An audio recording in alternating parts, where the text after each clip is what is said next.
The story begins at a grand, luxurious villa. Surrounded by a garden blooming with flowers, the scene shifts to a crowd of servants, their faces turning pale as if witnessing some earth-shattering event. She eats with her bare hands, even licking the fork, and the image truly shifts to a young lady licking a fork. Despite her lack of manners, her exquisite beauty makes even this act look breathtaking. On the outside, she wears an innocent smile and speaks in a sweet, dripping voice. "Oh, this dish is truly, truly delicious." Inside, she secretly prays, "Isn't this absolutely disgraceful? Hurry up and say it. Tell me to get lost right this instant."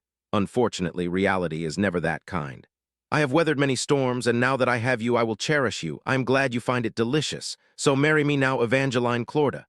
Indeed, if a long-time bachelor does not act fast, he loses his chance.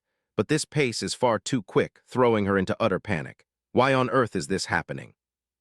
Having lived in this body for 5 years, just 3 weeks before the original plot begins, I receive a marriage proposal from the novel's ultimate villain.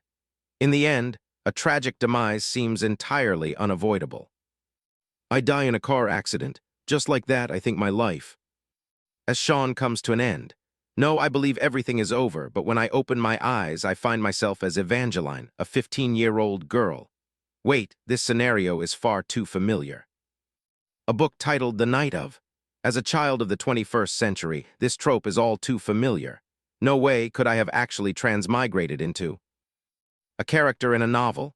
If I am Evangeline Clorda, she is the daughter of an incredibly wealthy merchant guild leader in the novel, possessing a delicate and celestial beauty capable of toppling 3 kingdoms. In truth, she is merely a supporting character, who gets mentioned in a mere 2 sentences throughout the entire novel. Evangeline, the wife of Rebellion Florence, smiles gently. Could it be that I am actually the female lead of a transmigration novel? The kind of trope that is so popular lately? At first, I feel disappointed that I am not the female lead, but merely a supporting character.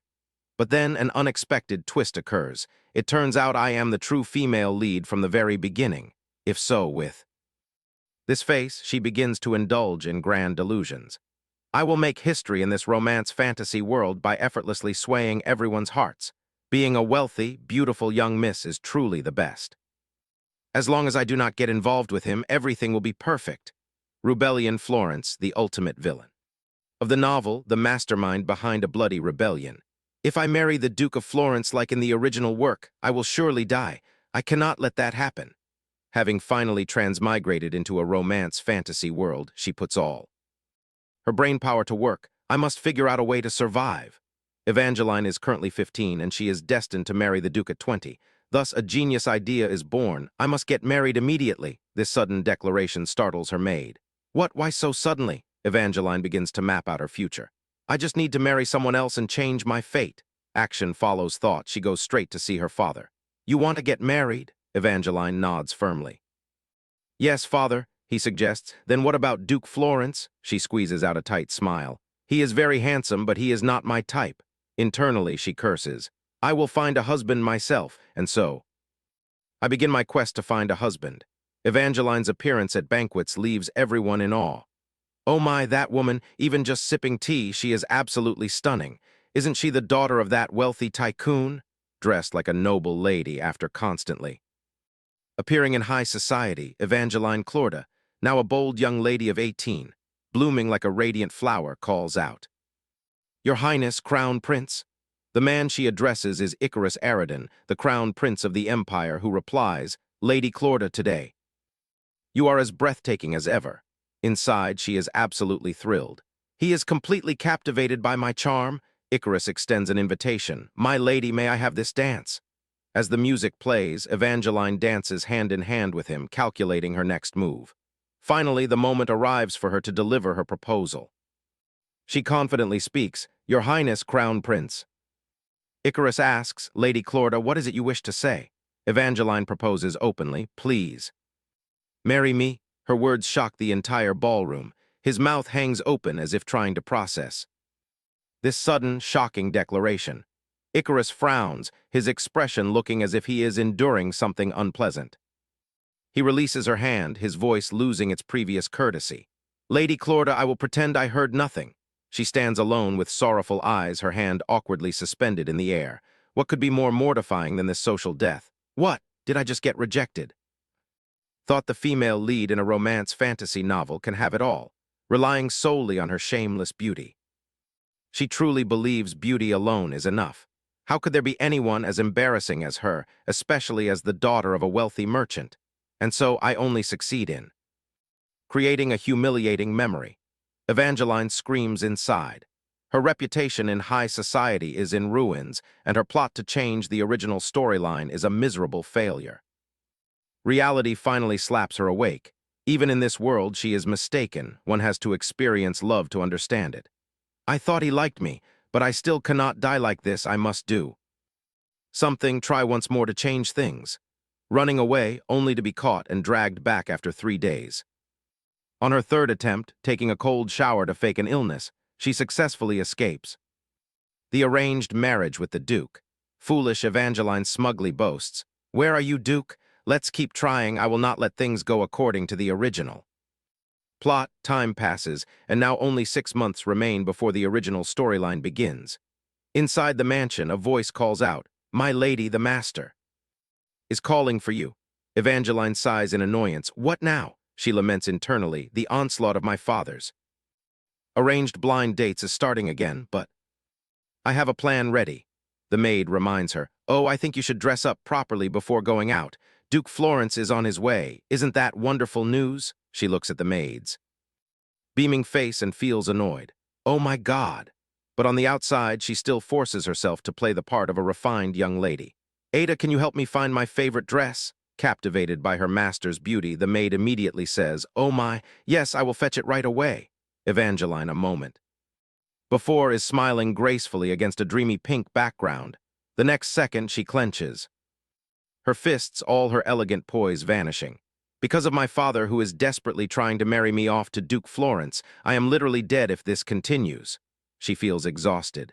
Why hasn't he given up by now? This has been going on for 4.5 years. Right now I must escape. Thus, outside the luxurious villa, Evangeline stands on the balcony like a weary soul with no lingering attachment to life. Without a single safety rope or cushion below, her small feet are like a silly duck wanting to fly back to heaven. Without hesitation, she jumps down. "Let's go." From the lush green grass, a mischievous laugh escapes. "I knew this would happen." Evangeline hunches low, struggling to crawl like a thief in her own home. "That is why during my previous escape I scouted 3 more secret exits. If I do not act now, I will end up married. I refuse to meet Duke Florence. Speak of the devil and he shall appear." Covered in sweat, her desperate eyes slowly look up at the newcomer. Evangeline locks eyes with a man who stares at her as if she is a complete fool, his sleek black hair neatly swept back, his expression icy. Those eyes, that sculpted face, exactly like the descriptions in the novel. At that moment, I realize that no matter how hard I try, this novel will inevitably force me to meet the Duke. Mortified to the point of wanting to dig 3 villas deep into the ground, her mind is in shambles. I am dead meat. This awkward silence lasts for a few seconds. Evangeline turns her face away. "What should I do?" Rubellion's expression remains unchanged as he stares at her. She reassures herself, "Calm down, he might not recognize me. Please don't recognize me, please." Unfortunately, her prayer does not come true. "Evangeline." "Clorda," she freezes. Damn it. Although she is a complete mess, thanks to her breathtaking beauty, a single look is still enough to make anyone's heart flutter. That look, resembling a pitiful puppy, makes his blood-red eyes grow deeper. Rubellion asks with his usual calm expression, "What is my lady doing here? It seems you are running away rather than just stepping out." Exposed by the man himself, Evangeline awkwardly thinks, "Because of you." He continues to ask, "Lost your tongue?" Yes, her soul seems to have departed. Perhaps if she remains silent, she won't have to marry him. Rubellion answers his own question. That is even better. "At least my lady will not babble uselessly."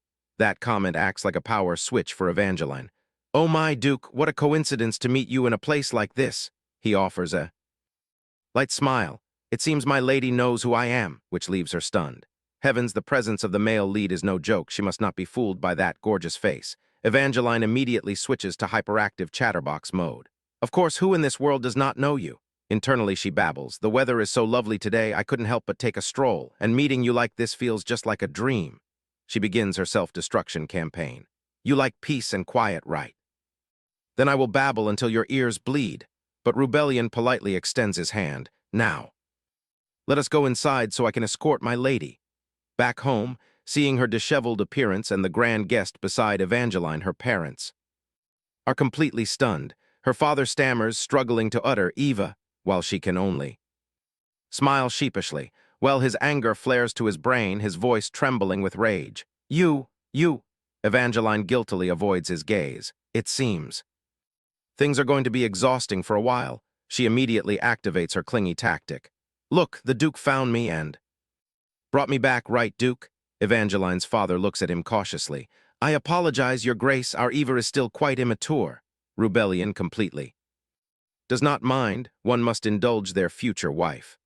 I am fine. It is good to get used to this early on, as from now on I will likely have to constantly pursue her. Unfortunately, those words of pursuit sound like a death warrant to her ears. From now on, strange from their first meeting until now, her first impression is a complete disaster. She even crawled on all fours, was loud and annoying the entire way, and still looks disheveled. She thought she left a terrible impression. No way is this one of those cliché situations. Like you are the first woman who dares to behave like this in front of me or something. Her mind is running through domineering CEO clichés when Evangeline's father scolds. Eva, what are you doing? Someone take Eva back to her room immediately. She acts right away. Understood, Ada immediately ushers her mistress away. My lady, hurry inside. From beginning to end, his eyes follow her figure. Once Evangeline is out of sight, the temperature drops several degrees, classic cold to the world, only warm to her trope. Now I wish to see what you promised. Upstairs in her room, Ada is in tears. My lady, what have you done? Your first meeting with the Duke turned out like this? Oh, what a cruel fate. Honestly, my lady is such an adorable girl. Meanwhile, Evangeline is trying to salvage the situation. Now, a formal meeting with the Duke is unavoidable. How do I escape from this situation? Her maid's voice wakes her from her thoughts. Don't worry, there is always a chance. Fate is in your hands, my lady. You just need to dress up glamorously and fix that first impression. This gives a hint to Evangeline. A chance. Thus, her genius brain comes up with another brilliant idea. That's right. There is still that way. She pulls a document from her drawer and excitedly asks, Ada, will you help me dress up exactly how I want? In her heart, she knows this is the key. In the drawing room, Rubellion's relaxed posture makes one wonder who is the guest and who is the master in this house. Evangeline's father is the first to notice her and calls out, Oh, Eva, you are here. Evangeline appears in a pure white dress adorned with excessive ruby jewelry. The gaudy outfit does not suit her aura, yet it somehow adds to her delicate grace. The corners of her lips curve up with defiance. How is it? Strange, right? I look like a clown, don't I? I have prepared for this day for a long time. The list of Duke Florence's likes and dislikes compiled by Ada, going back in time a bit each page flips open with a rustle. The list of things Rubellion Florence absolutely hates. First, he hates stupidity. Second, he hates wastefulness and vanity. Third, he hates talkative people. Fourth, he hates strong, pungent perfume. Now behold Rubellion Florence. Armed with everything he detests, she approaches him. Duke, am I a bit late? Internally smug, she thinks. A woman who embodies everything you hate. Come on, give me that look of utter disgust. A smile. Why is he smiling? This is not the reaction she expects. Her father instructs, Eva, sit down. Inside, Evangeline screams, doesn't he hate flashy, ostentatious people? A beautiful day and a pleasant tea party comes to a successful close.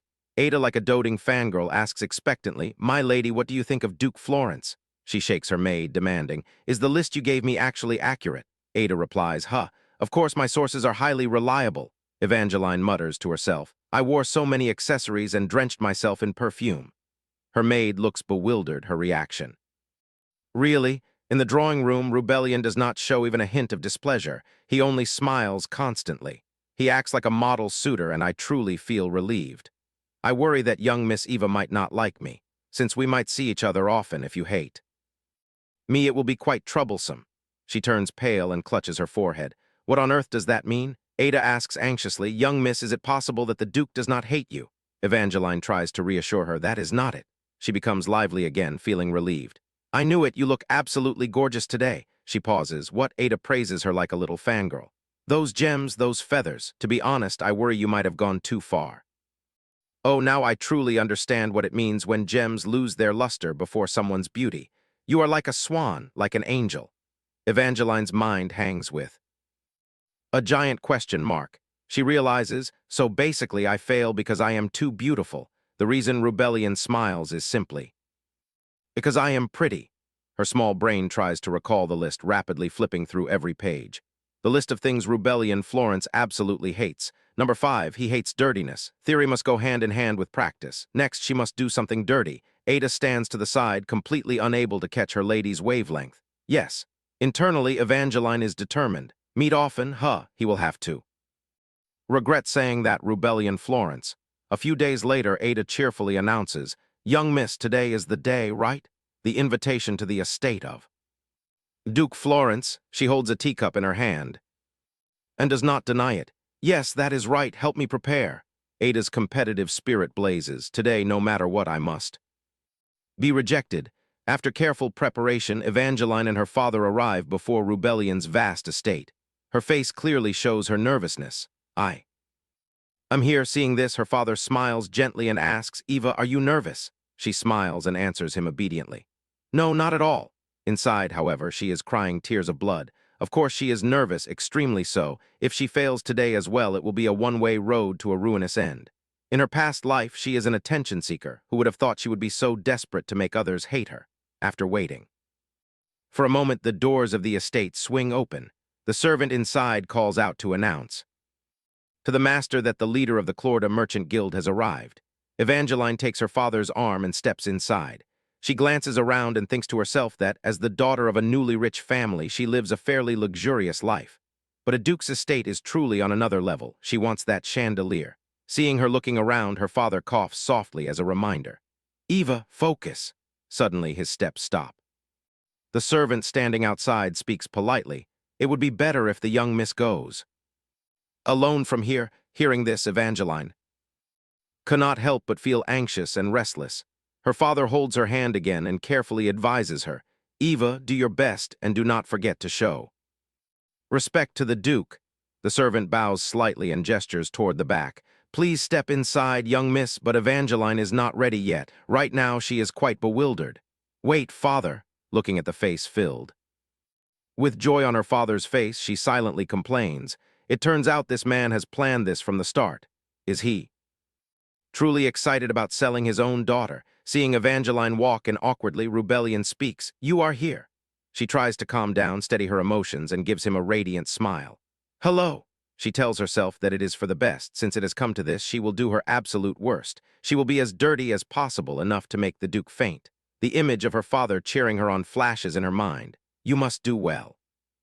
Acting on her thoughts, Evangeline keeps smiling at Rubellion and asks, "May I sit here?" He chuckles softly and replies, "Do as you wish, young miss." The two of them sit on the sofa, and the atmosphere is slightly awkward. Rubellion takes the initiative to speak. "It is an honor to meet you today, young Miss Clorda." She clasps her hands together, tilts her head to the side, and replies, "Oh my, the honor is entirely mine." Rubellion reaches out to lift his teacup and says, "I have prepared the tea that high society young ladies usually enjoy." Evangeline places the teacup on her lap and sweetly replies, "Oh my, you prepared this just for me? Thank you." She lifts the cup to her lips, takes a sip, and thinks, "All right, let's begin." The very next second, Evangeline spits all the tea she just drank directly onto Rubellion's face. She immediately puts on a remorseful face, her voice choking slightly. "I am sorry, I am so sorry I choked." In her mind, she feels she did an amazing job. Perfect trajectory, perfect angle. Perfect angle. No matter how much you try to act like a gentleman, there is no way you can let this slide. Seeing his face covered in tea, Evangeline covers her mouth, pretending to be panic-stricken as she cries out, "Oh no, what should I do? What should I do?" Inside, she is absolutely thrilled. She purposely lets Rubellion see her as a useless person. "I have made a terrible mistake, haven't I? Someone like me should definitely be kicked out immediately."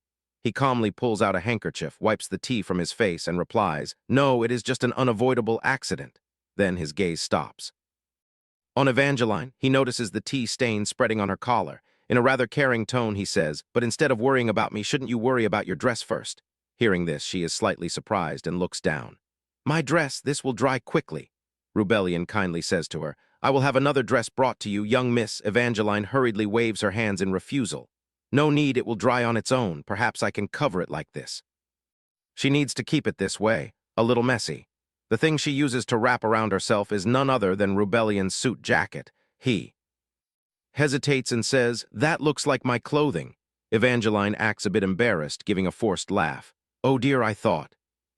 It is a blanket. He rests his chin on his hand, his sharp gaze locking onto her. I do not understand what you are thinking. You should change before dinner. Since you will be staying until tomorrow, you cannot remain like that the whole time. Evangeline's face turns into a picture of confusion. Wait until tomorrow? Rubellion gently replies. Did the leader of the merchant guild not inform you? You are requested to stay at the Duke's estate for the entire day. Hearing this, Evangeline starts and stands up abruptly from her seat, her face turning pale. What? Her mind begins to scramble. What on earth is going on? Suddenly, she realizes she has overreacted and time seems to freeze. She slowly sits back down. I mean, they definitely get married in the original work.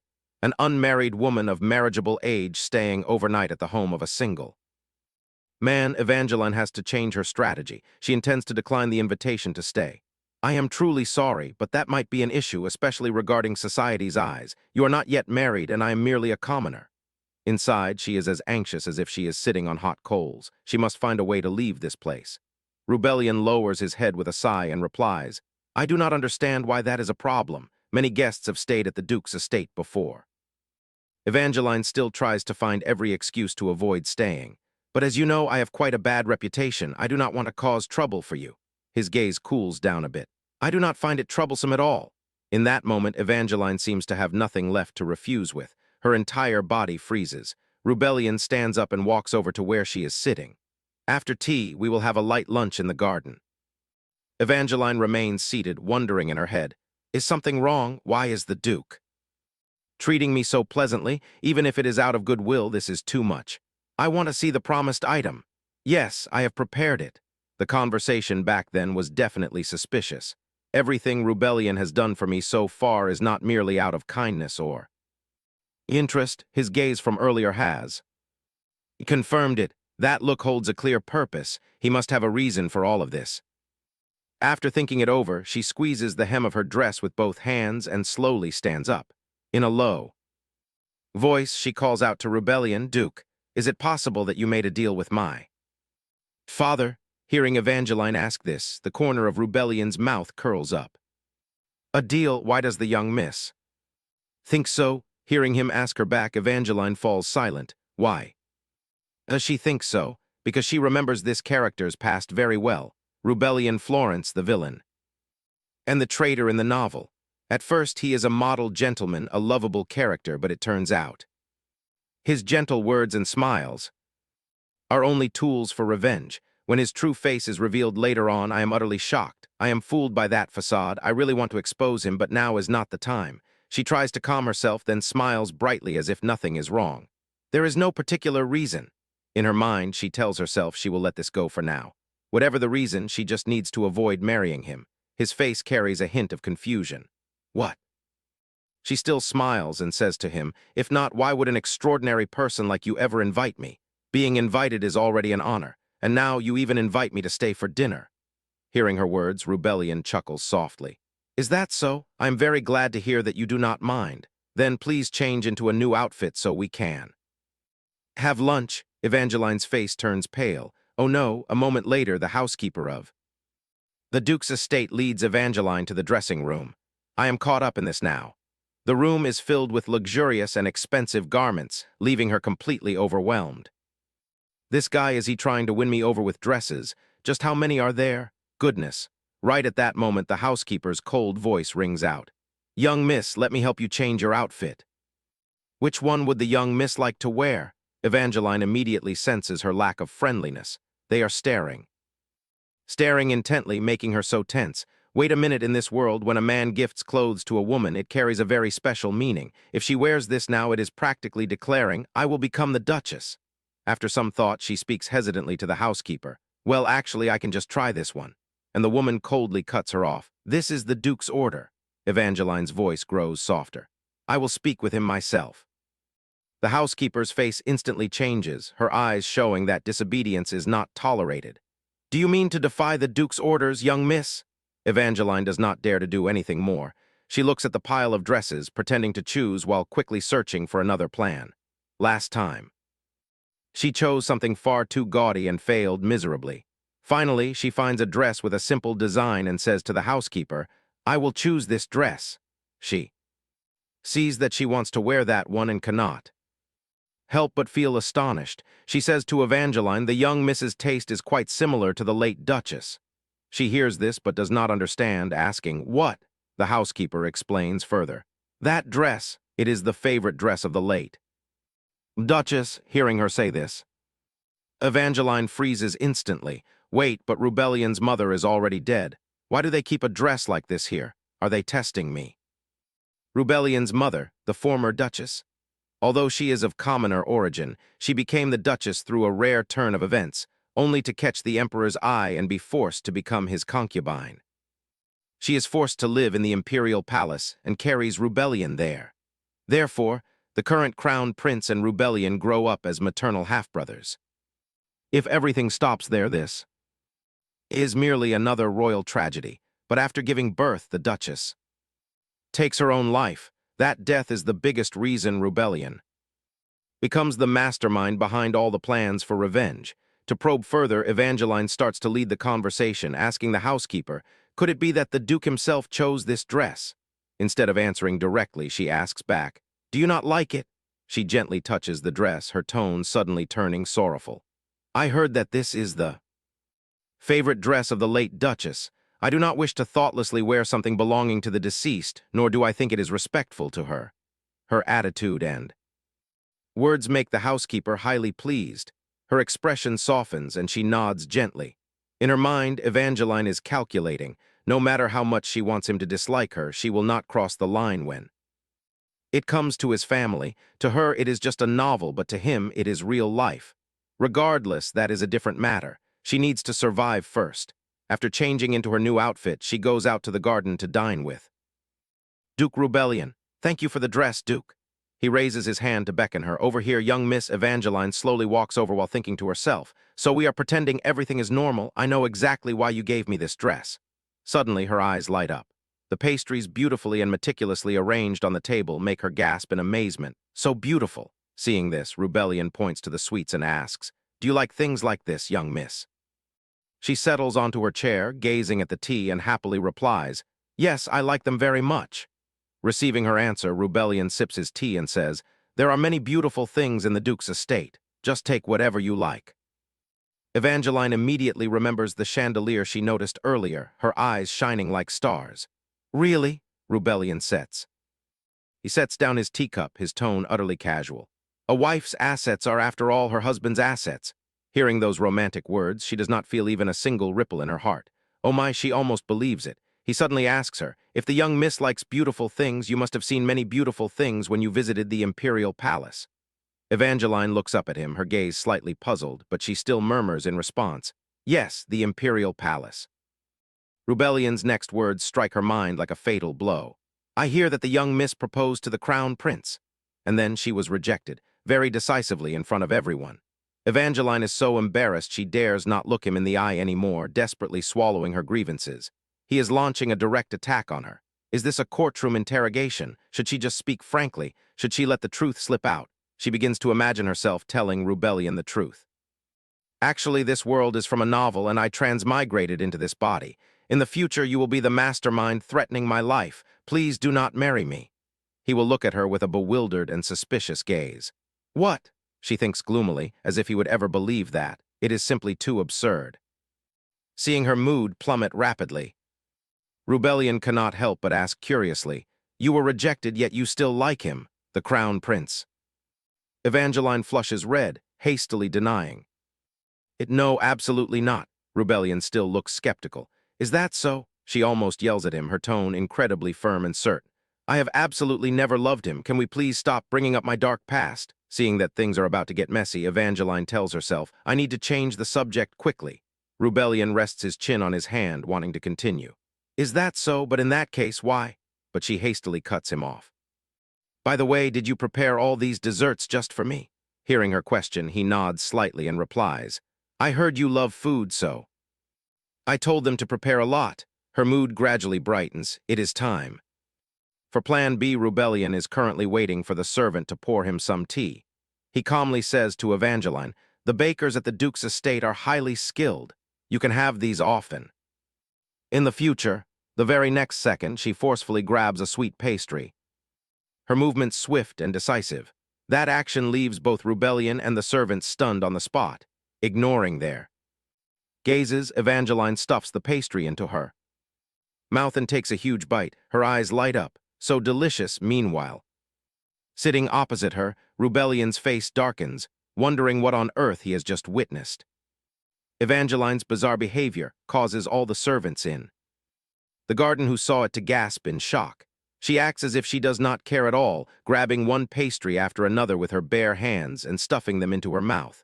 Whipped cream smears onto the tip of her nose and the corners of her mouth. Oh my, how can this be so delicious? It tastes so good. Seeing the expressions of those around her, she laughs inwardly. Surely he has never met such a woman in his life. To make things even more dramatic, Evangeline holds up her cream-covered finger and says, when food gets on your hands, you just have to do this. Her next move makes the housekeeper roll her eyes. Evangeline slowly brings her hand up to her mouth, all eyes fixed on her. She pops her finger into her mouth and licks off all the cream, looking just like a child. Then she pulls her finger out, dripping with saliva. Evangeline acts as if nothing happened and exclaims, so delicious. Meanwhile, Rubellion can no longer bear to watch her lick her finger. Evangeline stretches her hand out toward him, making his face turn pale, and smiles, saying, it is cream. She uses that very hand to grab a macaron, politely asking Rubellion beforehand, can I have some more of this? Evangeline decides to take the entire plate to eat, her mouth chewing noisily without pause. The servants begin whispering to one another. She pretends to be deaf and blind to it all, continuing to enjoy the sweet pastries. Rubellion looks at her and lets out a sigh. At this moment, Evangeline is cheering herself on. This is so embarrassing. I prepared myself for this, but I did not think it would be this shameful. No, I cannot back down. Evangeline Clorda, this is just a way to survive.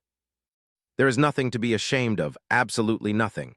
Evangeline eats while exclaiming, so delicious. Only she knows that her face is turning pale and tears are about to well up. Why do I feel like crying like this? After a while, all the pastries find their way into Evangeline's stomach. Seeing that she has eaten her fill, Rubellion asks with concern, is the young miss finished? When she does not reply, he gestures for the housekeeper to clear the table. However, Evangeline suddenly stands up and reaches out to stop her. The housekeeper is left utterly bewildered while she says in a solemn voice, my father always says that leaving food behind is a sin that leads to divine punishment. Her starved ghoul-like eyes startle Rubellion. Seeing her pick up the plates with leftover cream, he hastily tries to stop her. Wait! Evangeline is faster. She brings a plate to her face and licks up all the remaining cream on it. Rubellion is truly speechless, feeling as though he might faint right here. Evangeline does not care, licking the plate spotless before carefully setting it down. Rubellion suddenly grabs her hand, then quickly lets go. I am sorry, did that hurt you? In any case, you do not need to do that. I will have them bring out another dessert. Evangeline picks up another plate to lick the cream, trying to smile as she replies, no, it is fine, I love this. Next time you will invite me again, right? Seeing Rubellion remain silent for a moment without answering, Evangeline cannot help but rejoice inwardly. Look at that scowling face. Here it comes. Now say it. Meeting you is disgusting. Let us never see each other again. Rubellion finally answers her question. No. Evangeline feels as though confetti is exploding in her head. Great. I ate 5 plates of dessert, licked my fingers clean, and even licked the plates spotless. Finally, my efforts are being rewarded. On the outside, she puts on a sad, disappointed look and turns to leave. Very well, I shall take my leave then. Rubellion, seeing this, quickly says to her, from now on, you will be the one inviting me. Her entire body freezes and she barely manages to look back. What do you mean? Rebellion shrugs and replies casually. The Duchess must take charge of all household affairs. Of course, even dessert parties like this should be managed by the future Duchess. Since you are the one marrying me, is that not your duty? No, hearing him speak, Evangeline just wants to scream. This is not how it goes. She stammers, trembling. I have no plans of marrying.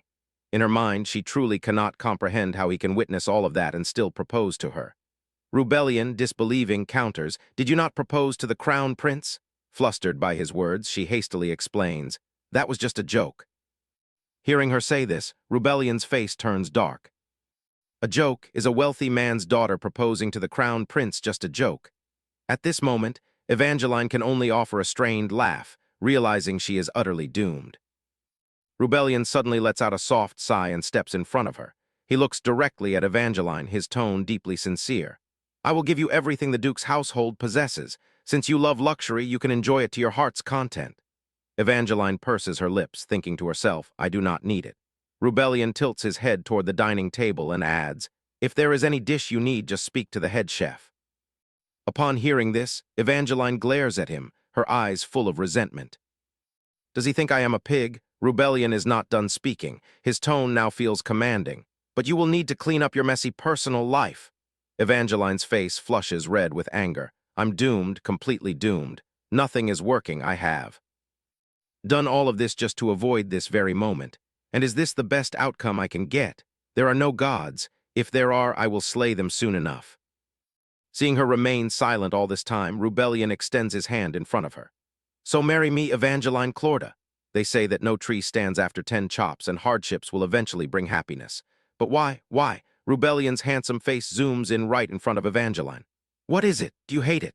In her mind, she can picture herself and Rebellion standing in a battle of wits inside a ring, and she, Evangeline Clorda, has been knocked out. Is this truly how I meet my end, getting married and dying? Someone please tell me this is just some dream. At night in the Duke's mansion, Evangeline frustratedly mutters, Gucci, Prada, Chanel, Louis Vuitton, Dior, Hermes, Cartier.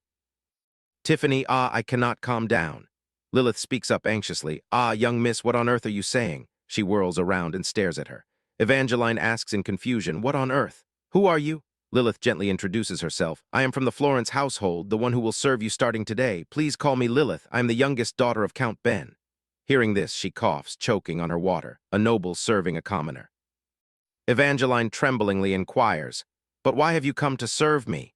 Lilith says warmly, The Duke sent me because you will become the mistress of the Duke's mansion. Oh my, I have heard the rumors, but seeing you at such close proximity, young miss is truly so very beautiful. She shyly replies, Thank you. She gently reminds her, But about your actions this afternoon, young miss, please be careful not to do that again. She has witnessed it all. Normally, people use a fork instead of their hands. Of course, she still looks beautiful eating with her hands. But Evangeline cries out in embarrassment, I know I am a civilized person. Lilith speaks up excitedly, I do not mean to blame you, it is just. Well, it is not exactly proper etiquette, so it would be better to use a napkin next time. I am sure you will do wonderfully. In no time. Some time later, she cheerfully exclaims, Well then, good night.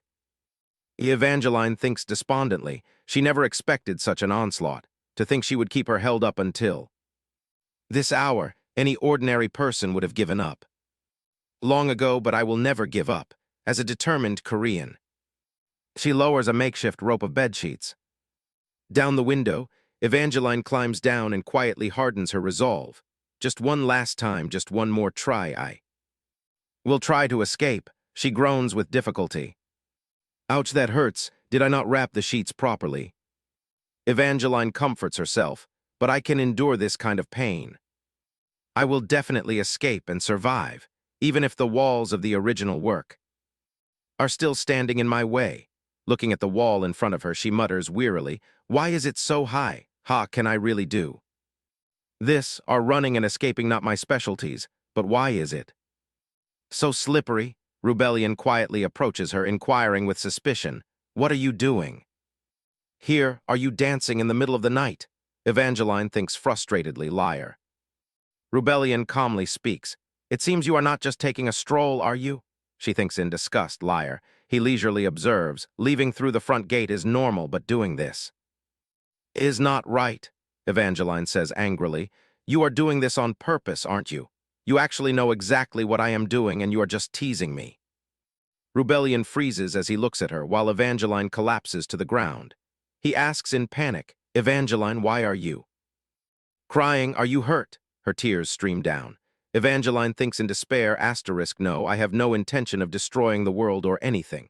Why is it that others can change the original plot just by breathing while I cannot? I just don't want to follow the plot anymore. I have reached my limit. This novel is truly driving me insane.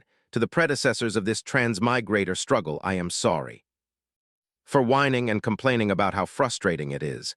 It is like eating sweet potatoes while reading a novel.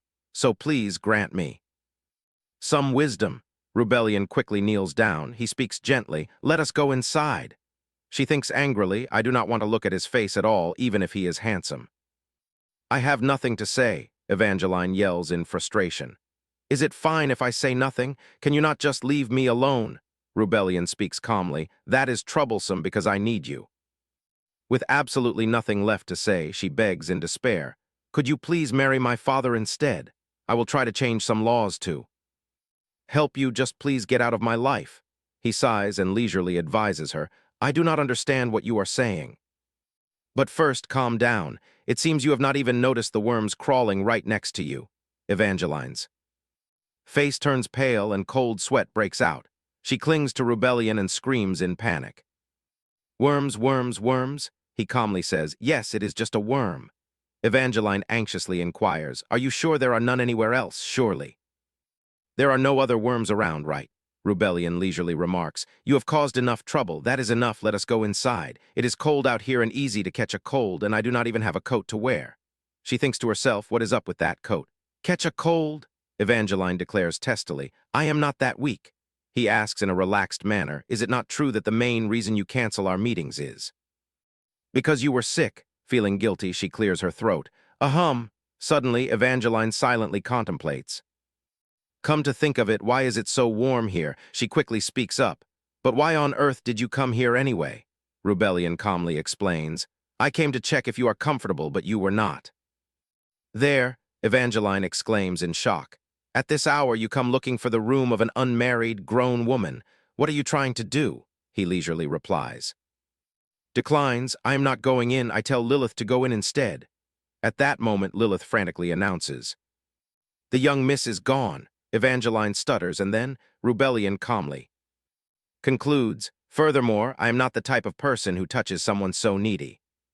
She cries silently in her heart, wondering if she is now a dirty and needy woman. What exactly is the reason he wants to marry her?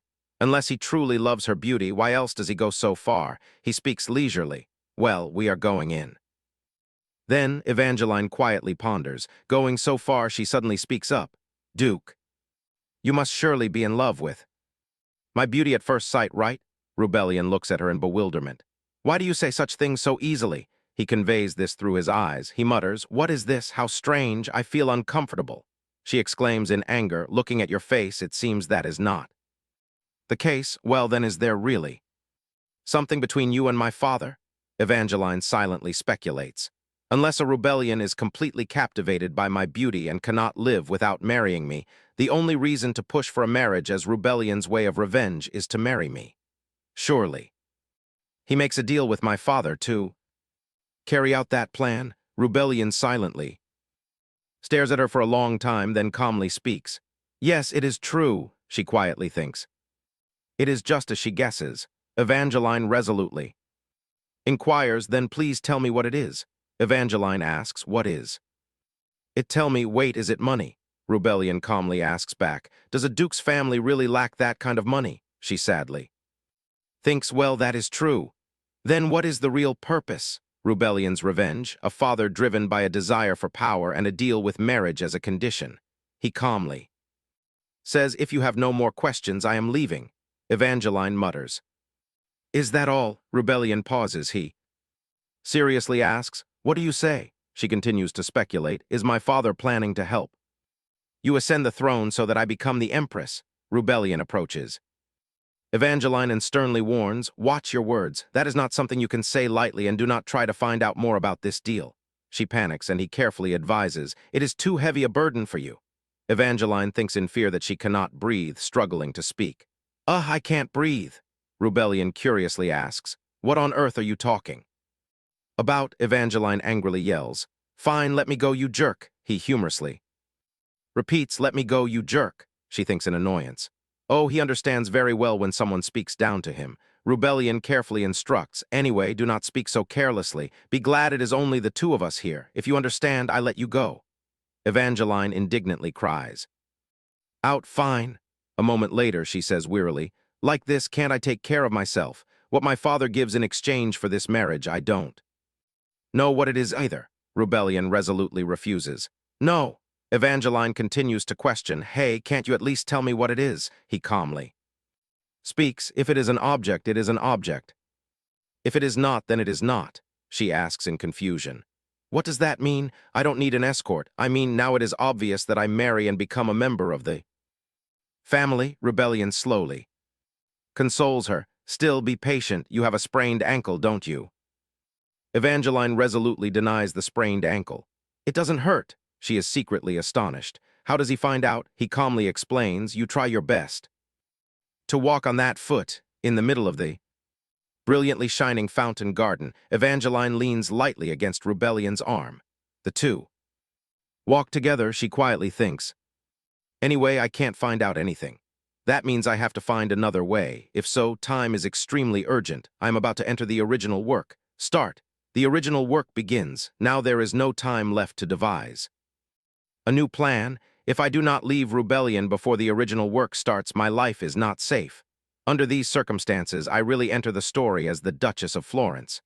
Wait, is it because this is not yet officially the time the original work begins, so I have no control over anything. In the original work, Rebellion appears as a married man. If I change that setting and somehow do not marry him before the original work begins, when the plot starts, Rebellion becomes different from the official setting. Yes. Is it possible that I fail because I keep trying to change the core of the original work and the character's initial setups? No way. I can interfere with the romantic plotline, but not this. Just letting the story begin while he is still single is enough. Wait. Now that I think about it, in the transmigration stories I read, it seems that changing the plot becomes easier after entering the original work, struggling in all sorts of ways to activate the O'Hara identification device, but somehow it turns into a big deal again. The female lead frantically complains, why does sticking to the original work only make everything more of a mess? I just want to live in peace. Evangeline happily thinks she understands. Rebellion silently reflects as she frowns to herself, then relaxes, then frowns again. He curiously asks, you suddenly look happy. Does something good happen? She enthusiastically says, no, I just think maybe this marriage isn't so bad after all. Let's just do it. Let's get married. Rebellion smiles, gently speaking. Certainly.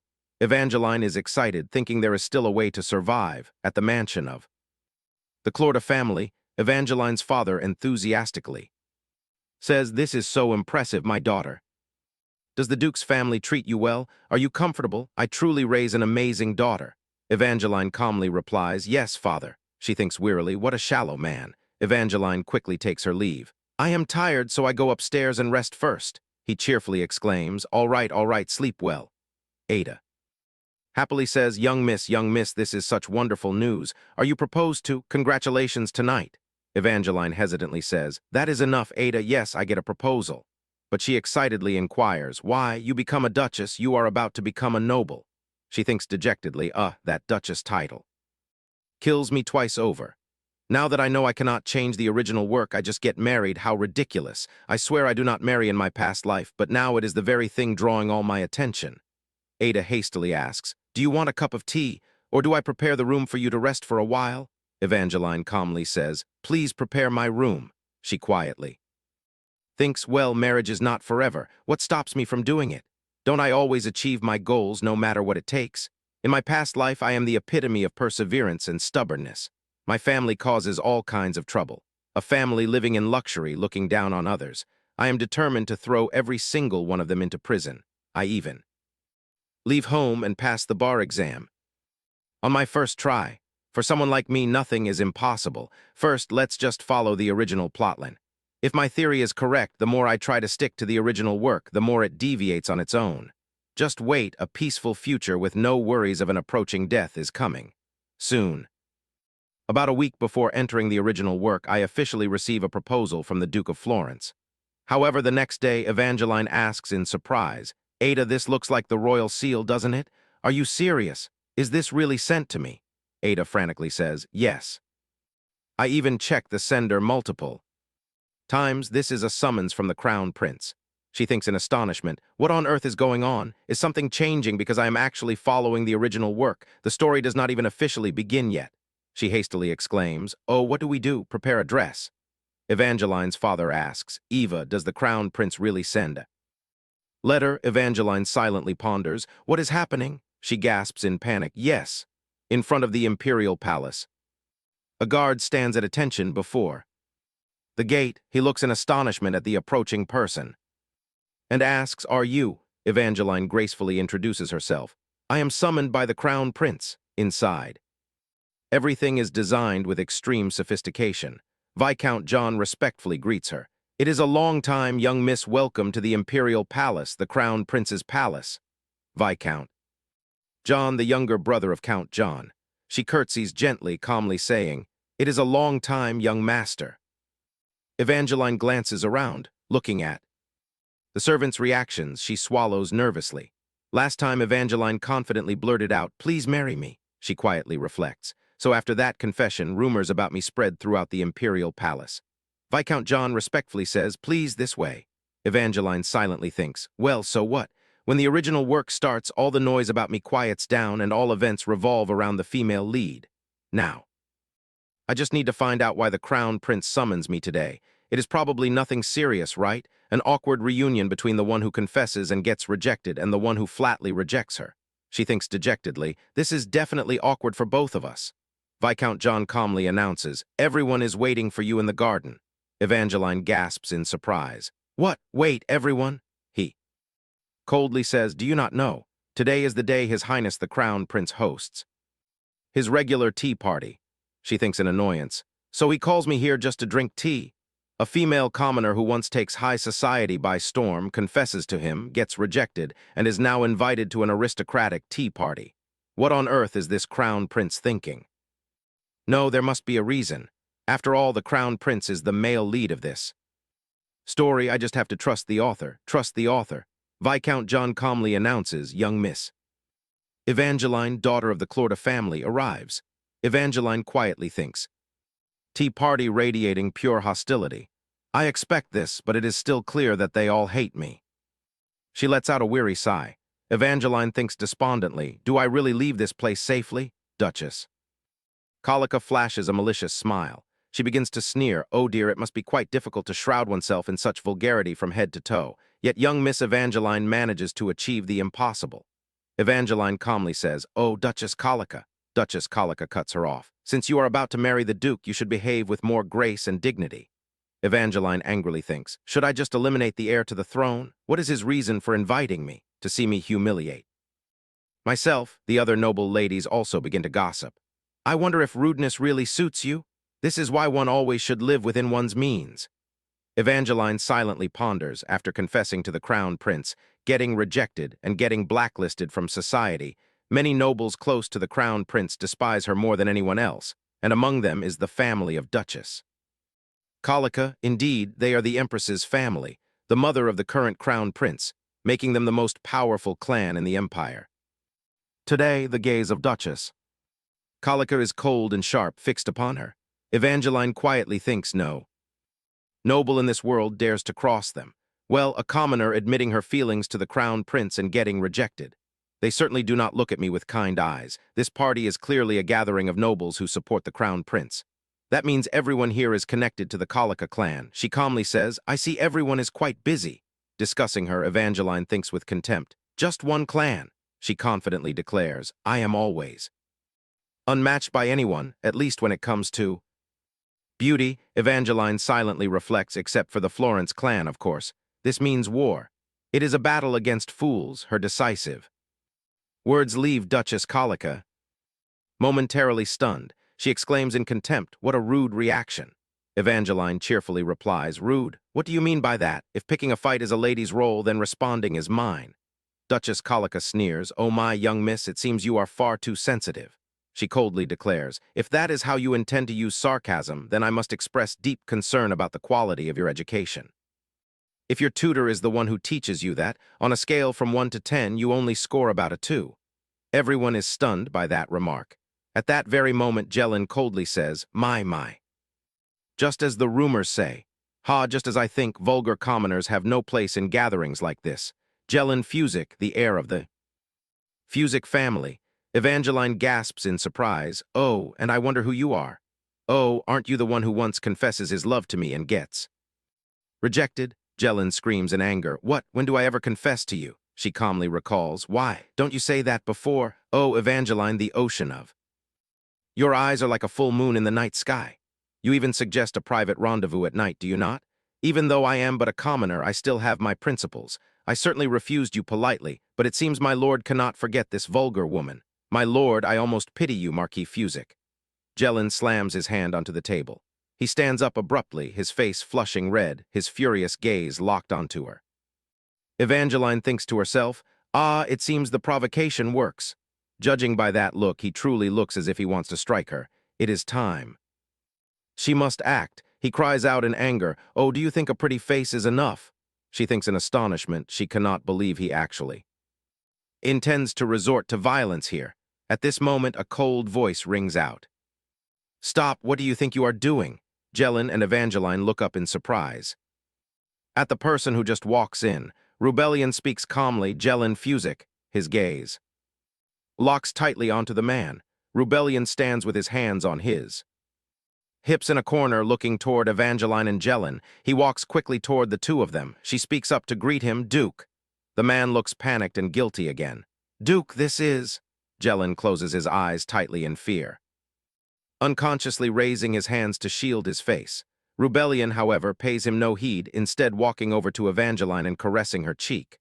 "Are you all right, Evangeline? You are not hurt, are you?" She murmurs softly, "Ah, well." Jelen stares wide-eyed in confusion at his reaction.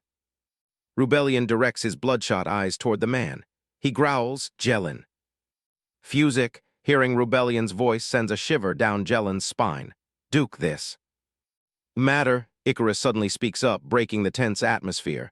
"I thought everyone is having a pleasant conversation, but it seems there is a bit of a commotion." Everyone at the banquet bows their heads in greeting to him. "Greetings, Your Highness the Crown Prince." Icarus glances at everyone around him and says, "I purposely arrived late to give Lady Evangeline time to familiarize herself with high society." Evangeline curses inwardly. "I know it, that monster. So you deliberately throw me into the tiger's den, do you? Monster." But on the outside, she forces a social smile. "Thank you for your concern, Your Highness."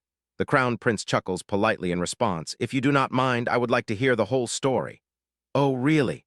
He is trying to intervene and defuse the situation right now. Does he think she will let this go so easily? "This is actually beneficial to me." Evangeline clenches her fists, making up her mind. What happened earlier, she will expose everything when everyone sits at the banquet table. Icarus starts the conversation. "When I hear about your engagement, Lady Evangeline, I think it best to invite you today." She sits quietly, listening. "Oh, surely that is the case."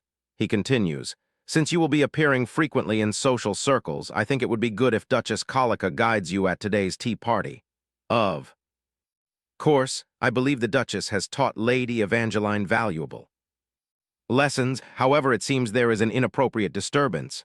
Duchess Colica flutters her fan to hide the smirk on her lips. She lowers her fan and expresses, "Contrary to concerns, Lady Evangeline is very graceful and wise. I believe she will quickly adapt to high society. However, since she is raised in a certain environment, having some limitations is understandable." Evangeline freezes, her mind going blank upon hearing these sarcastic words. "My goodness, that is indeed a clever insult from a noble lady. Experiencing this firsthand is truly a different feeling." Duchess Colica continues her critique. "As a result, it seems Lady Evangeline, unbeknownst to us, has a way of making Lord Fusick feel insulted." Leading to this commotion, she secretly sneers inside. Oh, so now they are abandoning him to protect themselves. Humph, Duchess Colica presses with a cold voice. Is that not so, young miss? She smiles triumphantly in her heart. You cannot say anything, can you? That is obvious. After all, a proper lady should absolutely never complain to her husband about the difficulties she encounters. In high society, doing so goes against the virtues of a lady. She keeps her head down, thinking in silence. But Evangeline speaks in a soft, weak voice that nonetheless makes those mentioned feel guilty.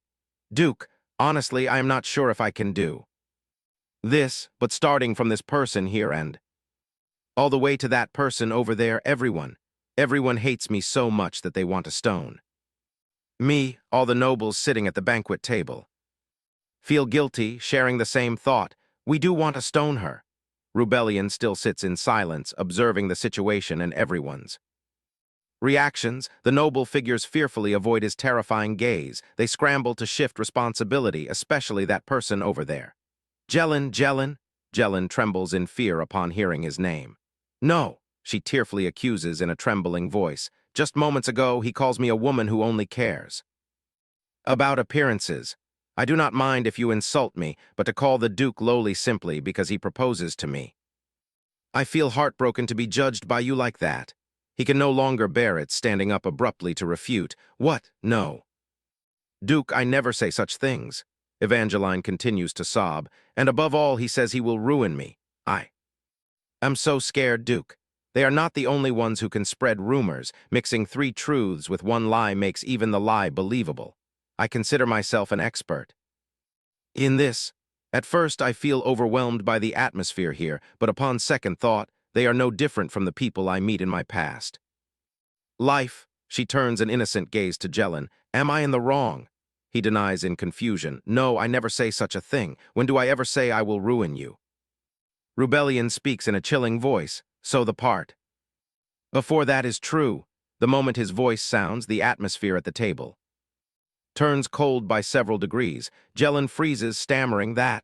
Evangeline speaks in an innocent, naive voice. Oh dear, I have absolutely no intention of tattling like this. Duchess Colica quickly realizes her scheme, but is unable to argue back.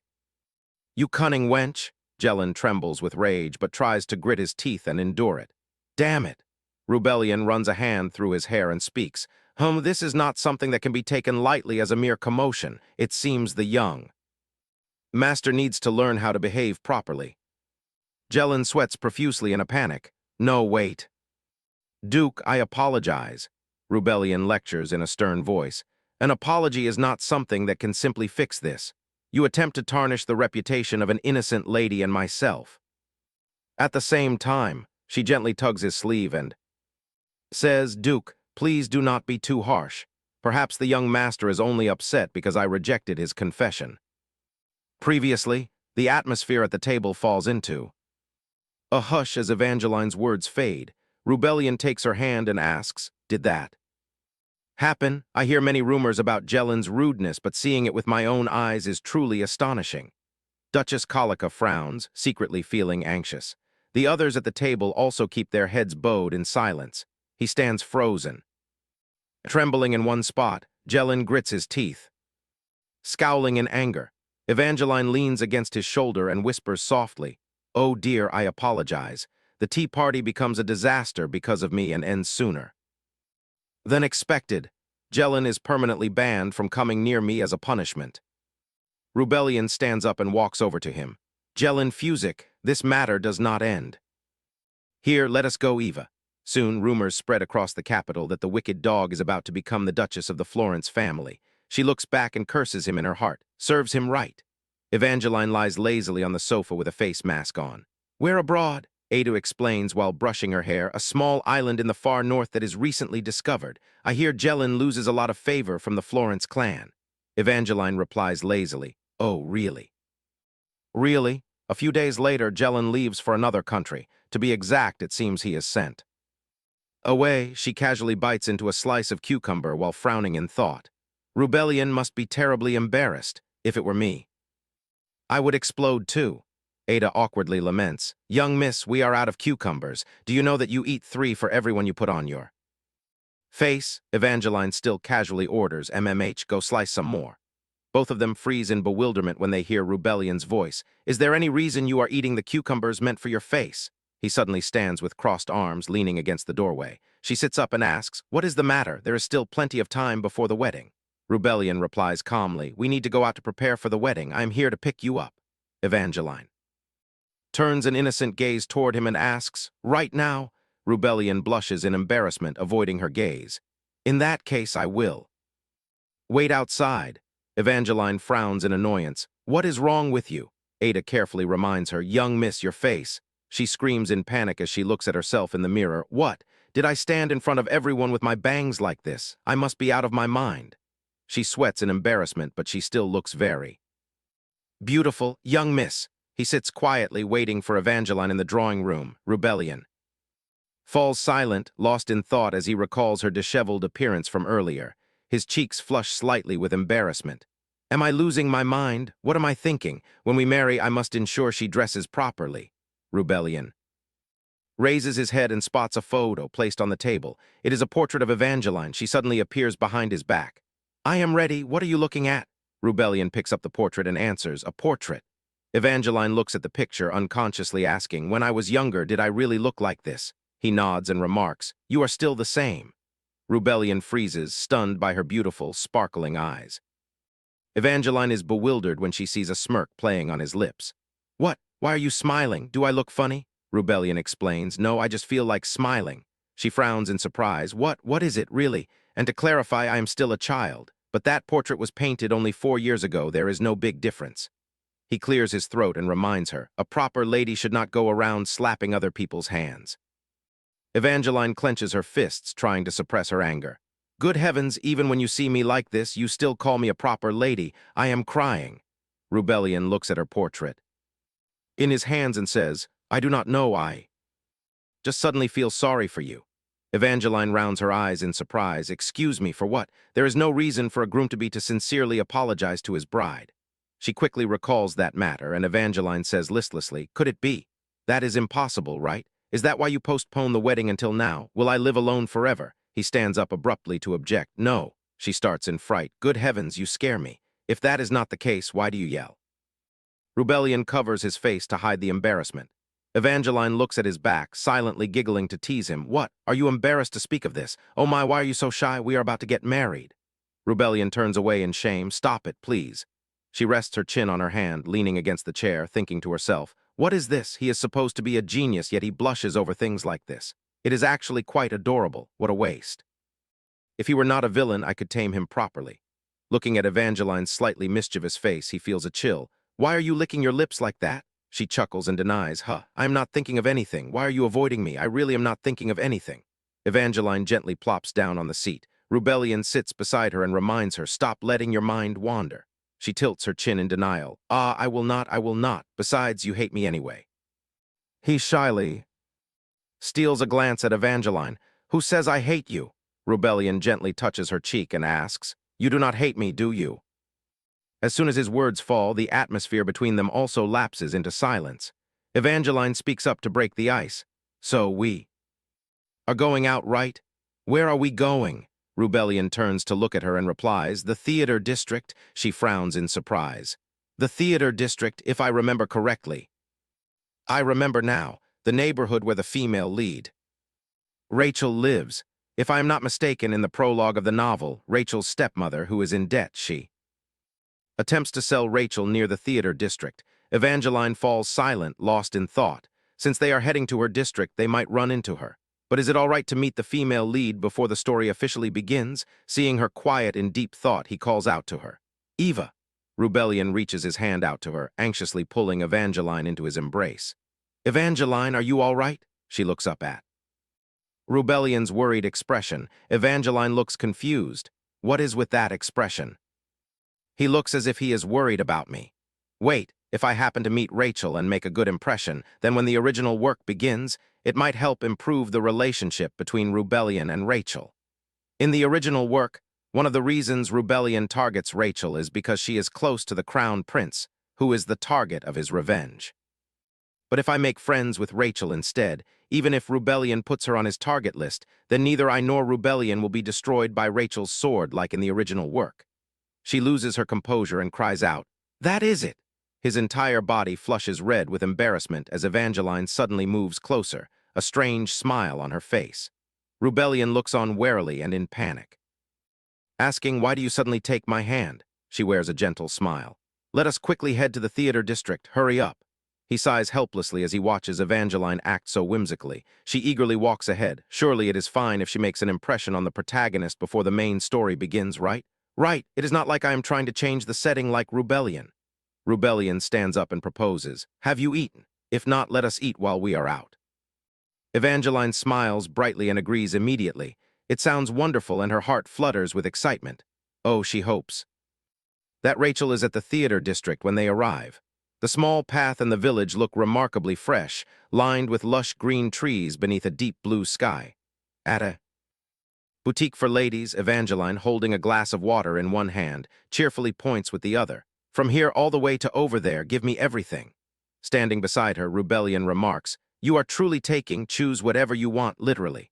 She calmly replies, Well, I have a habit of misunderstanding things in the most extreme way possible." He speaks flatly, defending his point of view. "I do not know what you are saying, but most people at least know how to exercise restraint." Hearing those harsh words, Evangeline immediately confronts him. "Huh, you are the one who offered to buy them for me, yet now you speak of limits. If you do not like it, let us call off the engagement." Rubellion finally yields. "Do you need anything else?" She offers a soft smile and asks gently, "You know that a dress and a pair of shoes are just the bare minimum, right?" He sighs 3 parts helpless and 7 parts doting and says, "Bring the shoes here and add them to the bill as well." The shop assistant quickly leads the way. "Ah, yes, please come this way." While enjoying her drink, Evangeline suddenly notices something. She turns her head toward the door, wondering could Rachel be in the crowd near the theater district. In her memory, Rachel has silver hair, pale skin, and violet eyes. With any luck, she might catch a glimpse of her and call her name. While Evangeline gazes intently in that direction, a maid approaches and calls out to her. "Young miss, while his grace is paying, let me introduce some of our best-selling shoes to you." Evangeline gazes at the beautiful shoes and gasps, "They are so beautiful." While she is completely mesmerized by the shoes, the maid smiles gently and compliments her. "The Duke must cherish you deeply." Young Miss Evangeline flinches slightly, feeling a bit awkward. Does it really look that way? Somehow it sounds a little embarrassing, yet with unwavering faith in eternal love, the maid confidently says, "Indeed, it is true that when one is loved, they become more beautiful." But these sweet, flowery words cannot sway the heart of a realist. She replies flatly, "Not at all. I have always been beautiful from the start." Did I just hear that correctly? This utterly shatters the maid's illusions. "Ah, yes." Rubellion suddenly appears out of nowhere and asks if they have everything they need. Evangeline turns to him to ask about the bill. "Oh my, how much is the total?" Rubellion casually estimates it to be around the price of a villa on the outskirts of the capital. She gasps in mock astonishment. "Oh my, only the price of a villa." "I am only joking," he says as he helplessly sits down on the sofa next to Evangeline. "You truly do not know the meaning of modesty." She does not hesitate to express her thoughts. "Should I act pathetic here instead? Besides, people like us should spend money freely. It is also a way to stimulate the economy."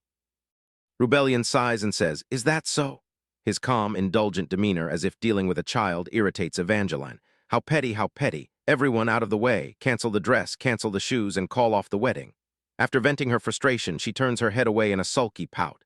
Watching her throw this tantrum, Rubellion sighs once more, though his eyes are filled with pure affection. Leaning back on the sofa, he casually asks, "If we cancel the wedding, what do you plan to do?" Even though she is sulking, she wonders, does he really intend to call it off? Rubellion replies as if it is obvious, "I will not." She is speechless at his persistence and asks, "You are just teasing me, are you not?" He explains and then suddenly becomes curious about something else. "I am just curious. Do you have someone else to marry?" Evangeline cradles her face, full of confidence, and says, "Do you really think someone like me has no suitors, and must I absolutely get married? With my beauty and intellect, I am more than capable of living a good life on my own." Rubellion smiles, nodding in assessment. "Well, your beauty is undeniable, but your intelligence is still up for debate." He stops mid-sentence and looks at her with a tender gaze. Evangeline is bewildered by Rubellion's sudden hesitation and wonders to herself, why did he stop halfway? Still, he is incredibly handsome. Before she can think further, he suddenly leans closer and declares, "That will not happen.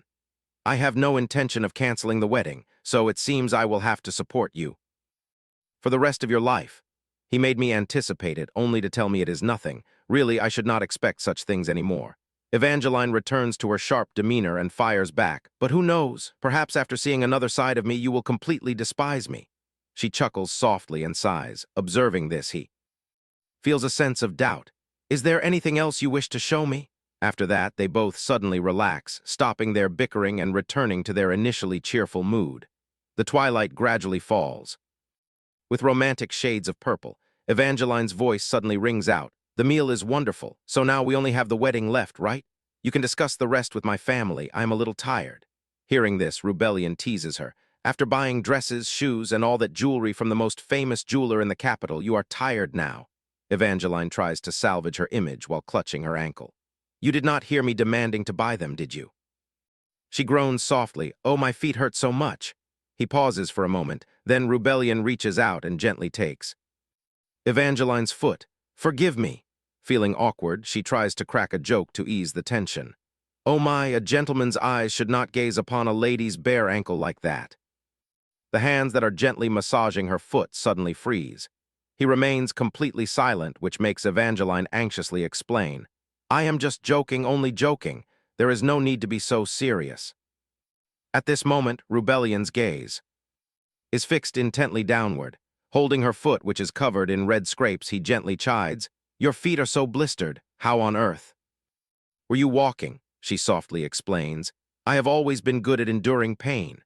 Rebellion exposes her lie without hesitation. "You do not look like someone who is good at enduring things." Half joking, Evangeline replies, "I was buying my own things, so even if I wanted to cry, I had to bear it. If I were buying things for you, I would have collapsed after 5 minutes." He falls silent for a moment, then declares, "From now on, if there is anything you want to buy, just get it whenever you like. There is no need to buy everything at once like this." Hearing this, she immediately asks to confirm with delight, "Are you sure you mean that? You cannot take your words back." Rebellion responds, doting on Evangeline completely. "Understood." Her face lights up visibly as she thinks to herself. In any case, the protagonist did not even spot her target. What a pity. If everything had gone according to plan today, Rebellion would not have met his end at Rachel's hands in the future. "Rachel, where are you and what are you doing?" If everything went as planned, Elmina would have avoided that marriage as well. Rebellion must still be dreaming of revenge even now. Evangeline suddenly calls out to him, "Hey, Rebellion, about what you are about to do."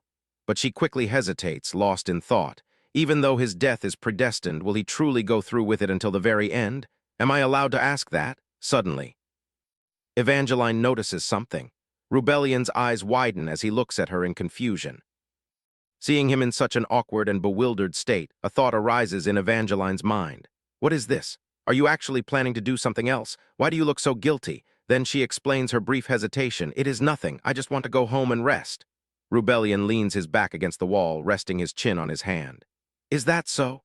Evangeline smiles with squinted eyes, looking to be in an exceptionally good mood. As the carriage continues on the remaining journey, she temporarily casts her worries aside. "I will probably think about these complicated matters when the original story actually begins." A few days later, 2 days before the original story commences, and right before the wedding. What is this? Evangeline runs hastily to Rebellion and asks in panic, "Did you perhaps buy every single pair of shoes in the capital? Did we not just go shopping for wedding gifts not long ago?" He gently explains his reason. "Your feet seem prone to blistering, so I had shoes custom-made to fit you perfectly, and there is one thing I must give you before the wedding." Rebellion gently announces, "There is something I want to give you." Evangeline steps closer, asking blankly, "A gift? What is it?" He tells her, "Open it." A servant brings a box over. "It is here." Young Miss Evangeline gently receives it, not forgetting her manners. "What? Ah, thank you." She lightly lifts the lid of the box.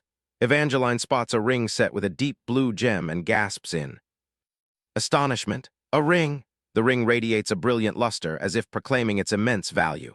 Rebellion approaches to explain more clearly about it. "This ring is a symbol passed down through generations of duchesses." She looks up at him and replies with understanding, Ah, I see. Rubellion continues to share the history of the ring. This heirloom has been passed down for generations and is a symbol of Florence. It is made from sapphire exclusive to Florence. This is not something any ordinary craftsman can replicate. Hearing about the immense value of the ring, Evangeline grows excited. Then it must be extremely expensive, right? As if seeing right through the intent in her sparkling eyes, he warns, do not sell it. Hearing this, she pouts and replies, who do you think I am? Rubellion nods and then instructs her, if you ever need anything in the future, you can take this ring with you when you go out. Evangeline asks in bewilderment, this ring? He softly explains its other purpose. When shopping, you only need to present this ring, and all bills will be charged to the Duke of Florence. It is enchanted so it can be used across the continent with no spending limit. But do not sell it, realizing she has just received an incredibly valuable item. Evangeline's hands and feet begin to tremble. Wait, this is an unlimited credit card. Hearing this phrase for the first time, Rubellion is utterly baffled. What is that? Evangeline immerses herself in her memories. In my past life, I had a house, but I never had an unlimited credit card. Holding the box like a precious treasure, she cries out, oh my goodness, I never thought such luck would find me in this life. Evangeline drowns in her own thoughts. I can enjoy the luxury I never had in my past life, of course. Because after running away from home, I gave up everything. Now what should I do with it? Buy clothes, shoes, or eat plenty of delicious foods I have never tried before? Who would have thought I would have such delightful worries? I am so proud of you. How wonderful, she has not lived in vain. Transmigration is the absolute best. She suddenly turns to call Rubellion. Evangeline cradles the box in her hands, her expression innocent and sweet as she speaks. I love you. He is left dazed by her radiant smile and this shocking confession of hers. Seeing Rubellion standing motionless and staring at her, Evangeline is slightly puzzled and asks, why are you looking at me like that? Do you plan to take it back? Having only recently snapped out of it, he shyly says, you utter those words so easily. Evangeline innocently steps closer to him and asks, why? Can I not say I love you over something like this? I am just happy to receive what you gave me. Rubellion is so helpless that he does not even bother to argue. How can someone be so consistently materialistic? Drop that greedy look before you speak. Evangeline still finds it puzzling and makes a comparison. Goodness, people will think I only love him for money. What is wrong with saying I love you? I always tell Ada I love her instead of saying thank you. She recalls her cheerful moments with Ada. I love you, Ada. But Ada knows Evangeline's playful nature all too well and would joke back, asterisk, good heavens, you only say that when I bring you snacks. But because the two situations are clearly different, Ada tried to warn her. Young miss, it is not like that. Meanwhile, Rubellion stands frozen, completely at a loss for words. He sighs helplessly and concludes the matter. In any case, do not get any strange ideas and try to sell it. Slightly annoyed by his remark, Evangeline scowls and replies, of course not. Heavens, what kind of person do you take me for? I will not sell it. Still unable to trust her completely, Rubellion gives his reason. Do you think I should not worry about that? Just think about your usual behavior. Unable to argue back, she reluctantly concedes defeat. Fine, fine. I know you are suffering because of your untrustworthy bride-to-be. If I say thank you, I get scolded, but if I do not, I am called ungrateful. Seriously, how can I marry you when you do not trust me at all? Regardless of Evangeline's childish behavior, Rubellion reaches out his hand, gently brushing her cheek, and murmurs softly, go to sleep early. Do not worry too much about the wedding. Tomorrow, Evangeline stands there dazed as he departs. I am leaving. Ada quickly attends to her duty. Let me escort you out. Only after Rubellion leaves does she snap out of it and process everything. She thinks to herself, if you were not the villain, asterisk, I would have fallen for that charm of yours. The next morning, Heavens, Evangeline's mother, with tears streaming down her cheeks, says sadly, I cannot believe my Eva is getting married. I never expected this day to come. She comforts her, do not cry, mother. It is not as if I am passing away. But this only makes Evangeline's mother cry even louder. Now that you are married, you will probably rarely come home. Do not lose heart, Eva. Because of your status as a commoner, you must work hard. Evangeline's father agrees with her mother. Yes, Eva, my daughter, there is no need to be too stressed. While holding and squeezing her mother's hand to comfort her, she thinks to herself, do not worry about me. Worry about whether the people in the Duke's estate can handle me. You had better not. Chairman Jellin earnestly advises her. Eva, the Duke cannot treat you poorly, understand? So do not worry at all. If the Duke looks down on you, just tell me. All right. Evangeline stands dazed for a moment, but then she recovers her senses and wonders to herself. If they are so sad, why did they try to sell me out earlier? Meanwhile, Evangeline's father also cannot hold back his tears, giving his final advice to stay healthy. Her mother is so heartbroken she is speechless. Evangeline suddenly questions herself seeing this scene. And why do I feel moved by those words too? Just then, Ada calls out with tear-stained cheeks. Young miss, I cannot go with you to the duchy because of my commoner status. I hope you will always stay healthy. And eat well, please be happy, even without me by your side. Seeing this, Rebellion immediately says, Eva, get into the carriage. I will comfort Ada later. She silently thinks to herself that she will ask Rebellion to bring Ada over later. Evangeline steps outside. Under the clear blue sky, wearing her beautiful wedding dress, she leaves with a clutter of thoughts sent off by her family. Which is warmer than she thought, the maids also crowd around the carriage one after another. Lilith covers her mouth, so astonished she is speechless. My lady, wow, oh my goodness! The long dress faintly appears, standing out on the red carpet. Evangeline is gorgeous and pure. In her pure white wedding gown, Lilith swoons completely, utterly mesmerized by the sight of her resembling a descended fairy. No way, I have no regrets left in this lifetime. As expected, my lady is the most beautiful bride in the world, to the point that the other maids have to hold her up, warning her not to faint there. Just as Evangeline takes a step to get into the carriage, she hears someone call out, You are here? She turns around and says to Rebellion, Ah, my lord. Evangeline suddenly freezes in surprise as his light footsteps approach. Rebellion, in a white suit, appears looking radiantly handsome. The two lock eyes for a long moment without saying a word. She secretly feels embarrassed. Heavens, she does not even realize she is staring. Evangeline grabs the hem of her dress, walks toward him, and compliments him. You look so handsome today, my lord. But Rebellion remains silent. Finding it strange, she asks, My lord, what is wrong? Did you eat something weird today? He continues to gaze intently at Evangeline and answers, It is nothing. She grabs her dress and spins around. Rustling in her wedding dress, Evangeline asks expectantly, How do I look to you? I am beautiful, right? Absolutely dazzling. Rebellion nods in agreement and replies, Yes, you are very beautiful. Seeing this unusual attitude, she teases him. Oh, you admit it so easily that I am speechless. Usually you would ask things like, Did you wash your face? Or did you wash your hair? Hurtful remarks like that. He gently takes Evangeline's hand and lifts it. Rebellion bows and places a respectful kiss on her hand. He raises his head and announces, Let us go in. Lilith quickly runs over to help. My lady, let me support you. Meanwhile, Evangeline is still dazed. What is this? Why did he suddenly kiss the back of my hand? Rebellion smoothly explains that once they go inside, it will not just stop there. The doors to the banquet open slightly, welcoming the joy. The bride and groom walk side by side. Across the floor, amidst everyone's blessings, both of them are radiant and filled with happiness on the most important day of their lives. Rebellion gently places the wedding ring on Evangeline's finger. Together they exchange their vows. Before the officiating priest, she blushes and looks at him shyly. Rebellion also looks at Evangeline tenderly. The two share a kiss as testament to their intense love. Right in front of the altar, the original work has begun to shift. Rebellion helps her back to the room, and at this moment, Evangeline in an alluring tone says, Rebellion, take it off. He tries to hold back and replies with a hint of frustration, This drives me crazy. A while later, once Evangeline has changed her clothes and taken a brief nap, she wakes up a bit more sober. Rebellion immediately asks, Are you awake? She sits up, rubbing her aching head. The guests. Rebellion reassures her in a gentle tone. The guests, I have sent them all home. The wedding must have just ended.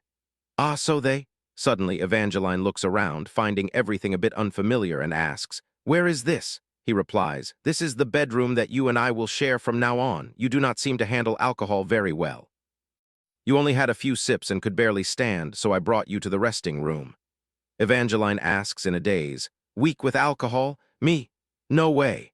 Back then, I could drink an entire tub of bomb shots and still go to work the next morning with my makeup completely intact. Rebellion pours her some water, looking slightly doubtful. What are you talking about? She steps off the bed and approaches him. My stomach! Seeing this, he reassures her, I am about to sleep too, so do not overexert yourself. Looking at her state, he thinks to himself, so she just talks nonsense when drunk. Anyway, from now on, be careful when you drink. Evangeline picks up the glass of water, drinks it, and asks dreamily, what about the guests? Ah, they left, the guests. Seeing this, Rebellion can only sigh, drink some water, and go to sleep. With innocent face, she steps forward, but tonight is their wedding night and perhaps still caught in her drunkenness, she staggers unsteadily, making him exclaim. Evangeline! Rebellion immediately runs over to catch her. Are you all right? She continues to babble mindlessly. Why is everything shaking? Is it an earthquake? Earth? No, you are the one shaking. I feel so nauseous. Hey, please. Lie still, will you? As she speaks, Evangeline pushes his cheeks away. You are just ridiculously handsome. Seeing her like this, Rebellion is left speechless, thinking to himself, should I pretend like? The wedding never happened. She refuses to sleep. I had a hard time coaxing her to sit down. He rubs his forehead, looking somewhat helpless, and says, if your stomach feels better, you should sleep. She remains stubborn and playful. Sleep? Why, today is our wedding night. Rebellion replies, you are this drunk, and yet you still talk about our wedding night? A scene unfolds that is both adorable and amusing. She keeps holding him back. Do not go, stay with me. Rebellion firmly holds her hands. I do not have the habit of holding a drunk person. Do you know that you are not even making sense? Right, Evangeline looks at him with incredibly determined eyes. No, I am completely sober, but why is the world spinning again? Suddenly, she presses her face close and asks, what? Why are your eyes looking at me like that? That is right, looking at me with those mischievous cat-like eyes. How can I leave? Then, watching the next action of Evangeline leaves him utterly stunned. Evangeline, what are you doing? She says without a shred of shyness. Just taking off my clothes. Is it not the same for you, my lord? To sleep, one must wear pajamas. Rebellion grabs her hands to stop her from undressing further. You are already wearing pajamas. Evangeline frowns and struggles. No, I am not. I do not even remember changing. He speaks up. When you were too drunk and fainted, I asked Lilith to change you, please. Calm down. As she speaks, he pulls her into his embrace. No, I do not even see Lilith. Anywhere? What are you saying, my lord? Evangeline falls into his chest, lying against this chest, which makes her instinctively mutter how warm it is. Suddenly, Rebellion's face flushes slightly, and he places his hand on his forehead. This is truly driving me crazy. Evangeline looks up and asks, crazy? What is crazy? Why are you going crazy? The one who should be going crazy is me, right? Rebellion is helpless. Is your drinking habit undressing and hugging other people? I would rather you smash the furniture. She replies a bit crankily, what are you saying? When did I hug other people? Rebellion, speechless, says, am I not a human being right now? Evangeline's voice is somewhat slurred. You are my husband. Husband. He pulls her into his embrace, replying gently, yes, husband. Her eyes are already fluttering closed as she lies down. Why are you my husband? I never intended to get married. I really did not. Well, with a face like Rebellion's, even someone who does not intend to marry would fall for him. But even so, you know, my lord. I do not want to die. Rebellion raises his head in confusion. What is she saying? Her voice rises. Why is it me? Do you hate me that much? Because I am weak and sickly, do you think it is fine if I die early because of you? Rebellion stares at her and asks, Evangeline, is there something that suddenly makes you sad? You should rest first. She pushes him away. We cannot, he still does not quite understand. Cannot do what? She replies. Revenge, revenge, fine, you can just do it, I understand. But have you ever thought that I could be dragged into this too? What if you fail? What if you fail and die? What will happen? What if I die? To reassure. Rebellion caresses her cheek, comforting her soul. You will not die. If anyone must die, it will be me. The face of Evangeline darkens and tears stream down her face. I won't die. Why would I not die? I am your wife. If you die, how am I to live? You never think about how I might be dragged down and perish with you, even if I survive. Alone, does it have any meaning? As the family of a traitor, I will be stripped of all titles and assets, forced to wander. I know how to do nothing. Yet you abandon me so lightheartedly. Is our marriage just a transaction? Does none of this mean anything to you? Rebellion places his strong hands on her cheeks. I think you are misunderstanding something. First of all, I am not dead yet. Evangeline grumbles. Who says I am talking about you? I am talking about Rebellion. That damn bastard. He smiles and sighs. Yes. That bastard Rebellion is not dead yet. Evangeline sprawls over him. It turns out there is someone else, a useless man who ruins everything by trying to seek revenge and letting Evangeline die. At this point, her tears fall endlessly. Don't do that. I know it is selfish of me to say this since we did not marry for love, but don't do that. That day is a fairly ordinary day.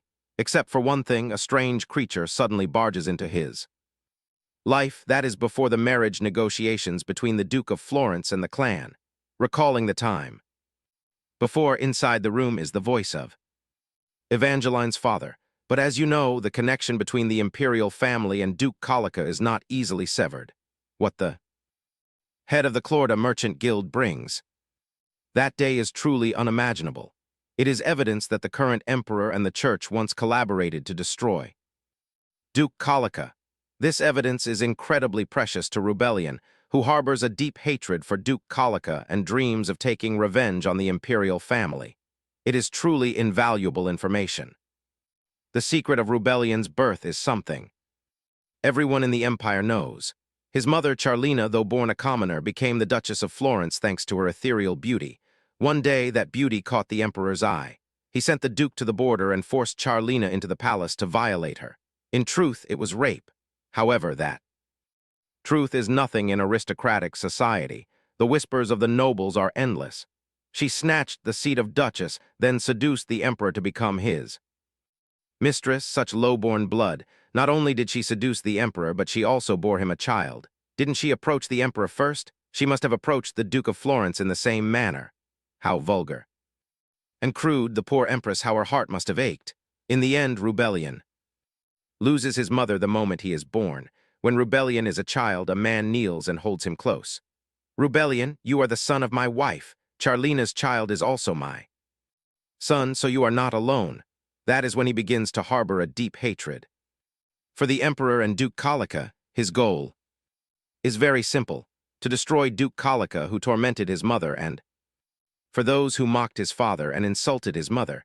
He will drive a blade into the heart of the emperor and eradicate the entire imperial family. Scene change. Right now, Rubellion is in his study when someone comes to deliver something and says, "A letter has just been delivered from the head of the Clorda Merchant Guild." Clorda Merchant Guild. Rubellion asks in return, "Clorda?" The servant replies, "Yes, my lord, to Duke Rubellion, I write this letter to assist you in your recent search." Whether he truly knows of Rubellion's secret movements or not, the letter from the guild leader leads to their meeting. Evangeline's father continues, "So in exchange for this evidence, I hope you will accept my daughter as your wife." He suddenly smiles, though his face darkens. "My dear merchant, do you think we nobles are a joke?" The man is terrified and flustered. "I do not mean that." He continues sternly, "A commoner dares to make such an offer. To me, it seems you truly wish to die." Rubellion rests his chin on his hand, smiling deviously. "Should I cut off one of your fingers to see if you are telling the truth?" Evangeline's father breaks into a cold sweat. "Even if you torture me, you will get nothing. It is an ancient magical artifact. Only know how to open it." He narrows his eyes, harboring suspicions. Judging by that attitude, he will not utter a word even if tortured. Perhaps this truly is information too important to ignore. He continues, "After you gather all the evidence, you may punish me however you wish, my lord. But I absolutely must marry my daughter into the ducal family." Silence falls for a moment as Rubellion has his doubts. "Why are you, a merchant, so desperate to marry your daughter to me regardless of the conditions?" Hearing this, the merchant's hands clench tightly as he speaks. Because she wants to marry." Not anticipating this answer, it causes his face to look somewhat blank and dazed. "What?" Evangeline's father explains, "My child, who has been unable to leave her bed since childhood, has for the first time in her life spoken of what she wants. So I want to give her the best possible choice." Rubellion asks. He continues, "And why do you think I am the best choice?" The other replies, "The imperial family is too cruel. She cannot survive there, but you are a kind man, your grace." Hearing this makes him feel a bit awkward. "What?" His face suddenly softens, and he smiles warmly as he recounts. "There was once an orphan raised to run errands for me. Even though she has become a duchess consort, she is still so kind-hearted that she sends thank-you gifts every year. When at first, I think it is meaningless, but could it be Related to that young miss? Later, when only he and the housekeeper remain, he reaches for a book on the shelf and says it might just be a rumor. The housekeeper asks with a hint of worry, "Do you really have to marry her, Your Grace?" He replies, "Yes, it is a transaction. Lilith will like." She is absolutely obsessed with beautiful things. Her face falls. Then when will the young miss arrive at the fief? She sees that Rebellion says nothing, so she asks. "What is wrong?" he states bluntly. "I have never met her, not even once." The housekeeper is extremely surprised. What? Even though he accepted the marriage proposal, he cannot meet her for several years, not even once. Rebellion scratches his head. "But it is not my fault. Most of her rejections are due to her illness. I am not so heartless as to force a sick person to meet, so through those repeated rejections, I imagine her in my own way. A frail figure, strange rumors. Gradually, in my mind, she becomes a fragile, innocent young lady surrounded by bizarre tales." He keeps reading while reflecting on Evangeline's appearance. "She looks so weak, I probably have to make sure she is well fed." And then, when Rebellion officially meets her for the first time, she is crawling out of a bush, her body covered in mud. This cannot be this woman. Evangeline Clorda. And so, my first meeting with that bizarre creature begins. Rebellion silently observes the woman before him. Is this person really Evangeline Clorda? He scans her from head to toe, her disheveled hair, her dirt-smudged face, and her silly smile. Rebellion cannot help but question his entire existence. She is completely different from the rumors. Meanwhile, Evangeline continues to chatter away to find a topic of conversation. "The weather is so lovely today, so I went for a walk. Who would have thought I would run into the Duke? But is this truly the face of someone who wants to get married?" The Merchant Guild leader clearly stated that his daughter wants to marry. Well, actually, that is not something I need to concern myself with. The most important thing for me right now is to obtain the evidence held by the Merchant Guild leader through this marriage.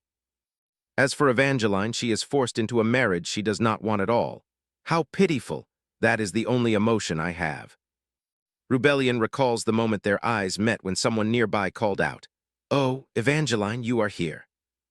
Evangeline appears incredibly elegant, adorned with sparkling jewelry. He himself is dazed, silently marveling. She is truly beautiful. Just like the rumors, she deliberately dresses completely opposite to my taste, but her expression. Evangeline's furious look makes Rebellion struggle to stifle his laughter, yet the housekeeper's words suddenly flash through his mind. For a commoner to dare propose to the crown prince is truly preposterous. Just as Rebellion is lost in thought, Evangeline suddenly speaks, pulling him back to reality. "My lord." Duke, his expression turns slightly somber as a suspicion arises. So she does not simply want to get married, she actually wants to wed the crown prince, which is why she is acting so strangely. Rebellion recalls the moment Evangeline is caught sneaking out through a dog flap, even pretending she cannot speak when he asks if she is playing dumb. After he changes the subject, noting how intriguing this is, she suddenly becomes extremely talkative as if she has multiple personalities. "Oh my, Your Grace, I cannot believe I ran into you here." These impressions lead Rebellion to a conclusion. So her pretending to be sick all this time to avoid meeting anyone is just. At this moment, she keeps chattering happily about how walking alongside the Duke feels like a dream. This only seems to confirm his suspicion. The moment I say I hate talkative people, she deliberately babbles on without end. I hear the crown prince rejected her, yet she still cannot let go of that love. Meanwhile, Evangeline, with her dirt-stained face, still smiles and spouts sweet flatteries. Being with the Duke is truly wonderful. But the smile on Evangeline's face stiffens. "Your Grace, am I a bit late?" Her desperate attempts to avoid this marriage are actually quite amusing, so I decide to observe her. For a while longer, the housekeeper anxiously tries to stop him. "My lord, you cannot do that." Rebellion calmly sips his tea and asks indifferently, "What do you mean?" She explains worriedly, "But you already met her this afternoon."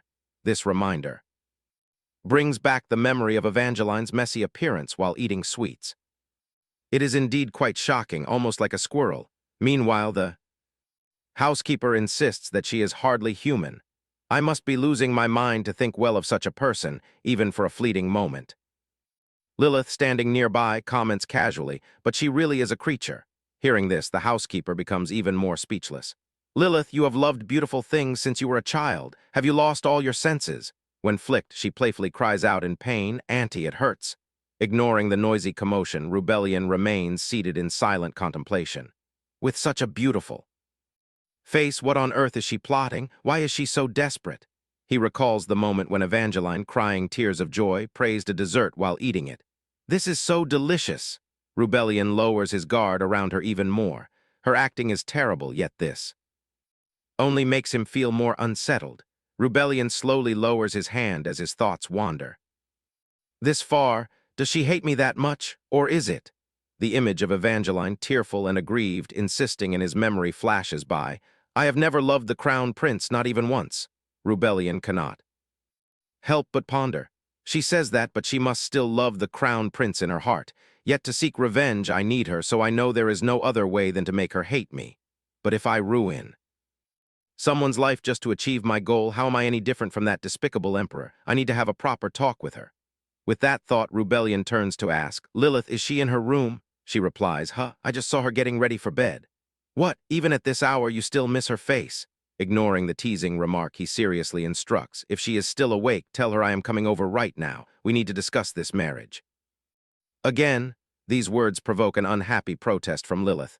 Why, even if you search the entire country, you will not find anyone more beautiful than her. Meanwhile, the housekeeper exclaims joyfully, You have made the right decision, my lord. She announces grumpily, I do not care. I hate both of you.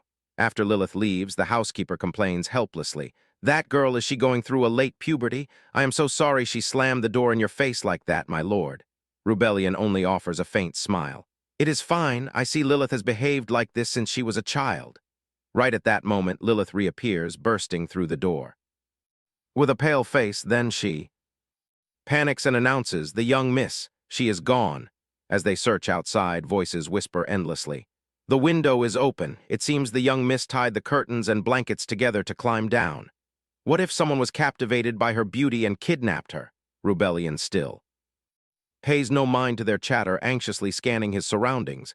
There is no doubt this is her own doing. I already know, but she really is an extraordinary woman, recklessly escaping in the middle of the night wearing nothing but her nightgown.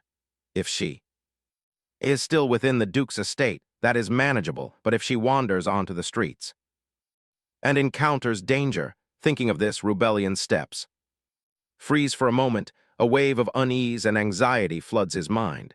If such a thing happens, suddenly a series of noises reach Rebellion's ears. He immediately turns toward the sound. A marriage partner for transactional purposes. I once thought she is just that. No more, no less, unpredictable in all her actions, reacting to every tiny touch, like a balloon pricked by a needle.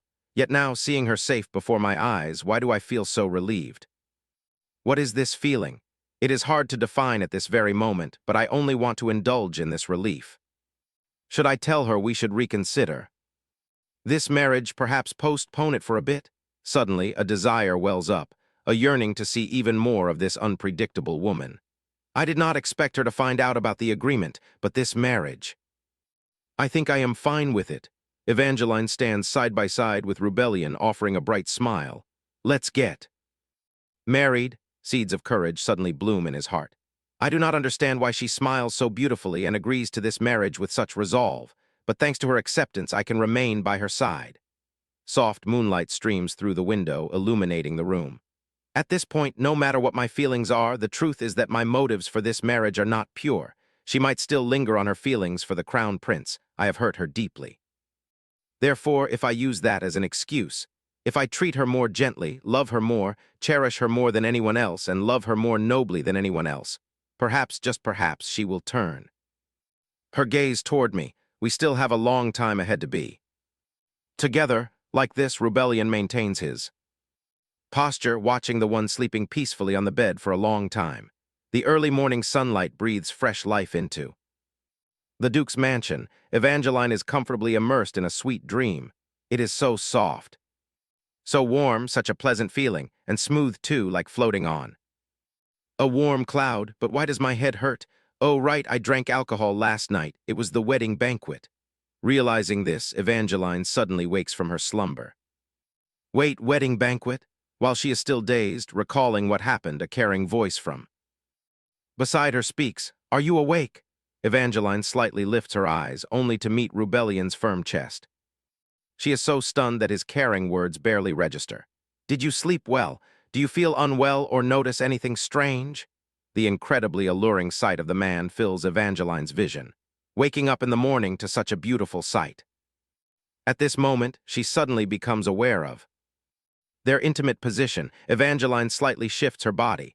"Why are we so close?" Rubellion freezes and warns in a low voice, "Wait, do not move, just stay like this."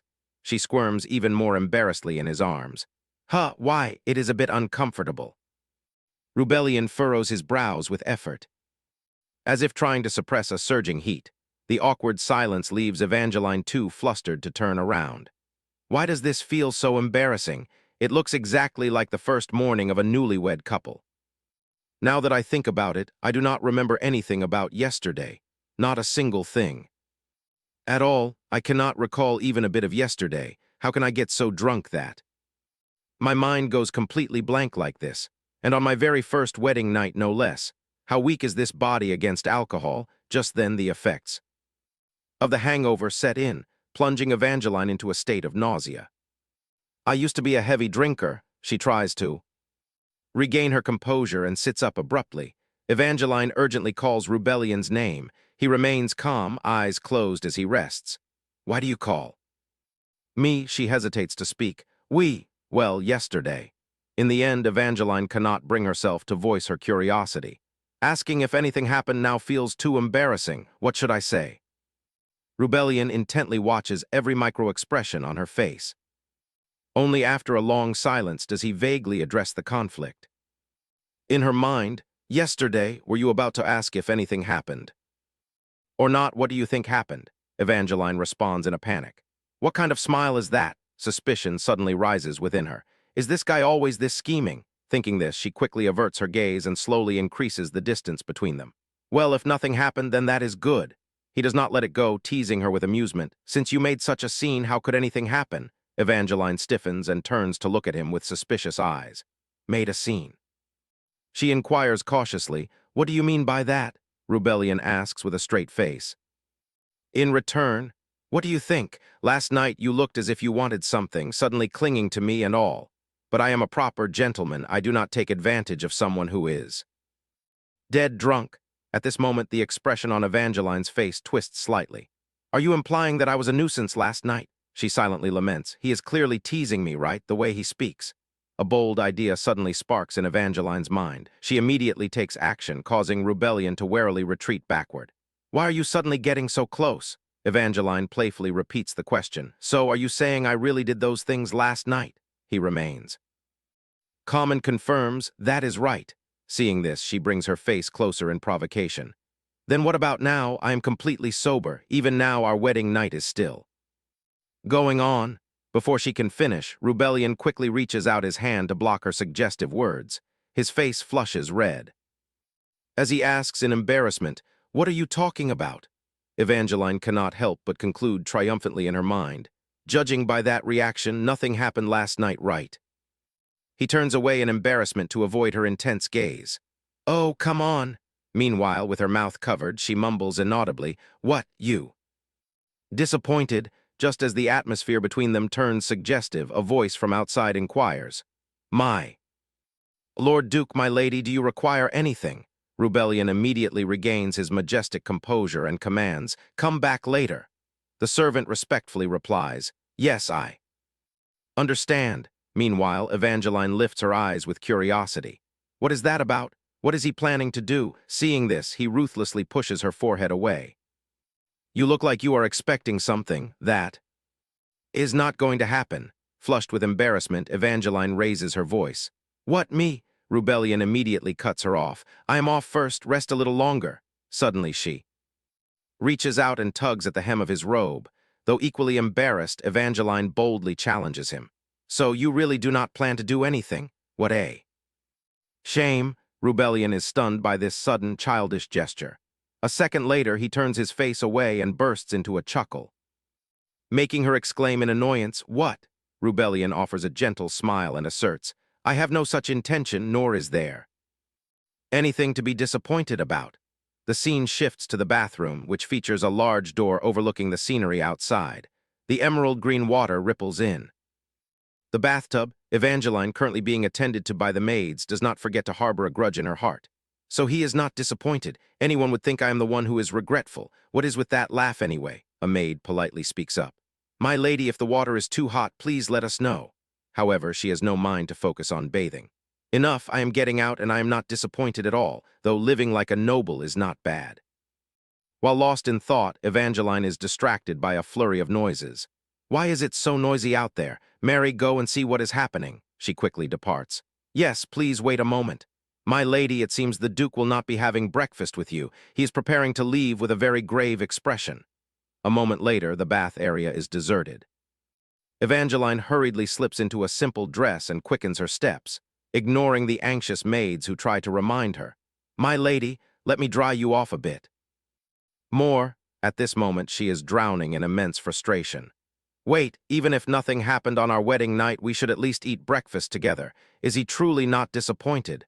Does he even know what romance is? Rubellion Florence? Just as Evangeline hurriedly leaves the bathroom, a warm, familiar voice calls out, Evangeline, she replies. Reluctantly, Rubellion immediately senses something amiss. Her voice just now sounded a bit sulky, so Rubellion softens his tone to explain. I must go to the Imperial Palace immediately after breakfast. Today is the first day of our marriage. I have no intention of leaving you behind. I am sorry I cannot stay by your side. Right after that, the chamber door opens slightly, letting in dazzling rays of sunlight. Evangeline steps out, her body still glistening with undried water droplets.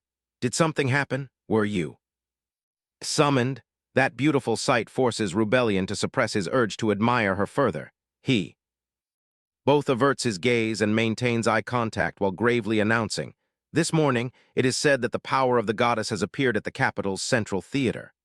This news shocks Evangeline as she suddenly remembers. No way, I was so busy preparing for the wedding that I completely forgot. Come to think of it, the original plot is finally beginning. I have waited for this day for so long, yet I forgot it when it actually happens.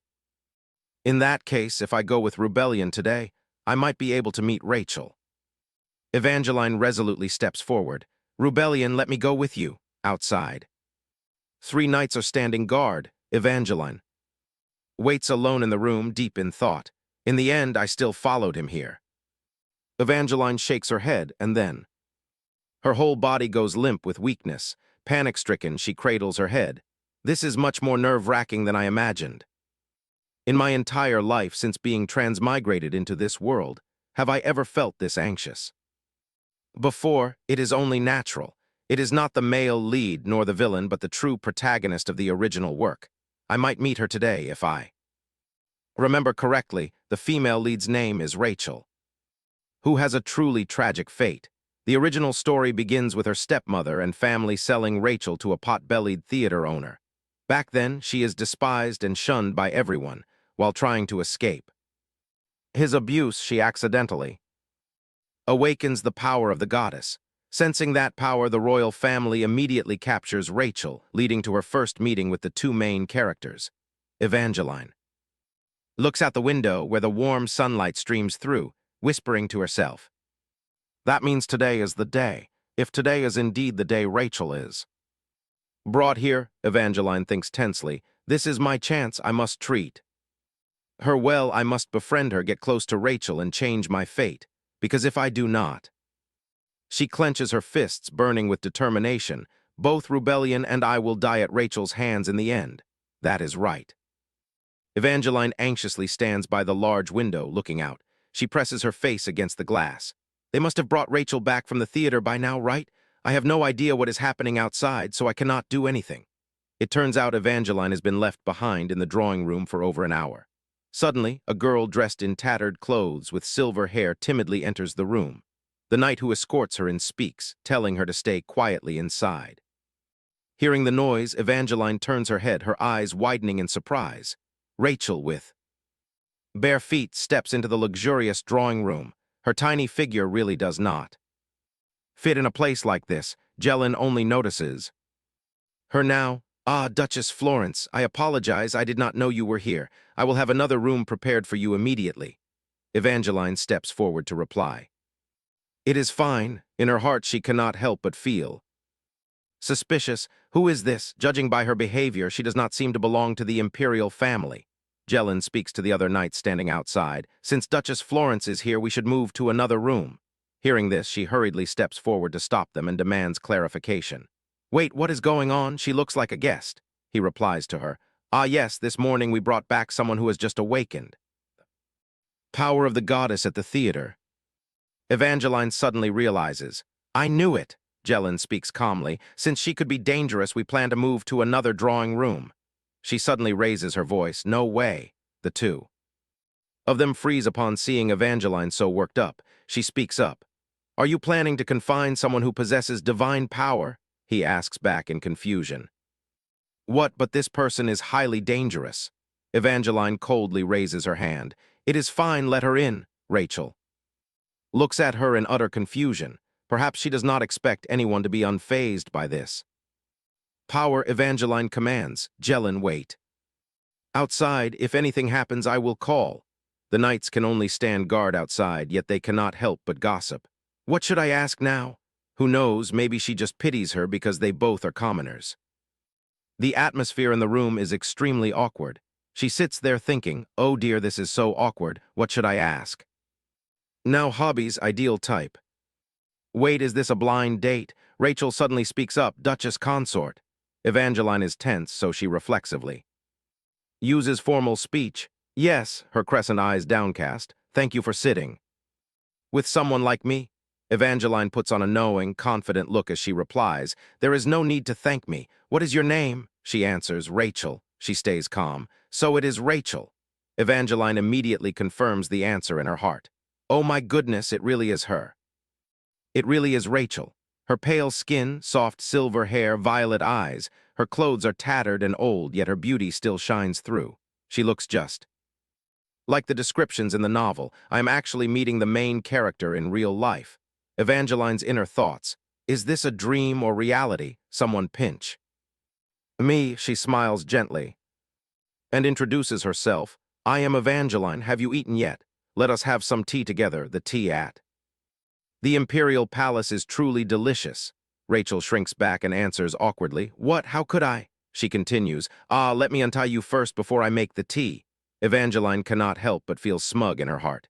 Yes, food is the best way to bond. Suddenly, droplets fall through the air, and her face is now covered with two streams of tears. Meanwhile, she freezes instantly. Panic-stricken, Evangeline calls out. Rachel, Rachel, are you all right? Do you feel unwell anywhere? At this very moment, her mind is in a total mess. Why is she crying? Did I do something wrong? I did not mean to make her cry. She must calm her down. She gently reaches out her hand and calls her name, Rachel. Suddenly, just as Evangeline is about to touch Rachel, a purple aura of power radiates from her entire body. That power seems to go out of control, injuring her. Rachel looks up with a panicked expression. Evangeline thinks to herself, what is that? Is that the goddess's power inside Rachel? She clutches her newly injured arm, but still does not forget to ask, Rachel, are you all right? While asking, Evangeline also wonders, but why did it release so suddenly? Just as she regains her composure, a panicked voice from outside echoes, Eva. It is Rubellion's voice. He suddenly bursts through the door, and she doubtfully calls out Rubellion's name. Rubellion's cold, sharp face appears, but deep in his eyes lies an indescribable anxiety. Evangeline speaks up, Rubellion. Why is everyone? The people standing beside him speak up in reproach. This cannot be. Is the Duchess all right? The Duchess is injured. This is truly outrageous. Seeing this, she becomes flustered and panicked. Clutching her injured hand, Evangeline thinks, what is going on? Why does Rubellion appear right at this moment? Of all times, at the most misunderstanding-prone moment. She hurriedly steps forward. My lord, what is all this commotion about? Suddenly, everyone rushes forward, and he reaches out to take her injured hand. Rubellion coldly looks down. A noble steps forward to question, are you mad? How could you leave the Duchess and that girl in the same room? He replies awkwardly, it was the Duchess's own request. The noble still does not stop questioning. Even so, how could you let someone possessing the Saintess's power stay near the Duchess?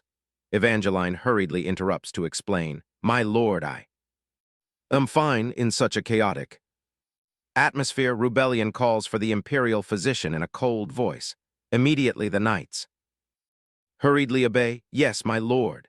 On the other side, the nobles gather together to whisper. One after another, they gossip, heedless of whether Rachel can hear them or not. The Saintess's power? Nonsense. Divine power? It sounds more like the power of a devil. That thing could cause the empire to collapse, and judging by the wound on the Duchess's hand, it was definitely caused by her. Evangeline is alarmed. What? Why are they acting as if Rachel just attacked me? No, this is a misunderstanding. I must explain to Rebellion. What is happening? No way. Is he angry at Rachel? She stands awkwardly between Rebellion and Rachel, thinking, What should I do now? Why did he suddenly get angry? Evangeline gently places her remaining hand on the back of his hand. Rebellion, what is wrong? He looks at her in surprise. A moment later, a faint blush appears on Rebellion's face. He speaks, This wound. Evangeline freezes at his next action. Rebellion lifts her injured hand to his lips. She is utterly shocked, her face burning red. What is going on? A kiss? Did he just kiss the wound? Rebellion looks like a sad puppy with droopy ears. Does it hurt a lot? As if struck by electricity, she hurriedly pulls her hand back. No, it was due to my own carelessness. My hand ended up like this because I burned it while pouring tea. Rachel did nothing wrong. If she is guilty of anything, her only crime is being too beautiful. In her heart, Evangeline calculates her next move.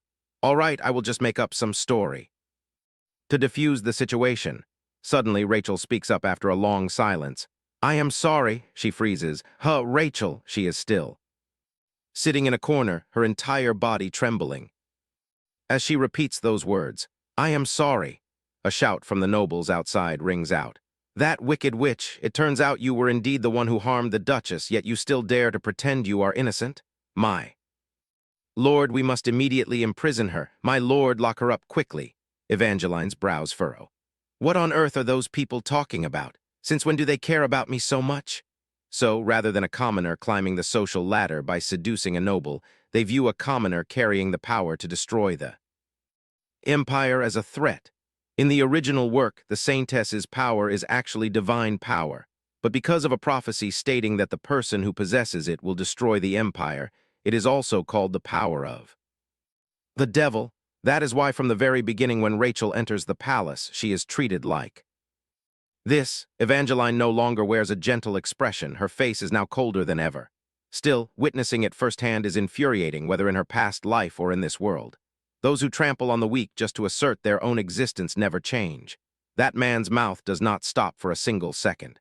My lord, she could awaken at any moment. We must report to the crown prince and execute her immediately. Suddenly, Evangeline coldly cuts him off. Enough, the one who is injured is me. Why do you all keep making such a fuss and constantly blaming her without any clear evidence? He still tries to justify himself. We only worry for the safety of the nation and the Duchess. Evangeline puts her hands on her hips, cutting off his concern. Did you not just gossip behind my back that I am a wasteful commoner? A dead silence falls. Who could have expected that just moments ago? There was endless, noisy gossip right here. Without pause, the imperial physician has arrived, my lord. Just because the Duchess is injured. Before he can even finish his sentence, he notices that the atmosphere is somewhat. That is not right. A moment later, the imperial physician treats the wound on Evangeline's hand. He says, it is only a mild burn, it will heal in a few days. She replies, thank you. While her wound is being treated, Evangeline does not forget to prick up her ears to overhear the conversation. That nobleman still refuses to let it go. Your Grace, no matter what, she must be detained. On the other side, the imperial physician pays no attention to the situation. He continues to work diligently, saying, I will also bandage it. In contrast, that nobleman relentlessly pursues Rachel's matter. Pardon me, but this is not a matter we can overlook out of pity. Evangeline is speechless. What? Is this their way of telling her not to interfere in politics if she does not understand it? Annoyed, she steps forward and interrupts. Are you truly planning to lock her up? I have already said it was just an accident. She is innocent, so why must she be imprisoned? Rubellion glances at Rachel in the corner of the room. He coldly orders, for now, place her in a private room and tighten. The security guards. Dissatisfied with this decision, the nobleman raises his voice in protest. What, your grace? Rubellion speaks in a chilly tone. The imperial family has ordered that anyone possessing the power of the saintess must be isolated in the guest rooms until the imperial decree is lifted. Her detention is temporarily suspended. Anyone who objects to me will be deemed as disregarding the orders of the imperial family. She silently marvels in her heart. Wow, just one sentence and he silences everyone. He turns around and calls her name. Is your treatment finished, Evangeline? She replies. It is finished. He says I will be fine soon, but is Rachel's matter resolved? There will not be any other punishment, right? Rubellion calmly replies. For now, she is being transferred to a private room under the imperial family's supervision. We must discuss this matter further. Evangeline is astonished. Discuss, is it not? Already concluded that it is my own fault. He gently takes her hand, his voice softening with tenderness. Yes, because you look so earnest, I am merely going along with it for now. But no matter how I look at it, this is not a burn caused by tea. Since she has injured you, appropriate measures must still be taken. I expect the discussion with the imperial family to take some time, so you should head home. First, Evangeline is skeptical. Wait, can I not wait and go home with you? Rubellion firmly refuses. No. You are injured, so go home first. She is stunned, her heart crying silent tears. Do you think I want to go home right now? You just said you would punish Rachel. If Rubellion punishes Rachel for this, their relationship will surely sour. According to the original novel, Rubellion and she will die by Rachel's blade. Right, what is this? Can I truly not change the original plot? Right beside her, Rubellion remains firm in his refusal. Even if you plead to stay, I will not allow it this time. Go home and rest. Evangeline thinks to herself, how absurd, someone is pushing her into misfortune. The golden light of the setting sun quietly filters into the carriage. Lost in her thoughts, she sits inside. Evangeline painfully mutters to herself, I might as well just die rather than getting stabbed. According to Rubellion, Rachel is temporarily confined to the guest room with no direct connection to her own incident yet. She feels relieved that Rachel has not been punished immediately. But at this moment, Evangeline lifts a piece of melon and says, Come on, open your mouth. Wide, Rubellion stares at the piece of melon in her hand, utterly bewildered. What are you doing? Evangeline calmly explains. I only want to feed you. Come on, don't be like that, say ah. She patiently tries to feed Rubellion, but he avoids it in frustration. Evangeline, seeing this, says in annoyance, Goodness, when I tell you to do something, you should just do it. We are newlyweds, so why is there no romance at all? I'm trying to create a sweet newlywed atmosphere, so at least pretend to play along. That's right, I am acting cute to soften the mood because I am still worried Rubellion is angry with Rachel. She thinks with a tinge of disappointment, but it does not seem very effective. Sometimes playing the spoiled wife is necessary. A moment later, Rubellion presses his fork into the melon. So, why are you so proactive with me today? Evangeline awkwardly avoids his gaze. Well, I have a favor to ask. Hearing this, Rubellion immediately questions her. A favor? She quickly coaxes him. You must promise to listen to me. He nods in agreement. I will listen. Evangeline cannot believe her ears and gasps. Really? Just like that? Rubellion looks at her with tender eyes. Since my wife is pleading so earnestly, I have no choice but to listen. His gentle attitude catches Evangeline off guard. With a touch of reservation, she speaks about Rachel. Can we not treat her with a bit of kindness? She is not a bad person.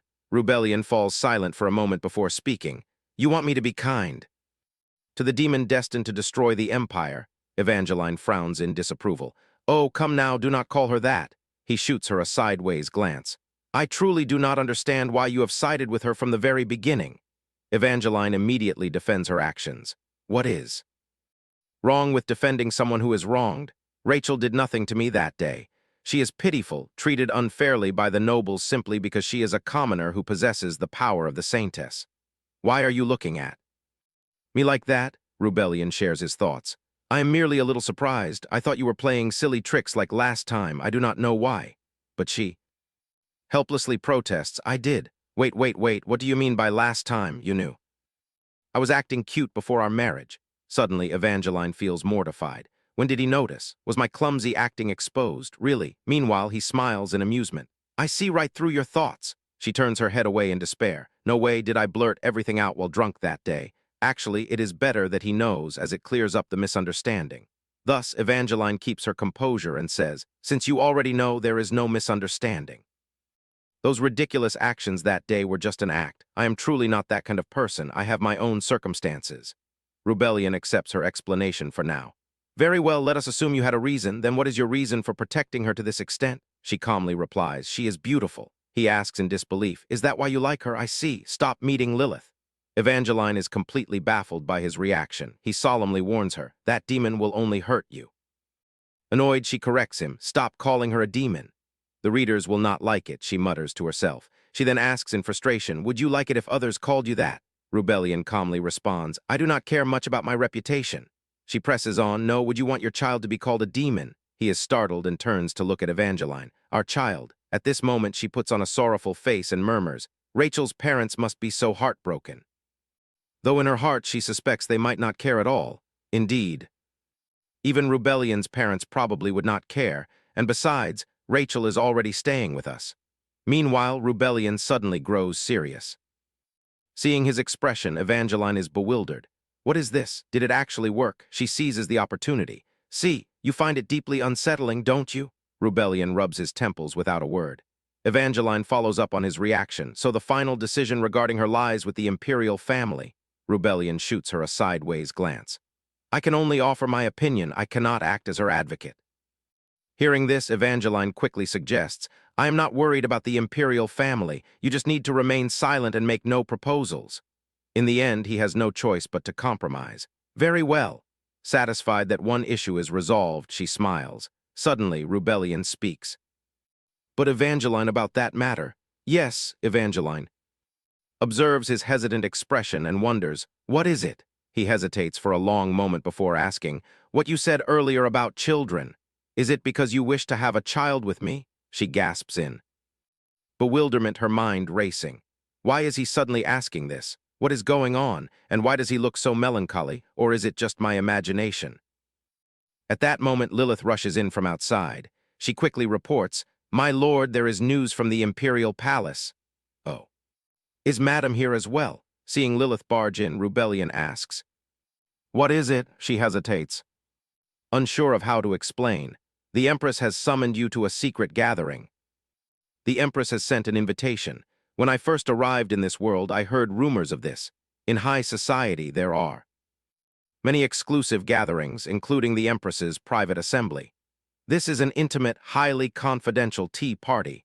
Only noblewomen and young ladies invited by Duchess Colica attend, which Evangeline easily recognizes. In other words, it is a secret gathering of Duchess Colica's supporters. I thought it was merely a rumor, but it turns out to be real. Yet, why am I invited to such a VIP? Aristocratic event. While she is lost in thought, his voice cuts through. You do not need to go. Evangeline is caught off guard by Rebellion's reaction. What, if I do not attend, is that not defying? An imperial decree, he replies solemnly. There is no need to meet. The Empress in private, I will decline on your behalf. She falls silent, observing him. Rebellion looks incredibly anxious, perhaps because in the original novel his mother was bullied by Duchess Colica. Evangeline gently places her hand over Rebellion's. It is all right, I am fine. Really, I will go and return safely. Still worried, he gazes up at her. No, that place is... Evangeline cuts him off before he can finish. I cannot refuse when I lack a strong backer. So I am forced to go, but that is not the main point. You know I am not someone who is easily bullied, right? I will not return empty-handed, so do not worry. Yet he remains deeply anxious, murmuring her name, Evangeline. She continues to soothe him, come now, it is fine. Rebellion's face is tense with genuine worry. In truth, Evangeline shares his apprehension. To be honest, I am a bit terrified myself, but I will asterisk. Gladly accept this challenge. Meanwhile, inside the secret chamber of the Empress's palace, everyone has gathered. Soon after, Evangeline sets off for the Empress's palace. Looking over the documents in her hands, she reads, her name is Alexandria Colica, now renamed Alexandria Tyr. She is 50 years old, malicious, dotes on her son, and despises any flies buzzing around him. Lilith asks in confusion, what is that, my lady? Evangeline calmly explains. It is the Empress's profile. Know your enemy and know yourself, and you will win 100 battles. Lilith is still puzzled. Win what? Evangeline does not answer, lost in thought. The Empress's motive for summoning me this time is highly likely to crush my spirit, since she failed to do so last time. Evangeline closes her eyes. Her mind flashes to Icarus pleading, please marry me. She deduces that to the Empress, she is merely a commoner who dared to approach her son, dared to propose to him, and then married Duke Rubellion shortly after. At the last tea party, Evangeline openly opposed her and challenged her authority. It is no surprise she is a thorn in the Empress's side. She vividly recalls Rachel's tearful accusation. Everyone hates me. Suddenly, a realization hits Evangeline. Wait, thinking back, didn't the Empress treat Rachel in the exact same manner? When the Crown Prince fell in love with Rachel, she was also a commoner, a lowly commoner who possessed the power of the Saintess, Asterisk. A symbol of the demon, yet she dared to approach my son.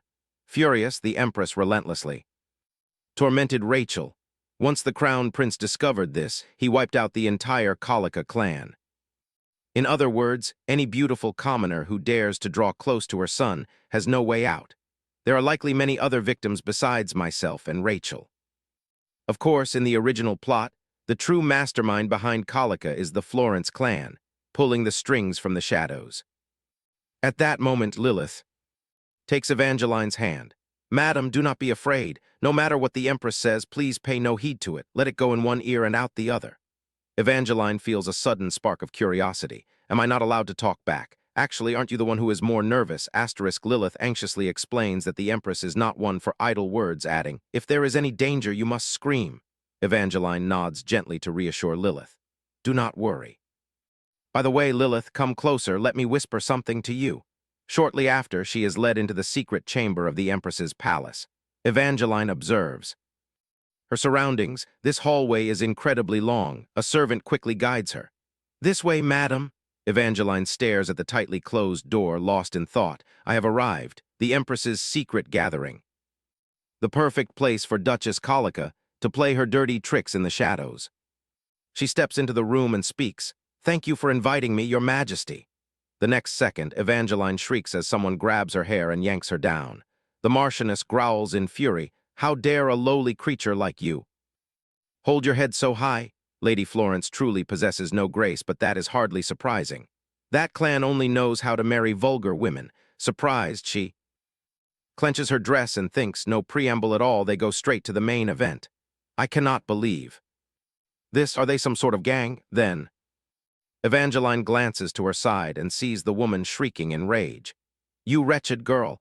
How dare you look at me with such insolence when your very life?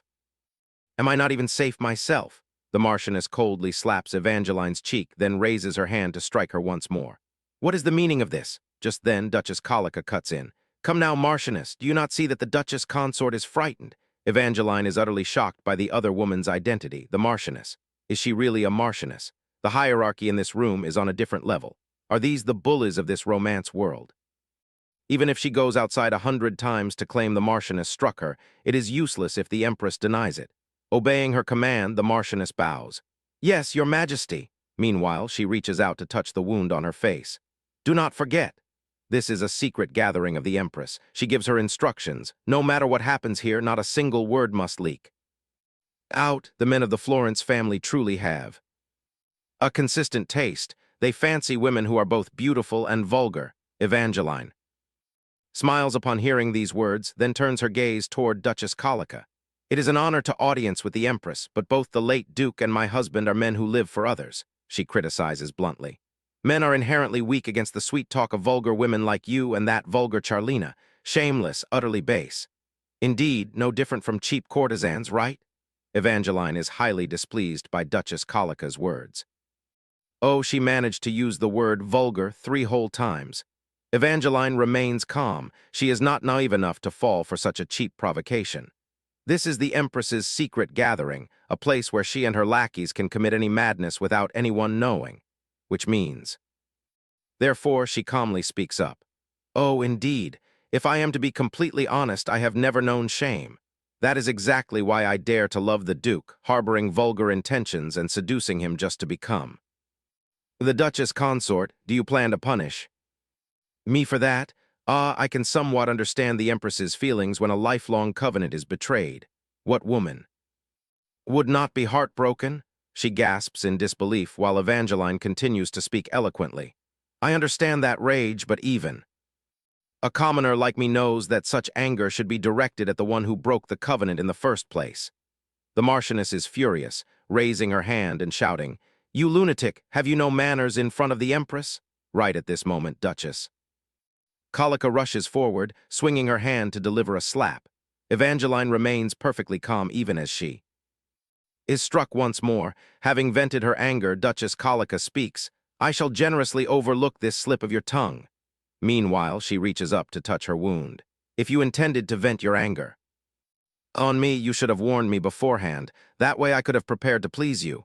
She stares in utter disbelief. "How dare you? Are you insane?" Evangeline bluntly confirms, "That is right, I'm crazy. Sometimes I even bite." Duchess Colica suddenly asks in panic, "Be bite people," then sees her glaring fiercely at her. "You do not know when I might lose my temper, so do not touch me carelessly." Incensed, Duchess Colica swings her hand again. "You wretched, foul-mouthed creature speaking such nonsense." Evangeline quickly notices her movement. She thinks to herself, "This time I must dodge." Right then, someone splashes. Startling Evangeline, Duchess Colica also halts her actions as a voice rings out. Everything has its limits, including insolence. She glances toward the source of the voice. At this moment, Melina slowly approaches and says, "Do not take it to heart. This is merely the well-deserved punishment for a lowly wretch who dares to look upon the crown prince and behaves so insolently toward the Empress." Evangeline steps back, thinking bitterly, "I propose to the crown prince just to survive."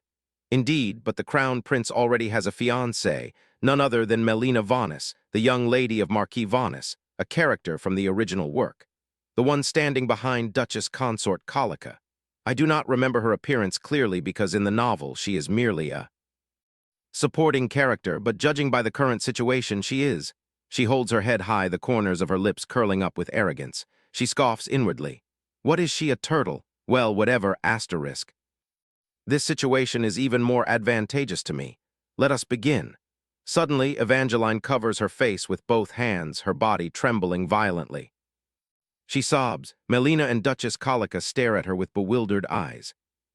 Evangeline struggles to speak through her sobs. "Oh, it is so hot. Oh, my face." Melina glares at her. "What, your face is perfectly fine." Evangeline immediately refutes. "No, it is not fine at all." The woman next to Duchess Colica quickly speaks up. "Your Majesty, please step back a little." She screams in rage. "You lunatic! Do you think I am afraid of your cheap tricks? You dare trick me with such trivial child's play?" Evangeline lowers her head slightly, thinking to herself, "Just this, and you are already so frightened." Actually, this is not the reaction the Empress expected. She probably thought I would break down like Charlena did back then. Kneeling on the floor, she weeps, begs, and apologizes to the Empress, trembling as she cries and begs for forgiveness for her previous insolence. "I beg for your mercy." Duchess Colica glares and barks. "Are you still pretending to cry?" Suddenly, a voice echoes from outside the door. "What is happening here, Imperial Mother?" Melina starts slightly upon hearing that voice. Icarus steps into the room, looking majestic. She asks in panic, "Crown Prince, why are you here?" Lilith, walking beside him, gasps in shock. "My lady." Rubellion stands behind them, his face darkened and his eyes cold enough to pierce through everything before him. That invisible pressure makes her and Melina tremble, fear welling up in their eyes. The invisible pressure strikes terror into her and Melina. Duchess Colica stammers, "Do not tell me we should just ignore her." Lilith coldly sweeps past without even looking back. She asks anxiously, "My lady, are you all right? Why is there tea spilled like this?" "Oh, your face." Evangeline speaks in a trembling voice. Lilith, well done, indeed. This is all part of her plan. A few hours ago in the carriage, Evangeline called her over to discuss something. "Lilith, keep your voice down. Rubellion will surely not feel at ease letting me go there alone. Obviously, after arriving at the palace, he will find an excuse to enter. Perhaps he will say he is here to see the crown prince, while I buy time to attend the secret gathering." Lilith bows respectfully. "Oh, Duke, what brings you to the palace?" Rubellion speaks in a low voice. I have matters to discuss with His Highness, the Crown Prince. Icarus greets her. Lilith, long time no see. Evangeline continues to instruct her. Lilith, if you meet the Crown Prince, stay by their side as long as possible. If I suddenly make a big scene, bring them to me immediately. Lilith leans in, her voice filled with anxiety. Wait, what if I do not run into the Crown Prince? And will the Duke really come to the Imperial Palace? She gently reassures her. Do not worry, Rubellion will definitely come. In her heart, Evangeline is absolutely certain that if it is him, he will surely come. She gently encourages her. I believe in you, Lilith. Can you do this? Moved, Lilith's eyes shine with determination. My lady, leave it to me. Evangeline smiles with deep satisfaction, the corners of her lips curling up with contentment. She silently tells herself that whether Rubellion loves her or not, when he sees her summoned by the Empress, he will naturally remember his mother, who was once bullied. Driven to seek vengeance, Rubellion will surely come to the palace to investigate the situation. The best excuse he can use is to meet the Crown Prince. In short, the plan is a roaring success. Evangeline rejoices inwardly. Now that the original plot has begun, turning things around is much easier. Lilith feels a pang of pity. You did not say you would let yourself get hurt. She calculates in her mind, of course. I feel a little guilty for using Rubellion's painful past for this plan. But in any case, I am giving him an opportunity for revenge. Rubellion looks at her with eyes full of deep sympathy. Evangeline looks up at him. He steps closer and takes off his cloak. She gasps in surprise. Duke! Her face blushes slightly. Rubellion maintains his stoic expression, showing no emotion whatsoever. Melina speaks up, feigning grievance. Your Highness, this is so unfair. She was the one who was insolent first. Is it not only natural for the Empress to teach her a lesson? Evangeline scoffs inwardly. Oh, so you are going to play this card. She nests closer to him, her voice trembling. Rubellion, I am so scared. Evangeline buries her head against him as if seeking a little peace in his embrace. Icarus stands aside, watching silently before he speaks up. Imperial Mother, how can this be? Rubellion is my closest friend. The Duchess Consort of Florence is his wife. Duchess Colica hastily explains. Crown Prince, she has only just become the Duchess Consort. I am merely teaching her a bit of etiquette. Why do you act as though I have done something terribly wrong? Rubellion speaks in a cold voice. You call this teaching her, injuring her face and pouring tea on her? She turns to explain. Duke, discipline must surely involve punishment. He raises his voice in challenge. Then why does the Empress personally deliver this discipline? She was raised in such a fine family that even I have never laid a hand on her. What right do you have? She speaks haughtily. Duke, you go too far. Duke of Florence, are you being insolent to me over a mere commoner? Even if the Emperor grants his favor, I am still a daughter of the Colica clan. Rubellion casts a freezing gaze at her, replying sternly, favor or not, it does not change the truth. My wife is the Duchess Consort of Florence. Since when does the Florence clan have to bow before the Colica clan? Bitter resentment fills Duchess Colica's heart, her lips tightly pressed. Oh, how well you speak. Do go on, go on. Icarus closes his eyes and sighs, making a firm decision with a resolute look.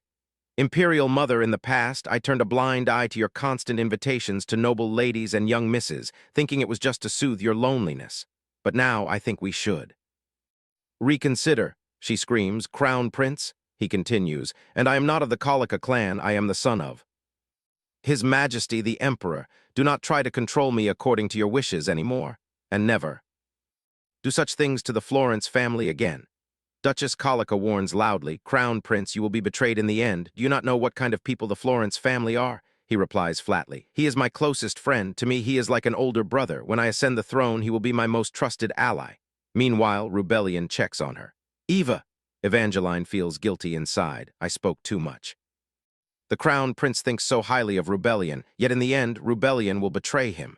Melina speaks up to admit her fault. Your Highness, I am in the wrong. The Empress only gave a gentle reminder. Rubellion cuts her off. Lady Melina Vanis.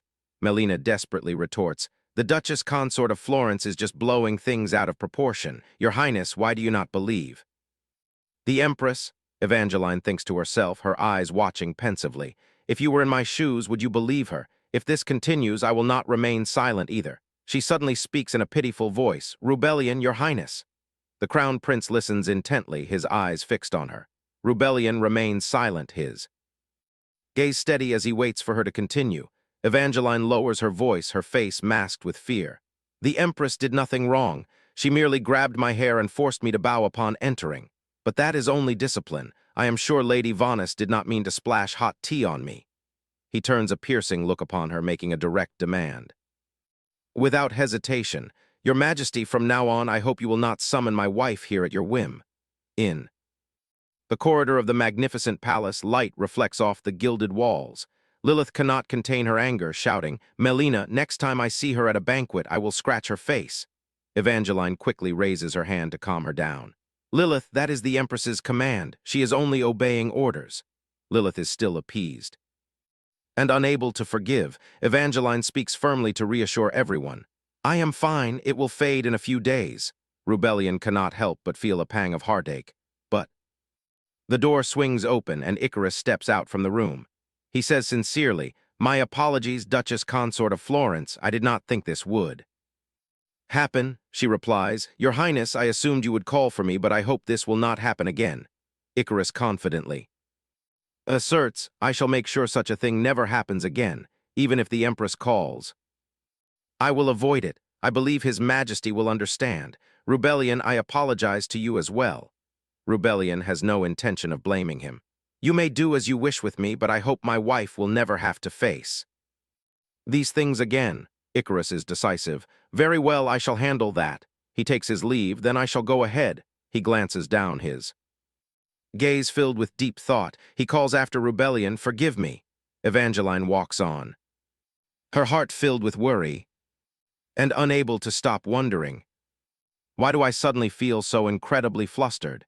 Icarus gazes intently at their retreating backs. She and Rubellion slowly walk away from this place. She turns to him anxiously and asks, Is it really all right for us to just leave like this? Rubellion gently answers, It is fine. Evangeline gently pushes him away, but please step back a bit. I am very dirty right now. Rubellion replies tenderly, It does not matter if it is mine, it is not dirty, let me take you home.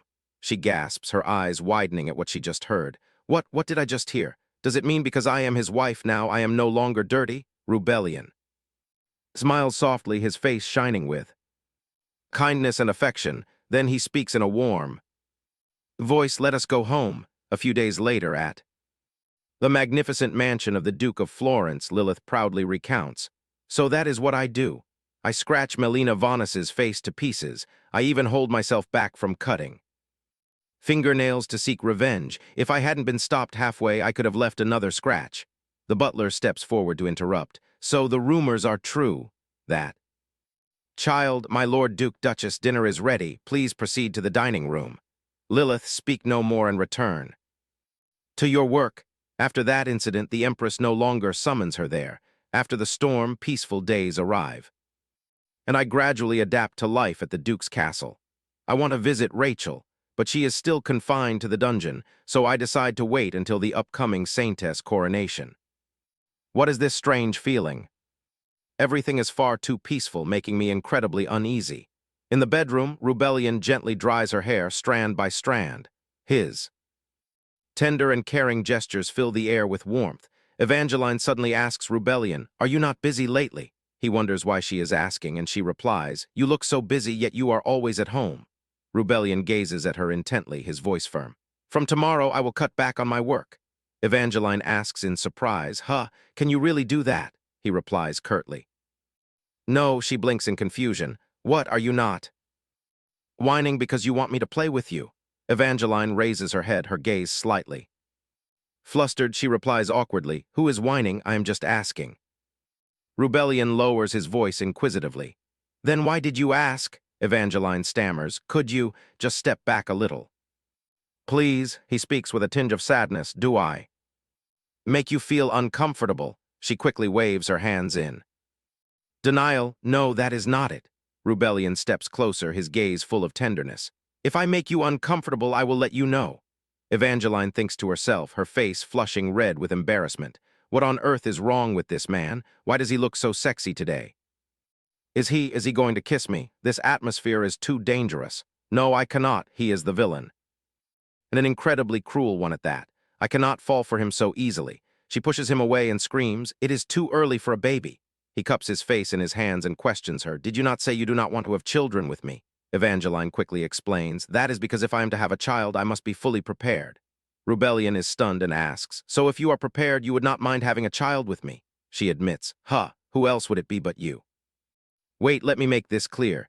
Do not tell me you think I find you so repulsive that I would rather have a child with someone else. What on earth do you think of me? This is not some trashy drama." Drama, his eyes show a hint of sadness and anticipation. "I thought you could not stand me."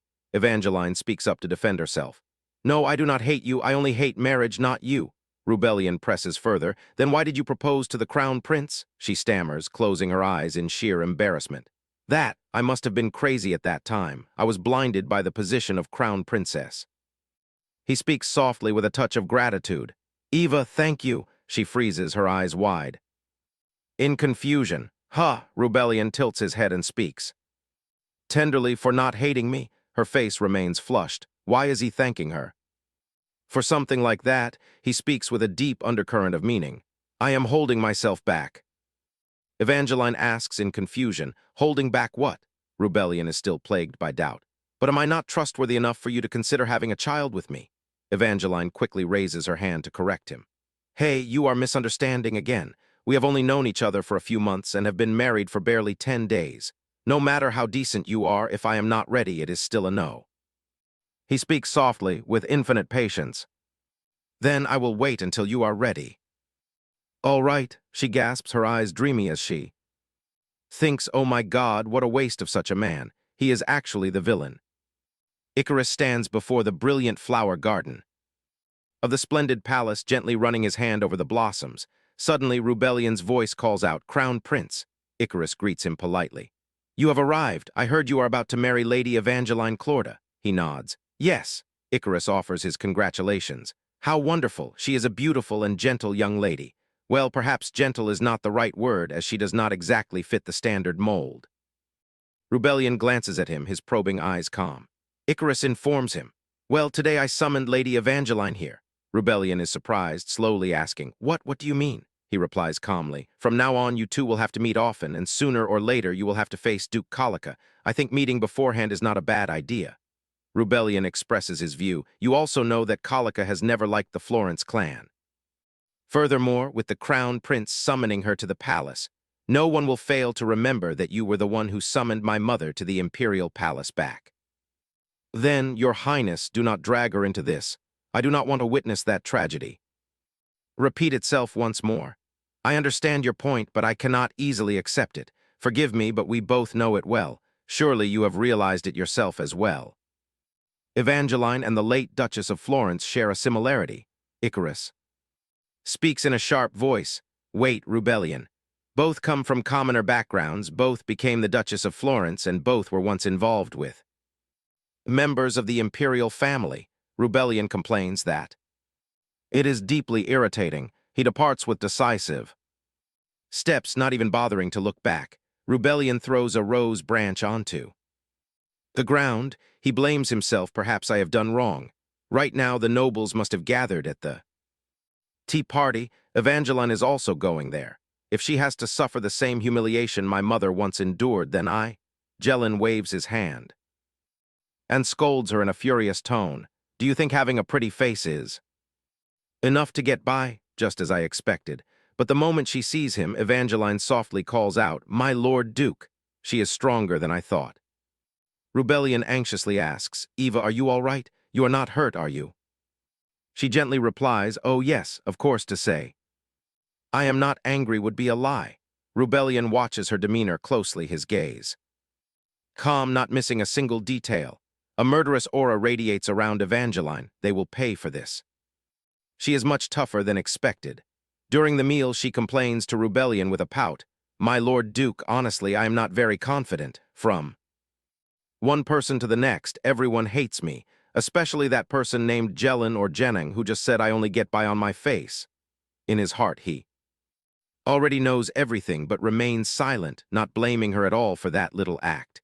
He has no idea why it works so well on others, but she plays her part so convincingly. Should I play along, after all? They are indeed detestable. Rubellion rests his hands on the table and slowly stands up. He speaks in a solemn voice. A noble lady should also be taught proper manners. If not for me, Evangeline would not have had to endure or hear such cruel words. Evangeline looks up at him with an innocent face, causing him to freeze for a moment. She gently blossoms into a bright smile, her beautiful face radiant with happiness. Rubellion's cheeks flush pink, his eyes filled with both bashfulness and confusion. Guilt wells up inside me, and I want to reward her for standing so strong. Jellin walks in, bows respectfully, and says, "You summon me, my lord." His face turns pale, and his whole body trembles, betraying his deep terror. Rubellion rests his chin on his hand, sitting nonchalantly. With an expressionless face, he says to him in a cold tone, "The crown prince will not be able to protect you. Duke Colica also has no reason to take your side." Jellin stammers, struggling to make his point. "If you go this far just for a woman, your reputation will be ruined. Besides, Evangeline already has a bad reputation." He crosses his arms over his chest and interrogates him. "Do you know who spread those rumors?" Jellin flinches, panic written all over his face. "What, that?" Rubellion growls, exposing the man's dirty secrets. "I heard that you once pursued her and were rejected, so you went around spreading unpleasant rumors about her." Jellin hurls insults, "Because that woman behaves indecently." He angrily repeats his words. "That woman?" Jellin realizes his slip of the tongue and his face pales. "I mean Lady Clorda." Rubellion speaks with an ominous undertone. "Have you been feeling very lonely lately?" He quickly denies it. "What, no, excellent." Rubellion speaks, his threatening words like a cold blade. Then continue. "To be lonely if you still wish to live. Under the guise of studying abroad, but in truth a banishment, he will never set foot in the Empire again. Colica might be displeased, but he will not bother to step up for someone as fallen as Jellin." The butler approaches and asks in concern, "But my Lord Duke, if you banish him, will it not spark some unpleasant rumors?" Rubellion does not seem to care. The butler voices his concerns. "Yes, like the Duke of Florence is so infatuated with Lady Clorda that he banished a nobleman who once pursued her, or something of that sort." After the tea party, the rumors indeed spread everywhere. That scandalous woman is about to become the new mistress of Florence. The Duke of Florence is madly in love with Lady Clorda to the point of losing his mind. Before long, it becomes the hottest topic. Throughout the capital, he replies indifferently, "The Duke of Florence is deeply infatuated with his lady." I find this rumor quite interesting, for those involved. It turns out to be a satisfying rumor indeed. Would my past self have ever thought that one day such a strange creature would become so adorable? Rubellion is lost in his thoughts. Evangeline Clorda is an extraordinary woman, even putting aside her breathtaking beauty. She remains incredibly unique. Sometimes she says things I cannot comprehend at all. I wonder if the two of us truly live in the same world. He gently places his hand upon her childhood portrait, his eyes dark and quiet, filled with tenderness and deep emotion. Evangeline Clorda, he silently makes a guess in his heart. Sometimes she behaves like an observer, like a spectator, standing outside the frame like a guest watching a play. It is as if she is not at the center of everything. Evangeline walks in from outside and calls out to him, "I am ready." "What are you looking at?" Rubellion, looking at a portrait, answers. "Did you really look like this when you were little?" she asks curiously. "Do I look so different? What? Why are you laughing? Am I that funny?" He is helpless, thinking to himself, she is truly adorable. Wait, what did I just think? Adorable? This woman. Evangeline quickly chides him. "Even after seeing my childhood photo, can you still call me a lady?" "That is exactly what I want to say." Rubellion ponders in his heart, his contemplative eyes searching for answers in the silence. Is my concern for Evangeline Clorda merely out of guilt for binding her to this unavoidable marriage? Evangeline stands there in confusion, looking at him with a bewildered gaze. But can guilt turn into affection? Rubellion is still hesitant. He gives his answer, "I do not know. Perhaps I am feeling guilty once again." Rubellion says to himself, in the end, how do I feel about this woman? Beautiful, cute, someone who deserves to be cherished more than anyone else. Is all of this just my way of making amends? Besides, Evangeline Clorda is not the type of person you would call cute, is she? Oh, my Lord Duke, she is not exactly the affectionate type. I do not know any more, and I do not want to care, you fool. She lacks the gentle feminine traits that Rebellion was taught to expect from childhood. She is not particularly elegant or refined, nor is she the type of gentle soul who makes others weep, and yet I think she is cute. Continuing the struggle in his mind. Normally, one calls someone cute when they have an endearing side, right? But in Evangeline's case, she asks, should I go to the gathering alone? Hearing her words, he is stunned into a daze, then suddenly stands up and shouts, absolutely not. Startled, Evangeline repeats in confusion, no. Evangeline tilts her head in wonder. If that is not the case, why are you shouting like that? Rebellion looks at her and thinks to himself, how can I still find a woman behaving so casually like this adorable? I am losing my mind. Rebellion blushes and looks away, continuing to ponder. Now that I am aware of it, it feels like it will never end. Beside him, Evangeline asks again, so, are we going out? Where are we going? Rebellion replies. We will watch a play there, Evangeline. Does not answer but falls into deep thought. Ah, if he goes to the theater. Noticing her expression, he recalls that unfamiliar look of hers. He gently calls her name. Hearing his voice, she snaps out of it, turns to look at him with a soft smile and says, let us go to the theater district, her smile makes. Rebellion frees for a few seconds. He becomes thoughtful once more, thoughts racing through his mind. I can never guess what she is thinking or what she will do next, yet I am constantly drawn to her. Perhaps I am not normal either. Rebellion asks with concern, have you eaten anything? On the night before. The wedding, the butler bows, his deep and respectful voice echoing. Have you already given the ring of the Florence clan to Lady?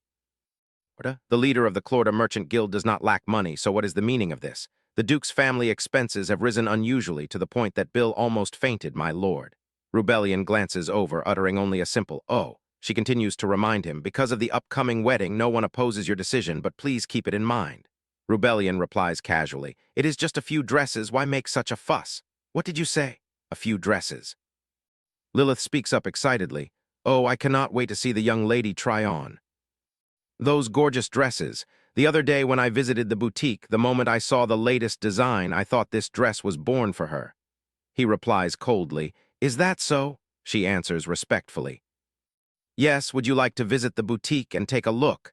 The butler cannot maintain his composure, his loud voice betraying his frustration. This will trigger rumors, my lord. They will say Lady Evangeline Clorda is an extravagant spendthrift.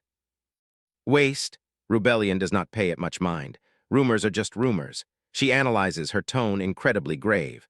But if those words come from the mouth of Duke Colica, then we both know it will not stop at just rumors. A single incident might not cause a stir, but if boundaries are crossed too many times, rumors will spread like wildfire. The Duke of Florence losing all his reason because of a woman. Since time immemorial, the mistakes of men are always blamed on women. From now on, my lord, whatever mistakes you make, all responsibility will fall upon young Miss Clorda. They will say she bewitched you, that it is all her fault. With time, everything you do can be tied to the name Evangeline. From now on, my lord, your actions no longer belong to you alone. Glory belongs to the leader, but failure is always pinned on the woman beside them. Hearing the housekeeper say this, he wavers slightly. She flashes a satisfied smile. She advises, so from now on you must shoulder this responsibility as well. This is how the nobility works. From the moment Evangeline Clorda marries into the Florence clan, her fate is bound to ours.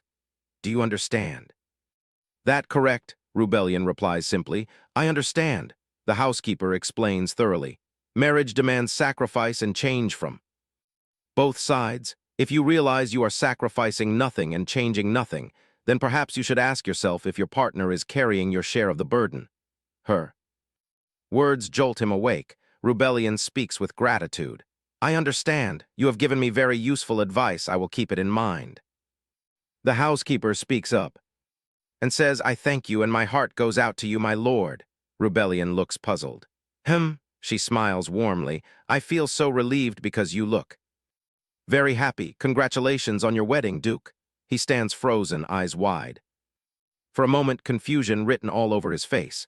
Clad in his formal attire, Rebellion looks up at the azure sky, his gaze thoughtful with responsibility. A man approaches and announces, "Duke, young Miss Clorda has arrived." He turns to respond. "All right, let's go. To me, marriage was once merely a means to an end. I thought all I had to do was make everyone believe we are a married couple. But I can no longer deny it. She has become a part of my life." Rebellion stands in silence, watching her look stunning in her wedding dress. Then a soft, happy smile graces his lips, his eyes sparkling with a joy that overflows in his heart. "And I want to spend the rest of my life by her side." So now it is my turn to knock on the door of her world. Together they step into the wedding hall. Brilliant lights shine from the grand windows of the estate in the night. 2. Maidservants frantically support Evangeline, their voices laced with worry. "My lady, are you all right?" Lilith whispers. "It seems my lady's tolerance for alcohol is not very good." Standing beside them, Rebellion speaks in a solemn tone. "From now on, I will be more careful." Evangeline lies quietly on the bed, drifting into a deep sleep. Lilith chuckles softly, her voice teasing. "Normally, shouldn't you undress my lady yourself, my lord?" He frowns, commanding coldly, "Get out." The 3 maids huddle together, whispering in hushed tones with disappointed faces, utterly deflated. "Let's go, let's go." Everyone leaves and the bedroom door shuts with a thud. The room now regains its original tranquility. Rebellion stands in silence, in the middle of the room, casting a tender gaze toward Evangeline. She is fast asleep on the bed, her face looking incredibly serene. He mutters softly to himself, "What was I even expecting?" Rebellion Florence. He harbors a deep-seated hatred for the Emperor and the Colica clan, the very people who brought tragedy upon his mother. Since childhood, he has dreamed of the moment of this revenge. Every single moment of his life is dedicated solely to vengeance. Every path he walks is for that purpose. Originally, according to the plan, today is supposed to be just another day in his years of seeking revenge. Evangeline keeps questioning him. "Do you really have to do this? Do you really have to take revenge?" "I never thought I would hear the word revenge from her lips."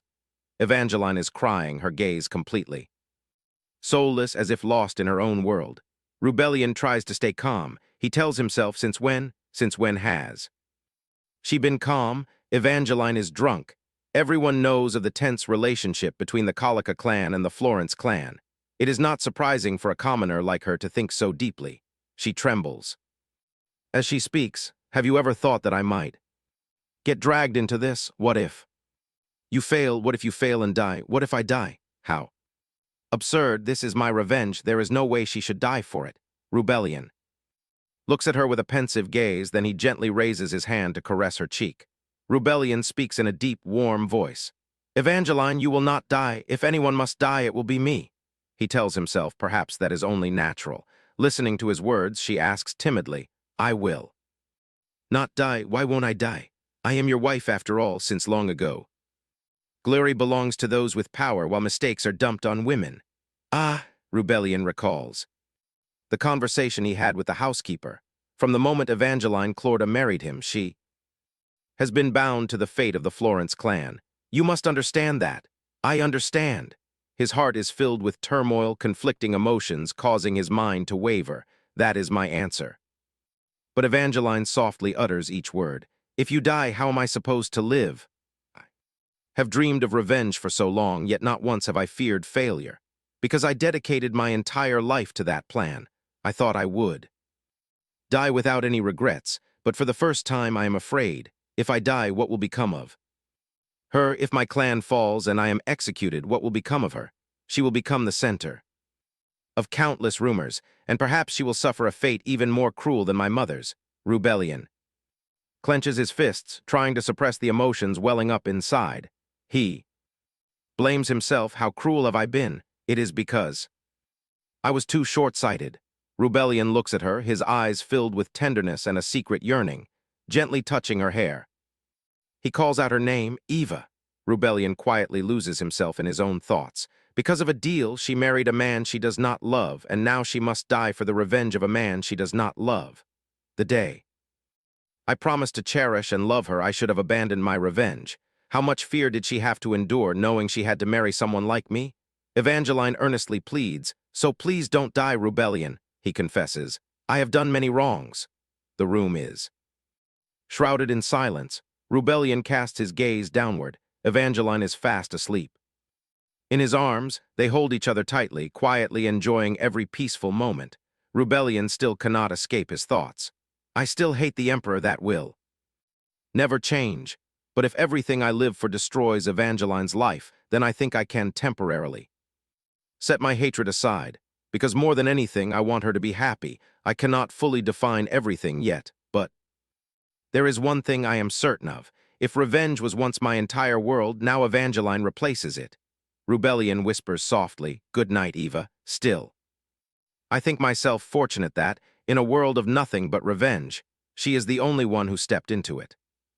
In the study, the atmosphere is quiet, and warm, soft light filtering through the window frame. Bill steps in front of her and introduces himself. "A pleasure to meet you. My lady, I am Bill, the one in charge of the Duke's finances." Evangeline sits up straight, her eyes wide with confusion, and she asks in surprise, "Is that so? But why have you come here?"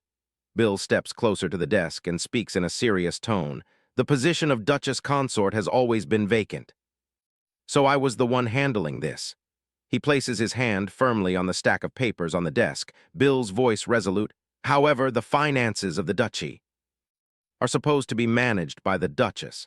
She thinks suspiciously to herself, "Is that so? Why is he looking at me like that? Did I do something to displease him?" He silently assesses. "We have never met, yet she has already spent quite a lot." Bill stands up straight, his face solemn. "In truth, I should have handed over the ledgers to you as soon as you married." Evangeline knits her brows in question, but he explains, "Since my lady comes from a commoner background, I assumed you have not received a formal education. Furthermore, as a woman, you are likely not adept at accounting, which is why I continued to manage the finances after the wedding." Ko Sai Dawn Trong Long De La Dangam letter 1EC9, a My Min PH letter 1EA3 I Kong. Dung Lam letter 1ED9 TN Han V letter 1EAD Thu V letter 1ECB. Bill glances at her, each word ringing out clearly. "But regardless, the ledgers are still the responsibility of the Duchess Consort. Even if your abilities are limited, I should hand them over to you soon." A spark of irritation flares up inside Evangeline. Wow, the limit of this interesting character ends right here. He is clearly looking down on me. Even before entering the Duke's estate, I was already considered inferior. Simply because of my commoner status, I thought time would make things better. But there are still people like this. Just like when Clorda became the Duchess of Shimuri, I am still just a black sheep. I hate this, a power-hungry noble full of prejudice and privilege. I have seen too many faces like his. I was tired of these people a long time ago. Bill continues his presentation, his voice coherent. "So after basic training, I will have to test you, my lady." Evangeline suddenly asks back, "Bill, is it?" Confused, he replies, "Yes." She leans forward, questioning in a cold voice. "Yes, are you the Duchess Consort?" Bill stammers, his words coming out in utter confusion. "What?" "My lady," Evangeline raises her voice, emphasizing each word. "Since the actual mistress of the Duke's estate seems untrustworthy, and a mere servant dares to test the abilities of the Duchess, I only wish to ask if you are somehow the actual mistress here." He replies with a tremble, panic written all over his eyes. "My lady, I apologize. I had no intention of offending you. Perhaps I was just a bit too blunt." Evangeline closes her eyes, letting out a long sigh as if releasing some of her tension. With a stern face, she dismisses his excuse. "Do not try to use being blunt as a cover for your insolence. You are not blunt, you are simply rude. At any rate, either hand over the ledgers properly or do not hand them over at all. If you do not trust me, keep them yourself." Hearing her words, Bill stands dazed, confusion flashing in his eyes. In the end, he has to lower his head, completely submitting to her authority. Bill bows sincerely. "I crossed the line. I truly apologize. From now on, I will do my utmost to ensure my lady does not face any difficulties." Evangeline flashes a satisfied smile. She stands up, speaking in a calm voice. "Then I apologize as well. I have no intention of using the authority of the Duchess to suppress you. However, if you speak or act like this in my presence again, I will let you know why people call me a half-monster." Bill bows low in response, his voice trembling. "Yes, my lady."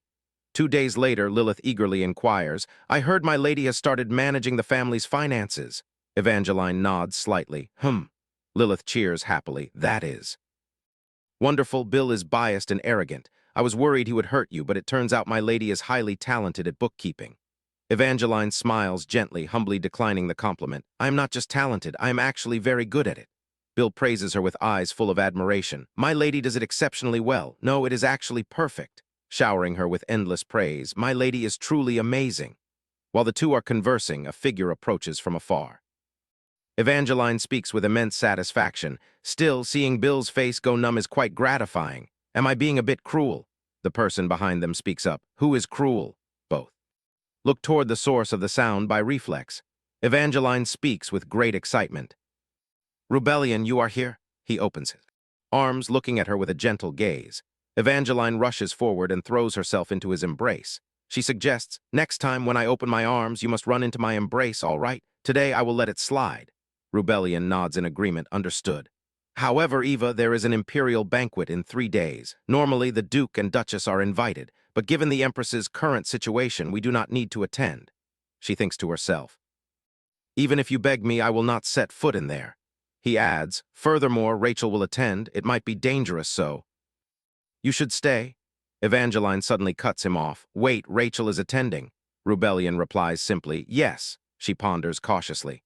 Come to think of it, isn't there a banquet in the original work as well? Could it be this very banquet, the one where the crown prince begins to notice Rachel? It is also the place where Rebellion decides to get serious about his revenge. No way, if Rebellion goes, the story will return to its original trajectory. Ah, no. Evangeline pleads in a soft voice, begging Rebellion not to go to that banquet. She tells herself she must stop him. Rebellion speaks softly. I feel I ought to go. Why is that? Evangeline stammers. Well, actually, on that day, I already have plans. He is curious. What plans? She replies shyly, for a magical night. Hearing her words, Rebellion freezes, his entire body stiffening. He blushes, asking awkwardly, do you know what you just said? Evangeline replies clearly, of course I do. A magical night where I will cook you a delicious meal. A home-cooked meal prepared by your wife. Isn't that much better than a boring party? Rebellion feels slightly disappointed, not quite, and inside her mind her plans crumble. Ah! He smiles gently, his expression tender. Rebellion speaks softly, trying to persuade her. Though I want it very much, I truly cannot make it this time. Let's have that dinner together another day. Evangeline bites her lip, unwilling to yield. No, why didn't it work? There is no other choice. It is time to use Evangeline's secret weapon, her ultimate technique. She covers herself completely with a blanket, trying to look exhausted as if she has a high fever. Rebellion asks, about her health, is she still running a high fever? Lilith replies respectfully, yes, my lord, last night my lady said she felt cold. She is likely truly sick. He asks further. What does the doctor say? She continues, the doctor says it is nothing serious. Rebellion nods slightly, speaking slowly, I understand, you may leave first. Evangeline hurriedly hides beneath the covers. He walks slowly to the bedside, his demeanor calm and composed. Rebellion speaks in a tender voice. Eva, are you all right? Evangeline stands dazed, captivated by his beauty, sighing inwardly, *O, fine clothes truly shine because of the wearer. No, this is not the time to be daydreaming over his face. Rebellion speaks in a deep, warm voice. Are you in a lot of pain? She pretends to sigh. I feel so tired, Rebellion, my head hurts and I have a cough too. Evangeline purses her lips slightly, thinking to herself, all right, I must act like a truly frail person. Indeed, the ultimate secret weapon of Evangeline Clorda is pretending to be ill. Even Lilith coordinates with her for the sake of her lady's love. Anything is possible. Right now, he cannot possibly abandon a sick person. If he truly leaves, he will feel deeply guilty. Rebellion raises his hand, his eyes filled with worry, intending to touch her face to check her temperature. He speaks calmly, looking as if she does not have a fever. He lets out a mysterious smile, the corners of his lips curving up as if hiding something. Evangeline clenches her fists, her heart in a chaotic tangle of emotions. No, if he leaves now, he will know I am pretending. She calls his name, Rebellion, hold me. He is slightly taken aback by her request. Evangeline says in a weak voice, I am so cold. Rebellion leans down and sits beside her. He tilts his body slightly, his words full of tenderness. How is it? Do you feel any better? Is there anything else you want me to do? An indescribable sense of surprise wells up in her heart. Huh, does this really work? Did he give in so quickly? If so, then? Evangeline speaks softly, her words carrying a hint of regret. Do you really have to attend that banquet? Rebellion appears to consider it. Let's see. Evangeline is momentarily dazed, her eyes wide. Huh, she asks softly, her voice laced with anxiety and reluctance. Rebellion, are you truly planning to go? I will be so bored and lonely if I stay home by myself, especially since I am sick. He tilts his head and asks softly, bored? Lonely, Evangeline bashfully expresses. If only my husband were by my side right now, how wonderful that would be. He remains silent for a moment, his lips pressed together as if holding something back. Her heart flutters with anticipation, beating wildly in her chest. Is that a no? Rebellion agrees. Very well, I will not go. Evangeline sits up abruptly, exclaiming in excitement, Really? She realizes. Something is amiss and her heart skips a beat. Evangeline instantly adjusts her expression. Ah, I feel so dizzy, so exhausted. He speaks helplessly. Yes, you do look very tired. Evangeline looks up at him, whispering softly, Will you stay here with me? Rebellion replies softly, Yes, I will stay, the next morning. The first rays of morning light filter through the window, shining directly into the room. Evangeline rejoices silently, thank goodness. What a relief, I have successfully changed the original. Storyline, in the original plot, the male and female leads fall for each other at yesterday's banquet, and perhaps she and Rebellion. Thinking of this, she suddenly stops, her face pale. Evangeline reassures herself, no, what am I thinking? I must focus on surviving. Suddenly, she opens her eyes and looks over to see Rebellion lying beside her, his face so flawless and beautiful. Evangeline gasps softly, I never expected him to actually stay with me. If he is a villain, isn't he being too kind? A fleeting thought crosses her mind. He is actually a very good person, especially for someone with such a past who still hopes for revenge. She suddenly freezes, her eyes widening in surprise. Evangeline blurts out, Oh, his skin is incredibly smooth. Rebellion suddenly wakes up and grabs her hand. Stop it. She is startled, whispering in her mind, he is awake. Rebellion inquires, Do you feel better? Evangeline replies, Yes, I feel much better after a good sleep. He says softly, That is good. If you were still sick today, I do not know if I should continue to look after you. She is slightly confused. What do you mean by that? Rebellion says teasingly, Who knows what you are thinking? Are you taking a break today then? Evangeline says softly, her eyes turning away slightly. Well, not necessarily. I still have ledger books to review. He asks with concern, Is managing the ledgers difficult? She replies, It is fine. Have you ever seen me fail? Rebellion continues to ask, Then is there anything that troubles you? Evangeline tilts her head slightly, her tone half joking, half serious. If I tell you everything, it will sound like I am whining. He pleads, But I want to know. I truly want to hear everything you do, think, and feel. She questions him, And then will you fix everything for me? I complain all the time, yet you do nothing but listen. Rebellion asserts firmly, Of course. I will fix it all. I will never grow tired of it. You can complain to me for the rest of your life. Evangeline replies indifferently, Very well. Her eyes hold countless unspoken words. She makes her decision. A few days later, Bill steps forward to report, Here are today's ledgers, Duchess. Evangeline greets him politely, Hello, Bill. Did the Duke reprimand you? He replies petulantly, I knew it. Did you complain to the Duke, Duchess? Why do you look so proud of it? She pretends not to hear. What did you say? I cannot hear you clearly.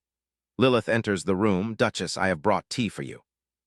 Evangeline replies immediately, Oh, thank you. Lilith has something to say. Duchess, while walking on the street with young Miss Jenna today, I overheard something. Evangeline tilts her head slightly, her eyes gleaming with anticipation. Why are you hesitating? Speak. Lilith stammers out that there is a rumor that your marriage with the Duke is in fact merely a deal. The two of them enjoy their meal together, the atmosphere filled with warmth and tranquility. He notices something unusual about Evangeline, his gaze lingering on her to observe. Rebellion asks with concern, Eva, is there something wrong? Are you feeling unwell? Evangeline sets her wine glass down on the table, calling softly, Rebellion, this wine is so bitter. He explains, that is non-alcoholic wine. Evangeline inquires further, Then why is it so bitter? It is as bitter as life itself. She raises the wine glass in her hand, taking another small sip. Evangeline sighs inwardly, grumbling, "It is truly bitter, no joke. I'm already frustrated enough, and now I cannot even enjoy a drink in peace. Oh, what a wretched life." Afterward, the maid brings over a pitcher of orange juice. "Apologies, Duchess." Evangeline feels slightly embarrassed. "I appreciate your thoughtfulness, but do you have grape juice?" Drinking. "This makes me feel like a child." Rubellion drains the wine glass in his hand, his face remaining perfectly calm. He requests, "Pour me another." "Glass," she replies respectfully. "Yes, your grace." He asks for her opinion, his voice sweet and pampering. "Is this enough?" She does not answer, only stealing a fleeting glance at him. Then she gently turns her face away as if trying to hide her emotions. Evangeline asks in a soft voice, "Is wine always this bitter?" Rubellion answers gently, "Yes, extremely bitter. You sigh as if the world is about to collapse." A sense of melancholy fills her heart, written clearly on her face. Her mind is crowded with thoughts. "I heard rumors that the marriage between the Duchess and the Duke is merely a transaction." I cannot stop thinking about the words Lilith spoke. Earlier, Lady Jenna surely heard that news from Lilith as well, Evangeline deduces silently. In that case, Rubellion must know too, but why does he look so calm? Is he pretending not to have heard anything, or is he trying to show he does not care? Either way, the origin of this rumor is definitely from the Kalika clan, not only because of their dirty tricks in the original plot, but also because the current Duke of Florence is a thorn in the Empress's side. After being humiliated by me and exposed in front of the crown prince, he still dares to vent his anger on others. He is an adulterer, and his mother must be boiling with rage. Wait, so the rumor spread because she wants to vent her anger after arguing with her son. If she went this far with me, how badly must the female lead, Rachel, be treated? Thank goodness I am not Rachel. No, right now I have to worry about myself first. With the rumor spreading like this, the Emperor will surely not sit idle. If he investigates and begins to suspect Rubellion of treason. Rubellion suddenly speaks, interrupting her train of thought. Is something wrong? Evangeline only replies briefly, "I am finished eating." He asks with concern, "Is that all you are eating?" She replies, "I drank a bit too much tea this afternoon." Rubellion gently reminds her, "You should eat more, do not just drink tea. Your health is already frail. I am finished with my meal as well." Evangeline silently lowers her head. I should try to talk to him first. She suggests, "Rubellion, let's take a walk for a while." The two walk together through the estate grounds. Evangeline gently stretches, speaking casually, "This is so relaxing." Rubellion hurriedly takes off his coat. "The night breeze will make you catch a cold." Evangeline speaks in a half-scolding, half-teasing tone. "Shouldn't the one easily catching a cold be you? You are always the one taking off your coat to cover me, after all." He asserts confidently, I'm not that weak. If you feel hungry later, let me know. You ate too little tonight." She grumbles coquettishly, "Why do you keep forcing me to eat lately? The bread and soup from this morning are not even digested yet. Not just eating, you have been overprotecting me too much lately. Whatever I say, you do, and whatever I complain about, you listen. It is indeed suspicious. Wait, could it be that my father negotiated something with you?" Rubellion immediately denies it. "It is not like that." He lowers his head, letting out a sigh as if to dispel the weariness in his heart. Rubellion speaks calmly, "It sounds as though you are happy with everything I do." She replies as a matter of fact, "Well, that is just my personality." Rubellion is stunned, his gaze freezing at her unexpected response. He slowly leans down, drawing close to her face. Evangeline pouts, taking a step back as she speaks. See, you always know how to take advantage of my vulnerability." Rubellion tilts his head slightly, his deep voice echoing, "Is it not allowed? We are husband and wife, after all." She still stubbornly refuses. "We are married, but isn't it just a marriage of convenience?" He suddenly poses a question. "How many noble couples do you think actually marry for love?" Her voice catches in her throat. "Then is all your care and concern just a duty?" Feeling a bit flustered, Rubellion immediately refutes, "It is not." Evangeline looks at him with eyes full of surprise. "Ah," he emphasizes to her once more, "I say it is not a duty." Her heart seems to skip a beat, her breath trembling slightly. Evangeline calms her racing heart. "What is this? Why is my heart beating so fast? But if it is Rubellion, perhaps I can speak frankly." She confesses to him honestly. "Rubellion, actually I heard a rumor about us, or more precisely, that our marriage is a deal." He seems to understand everything. Ah, so that is why you have been in a bad mood lately? Rubellion flashes a warm smile, one that brings a sense of reassurance. Evangeline frowns, speaking seriously. Why are you laughing? This is a serious matter. He pulls her into his embrace. Are you worried? Evangeline becomes more anxious. How can I not worry? If we are not careful, this could be used against the ducal residents. She thinks of the worst-case scenario, or worse, your plan for revenge might be exposed. Rubellion speaks reassuringly. Silly girl, do not worry. It is just a baseless rumor. She knits her brows, her voice dropping. Huh, how is it completely baseless, after all the feelings between us? Are not some grand, class-transcending love? Or wait, do you? Like me, I thought I made it clear, meaning all those times I treated you with gentle care were genuine.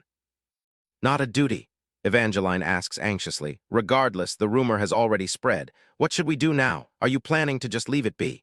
Rubellion offers a solution. The rumor spread so quickly only because we rarely appear together in public, so we just need to create another rumor. She looks at him blankly and asks, another rumor, Rubellion makes up a rumor himself, something like the Duke of Florence cannot live without his wife. Evangeline's maid prepares meticulously for the upcoming meeting, her hairstyle styled with utmost care in every detail. She grimaces and gasps softly, ouch, pull gently. The maid replies in a fluster, apologies, Duchess. I only want to tie it a little tighter. Evangeline stands up from her chair. Evangeline says gently, you can just do a simple job. She immediately replies, no, today is the day you officially appear before the nobility with the Duke Duchess. It is finished. May you have a safe journey. She nods slightly. Yes. She takes a deep breath, clenches her hands together, and silently encourages herself. Let's go. It is time to spread the rumor. A few nights ago, Rubellion frowned slightly and said in a calm voice, then wouldn't it be better if we release another rumor ourselves, like how the Duke of Florence cannot live without his wife, for example? Evangeline looks up at him in curiosity. But where should we spread that rumor? Rubellion replies calmly. At a banquet, of course. In a few days, Rachel will be crowned as the Saintess. The imperial family likely wants to use that method to legitimize her status and tie her to the royal household. Since all the nobles in the empire will attend, it will be the perfect opportunity to act. Still unable to let go of the worry written on her face, she answers softly, all right. Evangeline tells herself at that moment, I nodded in agreement with Rubellion, but now that she thinks about what he said, she feels even more worried. Of course, back then I only thought of this as business. All those times he praised me for being cute and beautiful. Could what I did have just been a duty? Is Rubellion the only one who is sincere? Just then, Rubellion steps up from behind, sweetly, calling her name, Eva, you look gorgeous today. She turns around, her heart wavering slightly under his gaze. I do not know anymore, he is just too handsome. A crime, he takes her hand and leads her to the carriage as they prepare to depart for the debut. Evangeline confesses, meeting Rachel in this state makes me anxious after all. A saintess? That sounds novel. Rubellion narrows his eyes with a gentle smile, his voice teasing. You seem to care quite a lot about Rachel. Well, she is interesting, Evangeline thinks to herself.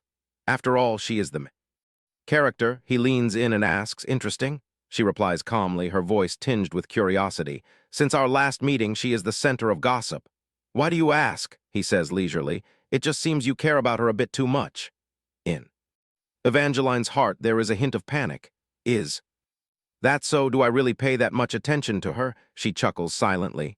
Is he jealous? How adorable. Evangeline covers her mouth and giggles. She turns to nudge him gently, speaking softly. Rubellion, what do we do today? Rubellion asks back.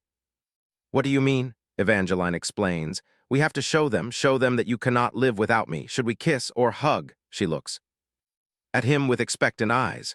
Rubellion gently pulls her closer, his deep, warm voice echoing. Either is fine, it is even better if we do not act. Is this enough? They look at each other, wearing happy smiles. The surrounding space suddenly falls silent, strangely peaceful, with only the sound of their breaths mingling. The magnificent and splendid castle stands tall against the blue sky, surrounded by lush green trees. Everyone is dressed elegantly when suddenly the sound of an approaching carriage draws the attention of the crowd. Inside the carriage are Rubellion and Evangeline. He solicitously helps her step down. Evangeline hears the whispers of the noblewomen. That woman. Other malicious words echo. How vulgar. Does she think dressing up beautifully makes her a noble? Evangeline curls her lips and asks, Rebellion. Can I cause some trouble today? He confidently replies that she can. Raising her eyebrows, she asks, How much trouble can I cause? He calmly answers, As long as I can clean up. The mess, she presses further, How far can you clean up? Rebellion replies, Everything. Except for the assassination of the emperor. Evangeline flashes. A mischievous smile. Is that so? Exuding a murderous aura, she marches up to the noblewomen. From earlier, seeing their reactions, she feels smug inside. Oh, look at that. If your courage is so small, why dare to speak ill of others behind their backs? Evangeline turns around and says sweetly, Rebellion, let us go inside. From afar, a loud herald announces the arrival of the emperor and empress.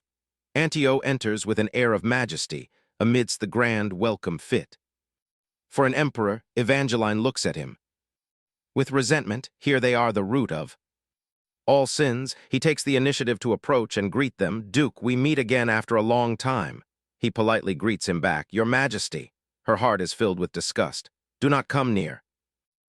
Antio shakes his hand and says warmly, Seeing you here makes me very happy. Evangeline's heart overflows with frustration as she silently blames him. Happy because he is still your son? Whose fault is it that Rebellion's life is plunged into darkness? Antio suddenly shifts his gaze toward her. He greets her, Duchess Consort Florence. It is our first meeting. Just as the rumors say, the Duchess Consort is truly beautiful. She replies respectfully, I am deeply honored, Your Majesty. Antio bids farewell, Then I shall see you later. With that, he turns and leaves with Duchess Colica. Rebellion stands and watches them fade into the distance, his face devoid of expression. Evangeline softly calls his name, Rebellion. His eyes look into the distance as if lost in his own thoughts, completely deaf to her call. He clenches his fist tightly as if suppressing a wave of fury. Evangeline feels a sudden surge of fear upon witnessing his reaction. She takes his hand and says gently, Rebellion, let us go inside. Rebellion bows his head slightly. I apologize, let us go. Evangeline reassures herself, All right, let's do this. Inside the lavish and splendid ballroom, groups of people gather to converse. Evangeline stands modestly beside Rebellion. Suddenly, her eyes widen in surprise. It turns out she spots that woman. She is the one from the prophecy, Rachel. Right at this moment, she suddenly lifts her head. Rachel warily looks around, her expression tinged with surprise, thinking to herself, Oh, we make eye contact. Rachel flashes an incredibly lovely smile. Evangeline seems captivated by her beauty. What is this, an angel? Does she really smile at me? Rebellion's face darkens as he asks, Do you ever meet her privately, aside from that first time? She quickly composes herself and turns to answer him. Never, it is impossible. I stay at the mansion all day. How do I have a chance to meet Rachel? Hearing this, Rebellion feels slightly skeptical and hesitates. Yet you two look so close. Seeing his expression, Evangeline cannot help but laugh. Wait, is he really jealous of Rachel? How adorable.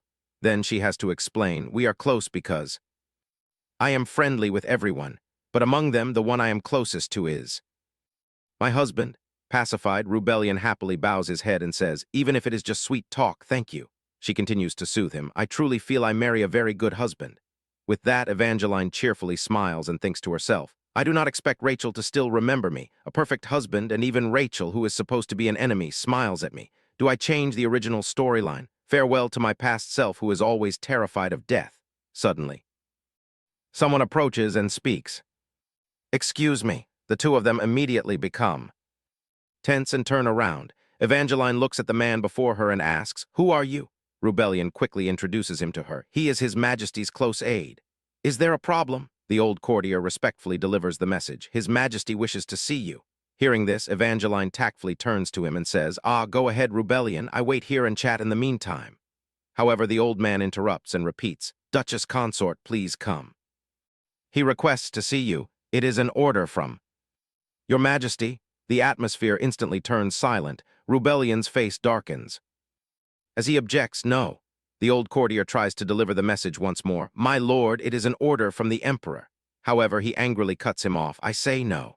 This makes the old man uncomfortable as he begins to question. It is the emperor's request. Do you intend to defy his order? Evangeline senses that things are going awry and turns to reassure him. Rebellion. It is all right, I am only However, without waiting for her to finish, he directly asserts, "No, I go to meet the emperor myself." So she understands his intention and says no more. Evangeline looks down at his clenched hand. Rubellion's entire body seems to tremble. She turns to look at him with gentle eyes and calls out, "Rubellion, wait here, I return." Shortly, Rubellion quickly softens and says, "Eva, you do not have to." However, she firmly declines, "No, this is my decision." Rubellion is so helpless that he hesitates, "Eva." Then she flashes a confident smile and asserts, "Rubellion, do you trust me?" "I return shortly." With that, she turns to leave with the old courtier, leaving him standing there alone with a dark expression. Standing before the massive doors, Evangeline hesitates for a moment. She holds her head high, taking a deep breath to summon her courage, and displays an expression of absolute determination. The doors slowly swing open. The emperor flashes a gentle smile and asks, "You are here?" She bows respectfully and greets him, "Greetings, your majesty." He clears his throat softly and commands, "Lift your head. There is no need to be so formal with me. Do we not already greet each other?" Seeing the emperor's demeanor, Evangeline feels utterly bewildered. Looking at him, he truly does not seem like someone who forces anyone to do anything. In fact, he feels more like a father-in-law quietly evaluating his daughter-in-law and silently supporting her. While she is lost in thought, the emperor speaks again, "I also wish to attend Rubellion's wedding, but there are too many eyes watching." "I hear you two suit each other well," she solemnly confirms, "Yes." Then the emperor rests his hand on the table and questions, "Is that so? There are some strange rumors, but nothing is of concern." This makes Evangeline fall silent. She bows her head, seemingly deep in thought. Then Evangeline smiles and expresses, "I do not know which rumors you speak of, but my husband and I live very happily." He laughs along. "I think so too. As you know, Rubellion is very gentle by nature since childhood, so I know he is not the type of person to get involved in such rumors. He is the son I cherish, born from the woman I treasure." The atmosphere in the room instantly turns heavy. Evangeline silently evaluates him. "How disgusting. Rubellion regards the late Duke as his biological father, yet you, your majesty, force his birth and dare to wear the mask of a father who always yearns for his son." Right at this moment, the emperor speaks again, "You resemble Charlina quite a lot." Charlina is just like that, gentle, sweet, thoughtful, and calm. Even in my presence, she always sits quietly. In an instant, beautiful memories of the two of them flood his mind. The emperor remembers how his face flushes red when facing Charlina. Then he thinks of something and sighs, "I cherish her presence, is that love?" The emperor's eyes suddenly lose focus and he smiles gently, confessing, "I love her, I love her. From the first moment we meet, I resent the gods countless times. Why am I not the first one to meet her? But in the end, she still belongs to me, and Rubellion is born. That is why he is more precious than any of my sons." Evangeline bows her head and immediately replies, "The late Duke loves her deeply too." This makes him scoff in amusement. A man so weak that he cannot protect his wife. Can that truly be called love? Evangeline's face instantly darkens with extreme distaste as she thinks, "How shameless and disgusting. You are the one who makes everything irredeemable, yet you can speak of love so easily, as if it is nothing."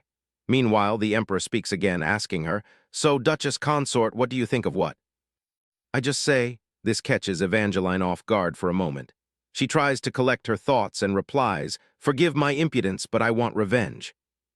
If I am that Duchess Consort, I feel resentful toward an unrepentant emperor, and my heart aches for Rubellion, for Charlina, and for the late Duke. Even if I close my eyes, I can never forget your majesty." She silently thinks to herself, "I want to see how Rubellion's revenge plan succeeds." Then Evangeline lowers her face and firmly asserts, "Never." Upon hearing Evangeline's response, the emperor lifts his head. He wears a meaningful smile. "I wonder if Rubellion feels the same?" She responds once more, "The Duke never speaks to me about such matters." Immediately, the emperor remarks, "It seems he truly knows how to maintain order in his household." Evangeline lowers her head and sneers with contempt. "What do you think? It is confusing, is it not? Do you not want to ask what I am implying? Does Charlina say she loves you or hates you? Your mind must be in complete disarray. You deserve it, you despicable emperor." The emperor lightly strokes his chin and chuckles. "Indeed, one should not tell their wife about matters outside." In her heart, Evangeline is utterly furious, sick and tired of looking at his hypocritical, pensive face. He continues with his story, but what she thinks might greatly affect rebellion. Do you not agree? Evangeline merely smiles gently and asserts, "The Duke loves me passionately, but among all the nobles I meet, you are the most respectable." Though her smile is insincere, it is brilliantly dazzling. After a moment, the Emperor speaks, "I see, you may leave." With that, Evangeline departs from the room with a very displeased attitude. Her face darkens. At that moment, Rubellion approaches her and calls out, "Eva." Seeing him, she happily replies, "Rubellion." He asks with concern, "Are you not injured anywhere?" Evangeline smiles, steps closer to him, and replies, "Injured me?" She gazes at Rubellion with sheer joy.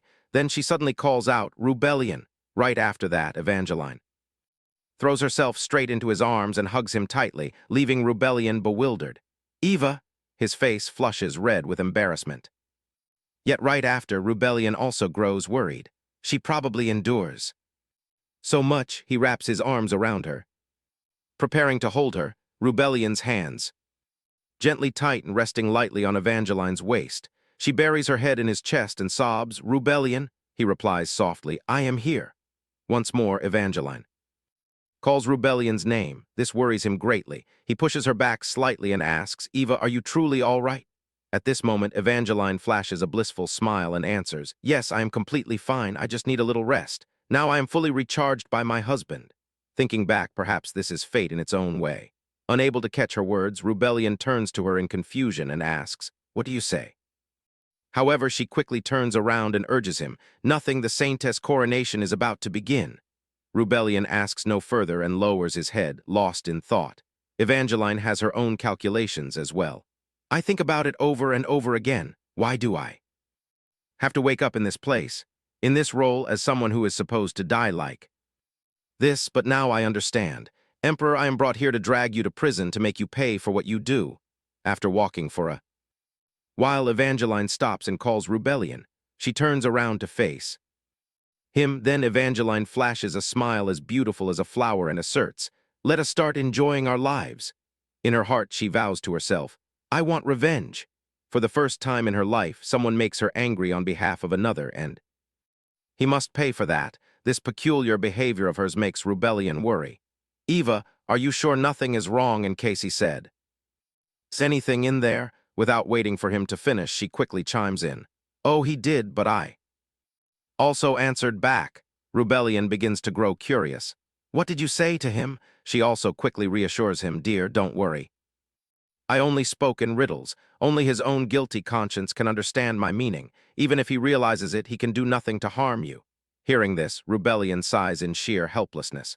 "What are you thinking? You know very well what he is capable of if things go wrong." Hearing this, she merely raises her head nonchalantly and asks, "If he flies into a rage, he will destroy me, right?" Rubellion immediately becomes angry and warns, "Do not speak as if it is nothing." Evangeline knows this and gently asserts, "But I will not die. That would only make you more upset." He immediately steps forward, grabs her shoulders, and shouts, "Evangeline Clorda." Then, as if feeling he is being a bit rude, he stops and takes a few deep breaths. Rubellion's tone softens significantly as he instructs, "Never do such things." Again, seeing him embrace her, Evangeline calls out in sheer surprise, "Rubellion." At this moment, he continues with his warning, "Do not put yourself in danger." She quickly replies, "All right, I will not, do not worry. When I was a child, I once had a dream that I would become a princess who inherits the throne and saves the prince imprisoned in the tower. And now the chance to fulfill that dream has come. Take up the sword, seize the crown, and save the prince. I am Evangeline Clorda, not Sealan the Transmigrator, nor Seal Lan the female swordsman, but the Duchess Consort of the Florence clan, Evangeline Clorda. Perhaps this world is not real, just a plot full of holes imagined by someone. But I exist in this very moment, and so does Rubellion. Now, with Rubellion, everything is no longer fiction, no longer. In the hall, the ceremony begins. The musicians play the first notes. Rachel is invited onto the stage. She bows her head, seemingly lost in thought. He also quickly notices the situation and turns to tell Evangeline, "Ah, it seems the Saintess' coronation is about to begin." The sound echoes from the floor below. Suddenly, she places her hand on his cheek and calls out, "Rubellion, before we go, can I recharge my energy one more time?" Rubellion's face blushes in an instant. He gently takes her hand and kisses it, saying reassuringly, "Whenever you wish." And so, beneath the melodious notes, the two embrace each other tightly. After a long while, the two of them finally return to the mansion. Evangeline wearily sits down on the sofa, letting out a sigh, and glances at Rubellion standing beside her. He is loosening the cravat around his collar. Suddenly, Evangeline speaks up, calling out, "Rubellion, the Emperor suspects you of treason." Hearing this, Rubellion calmly lowers his head to look at her. Then, while undressing, he casually replies, "I know." Evangeline, utterly bewildered, exclaims, "What? And you can still be this calm?" Rubellion quickly explains, "He may suspect me, but he will never find any proof." Evangeline, deeply puzzled, asks back, "Where do you get such confidence?" In her heart, she is also extremely anxious. If the Emperor finds out about the agreement between you and my father, we are doomed. Rubellion smiles faintly, sighs, and replies cryptically, "Who knows?" Right after that, Evangeline suddenly stands up, startling him. She gently grabs Rubellion's clothes, pulling him close as she instructs, "But from now on, we must be more careful. I will pay attention too." The gaze of Rubellion fixes intently on her, his face full of questions as he tilts his head in curiosity. "Pay attention to what?" Evangeline sighs in helplessness. "To our revenge, of course." "What else?" Suppressing her anger, she thinks to herself, "I will take part in this too." "You are dead meat." Then Evangeline tilts her head and casually replies, "Just as you said, we must watch our words in front of the Emperor. If we arouse needless suspicion, it will be dangerous. Besides," before she can finish, Rubellion cuts her off to reassure her. "No need to worry." Evangeline quickly calls out to his back, I know you always handle everything perfectly." But Rubellion interrupts again, asserting that it will not happen. This utterly dazes Evangeline. She asks back in confusion, "What did you say?" He calmly asserts that there will be no rebellion. The Florence clan will not betray the imperial family. Evangeline's face darkens as she repeats, "You just said." He does not hesitate to repeat himself, "I said there will be no rebellion." This leaves her utterly baffled. What is this? Why the sudden shift? Rubellion continues to advise her, "So, Eva, you—" Evangeline angrily closes her eyes and shouts, "No, no, no, wait, why are you?" Suddenly saying this, everything falls into a silent state where no one speaks. Evangeline looks up at him with bewildered eyes. What on earth? Why? Why does he suddenly give up his desire for revenge? I thought he wanted that more than anything. Then why? Rubellion notices her expression and explains, "Because I am afraid." Evangeline is utterly bewildered by his reaction and freezes. Rubellion bows his head and explains thoroughly, "I am afraid you will get hurt. I'm afraid you will get dragged into this." Evangeline's eyes widen in shock. Her hand tightens in sheer discomfort. "Is it just for that reason? He is giving up a lifetime of vengeance just because he doesn't want me involved. For me, he is giving up on that." Evangeline lowers her head, denying it. "No. This cannot be." Seeing this, Rubellion feels a bit flustered and calls out, "Eva." Tears already well up in her eyes. Evangeline declares, "I cannot accept that. I do not want you to give up on your revenge." Rubellion is also stunned to hear this. Then he strides closer to her, calling out, "Eva." At that moment, Evangeline tightens her fists, showing her rage. That despicable Emperor, he truly does not know how to shut his mouth. That piece of trash deserves to die. I swear I will tear him apart. Beep, beep. He freezes, finding her a bit terrifying. Then Rubellion lowers his head, smiling and sighing softly. He continues to step closer to her. Rubellion gently strokes Evangeline's hair to comfort her. "Eva, I only want you to live comfortably, to enjoy the life you worthy of a true Duchess consort. I will ensure you live that way." Evangeline raises her head to look at him, her eyes filled with a somewhat bewildered confusion. And then she grits her teeth. "No," Rubellion speaks in confusion. "I thought you liked that sort of thing. I will give you everything you want." Evangeline shouts angrily, cutting him off, "And I have to live in luxury at the cost of your sacrifice." Rubellion has to gently reassure her, "I am not sacrificing anything." She coldly reminds him again, "You say you give it up for me, yet you do not call that a sacrifice? Then, what is it?" His next answer directly dazes her, leaving her head full of questions. "That is my happiness." Evangeline is speechless with confusion. What is this? What does he just say? Meanwhile, why is her heart beating so wildly? Like this, she lowers her face, blushing deeply, and speaks. "Rubelli, then. Take revenge for me this time." He widens his eyes in confusion and asks, "What?" Evangeline props herself up on the sofa and leans forward, repeating, "If you spare the Emperor, I am going to die of anger, so this time, please do it for me." Seeing her so eager, he asks in great confusion, "Eva, to be honest, I do not understand why you are so resolute about revenge." Evangeline cradles his cheeks and asserts, "Because it hurts, that Emperor is truly disgusting, and I feel pain for you, because I love you." The room momentarily falls into silence. Rubellion is completely stunned by this confession, and he hastily reaches out toward her. Rubellion pulls Evangeline into his arms and shyly confesses, "I love you too, so much that I wonder if I deserve to feel like this." As for her, she simply closes her eyes and enjoys this peaceful moment. A moment later, Evangeline presses him again. "So will you take revenge now? Answer me." Rubellion sighs helplessly and explains, "This is not something that is easily decided. It is not a joke. I do not want you to suffer for me, but selfishly speaking, I am very happy to hear you say so." Evangeline raises her head and naively shares, "Honestly, I do not expect you to have such feelings. So when do you start giving up the idea of revenge?" Rubellion gently pinches her cheek and answers, "Probably from the moment I realize how beautiful you are." Evangeline laughs at his words. "So is it love at first sight then?" Flustered, he quickly explains, "No, that is not what I mean. As for revenge, I do not know yet. Perhaps I need to think further, but whatever the choice is, I will choose the best thing for you. Now I have some business to attend to. Let's talk later." "Okay." Immediately after, Rubellion leans down and kisses Evangeline. Inside the luxurious and magnificent palace, golden light shines throughout the space. Evangeline's face darkens as she curses, "That damn Emperor." Sip, sip. Lilith is standing beside her pouring tea, and upon hearing this, she cannot help but exclaim, "Oh my goodness, did you not recite the incantation from last time, my lady?" She replies with an extremely annoyed scowl, "No, that has lost its effect." Looking deeply worried, she knits her brows and warns, "Even so, please do not speak ill of His Majesty in public. It is very dangerous."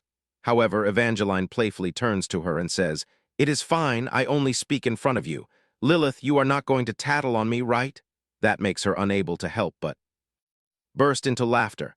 "Oh my, how could I ever do that? I forgive everything because you are just too beautiful, my lady." Hearing this, she thinks to herself, "Then I must maintain this beauty to save my life, at least in front of Lilith." Just then, Lilith hands a book to Evangeline. "Ah, here is this as well." She smiles happily in return. "Thank you. Did Ada send this?" She opens her eyes wide in bewilderment and replies, "Yes, but what is all this for?"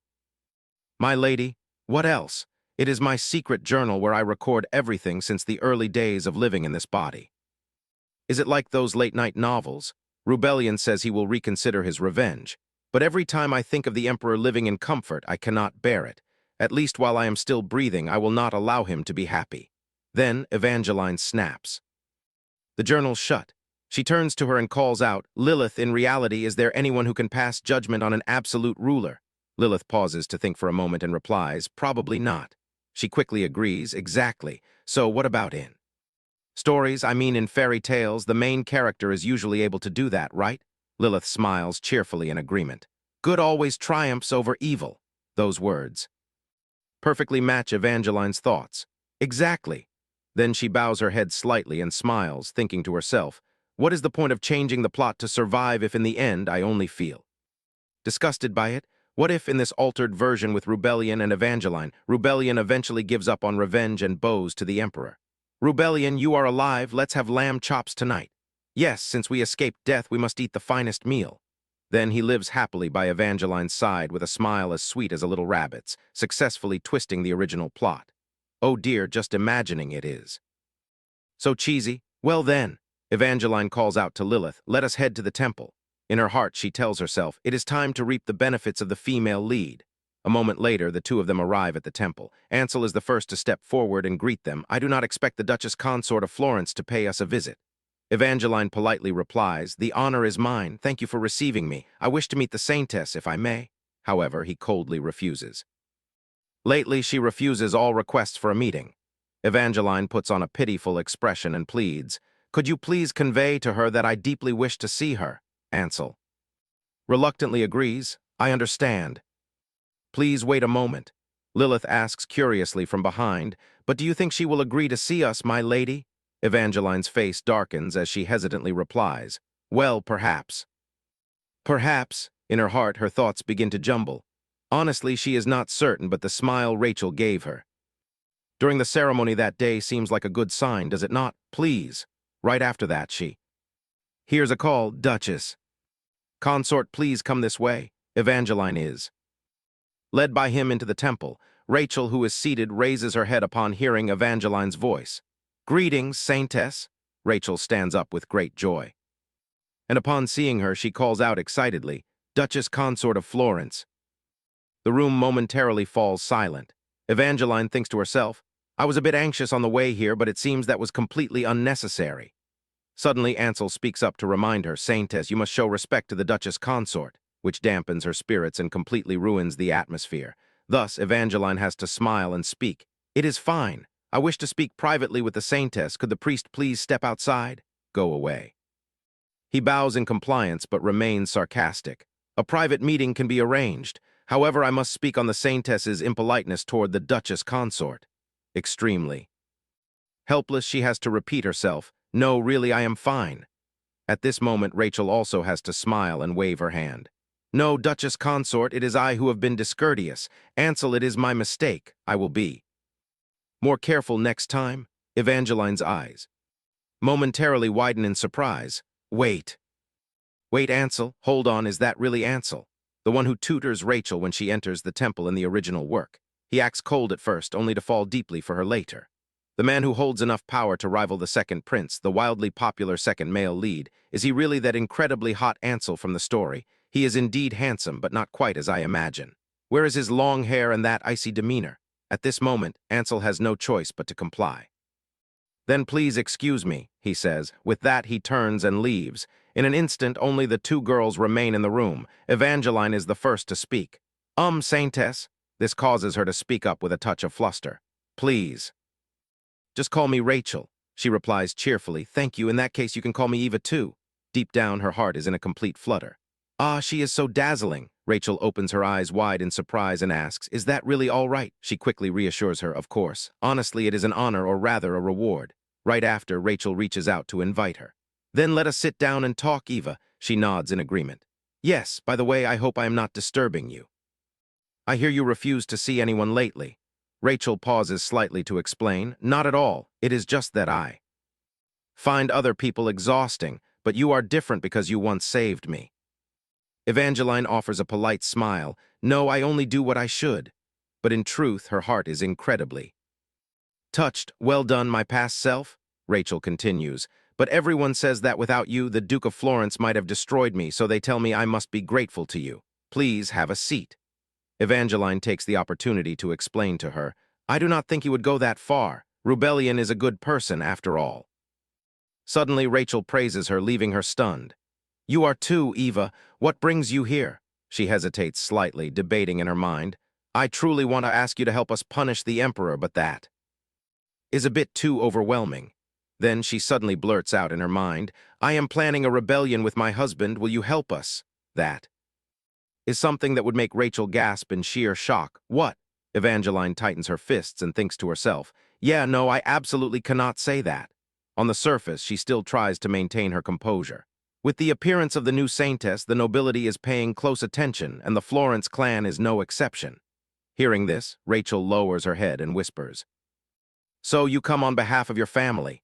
Evangeline notices her disappointment and quickly explains, That is true, but actually it is because I want to come. Upon hearing this, Rachel blushes in confusion. Oh, she continues, many say that sending gifts and greetings is enough, but I want to come in person.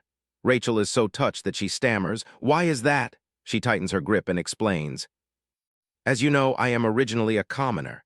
I love rebellion and become a duchess, but the nobility despises and rejects me.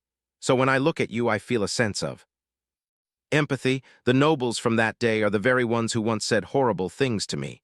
That is why I want to help you, and that is why I am here. Every single word. Evangeline speaks touches Rachel so deeply that she tears up, calling out, "Eva, I am truly grateful to you for that day." Evangeline waves her hands in embarrassment. "Ah, but I do not do it to earn your gratitude." Yet Rachel only continues to sob. "No, you do not understand. In a world where it feels like no one is on your side, having just one person who dares to stand up is enough to bring hope." Rachel's deeply moved state leaves Evangeline stunned. "This is too much. I feel so guilty, as if I am exploiting her pain for my own ends." But regardless, she tightens her grip, showing a look of determination.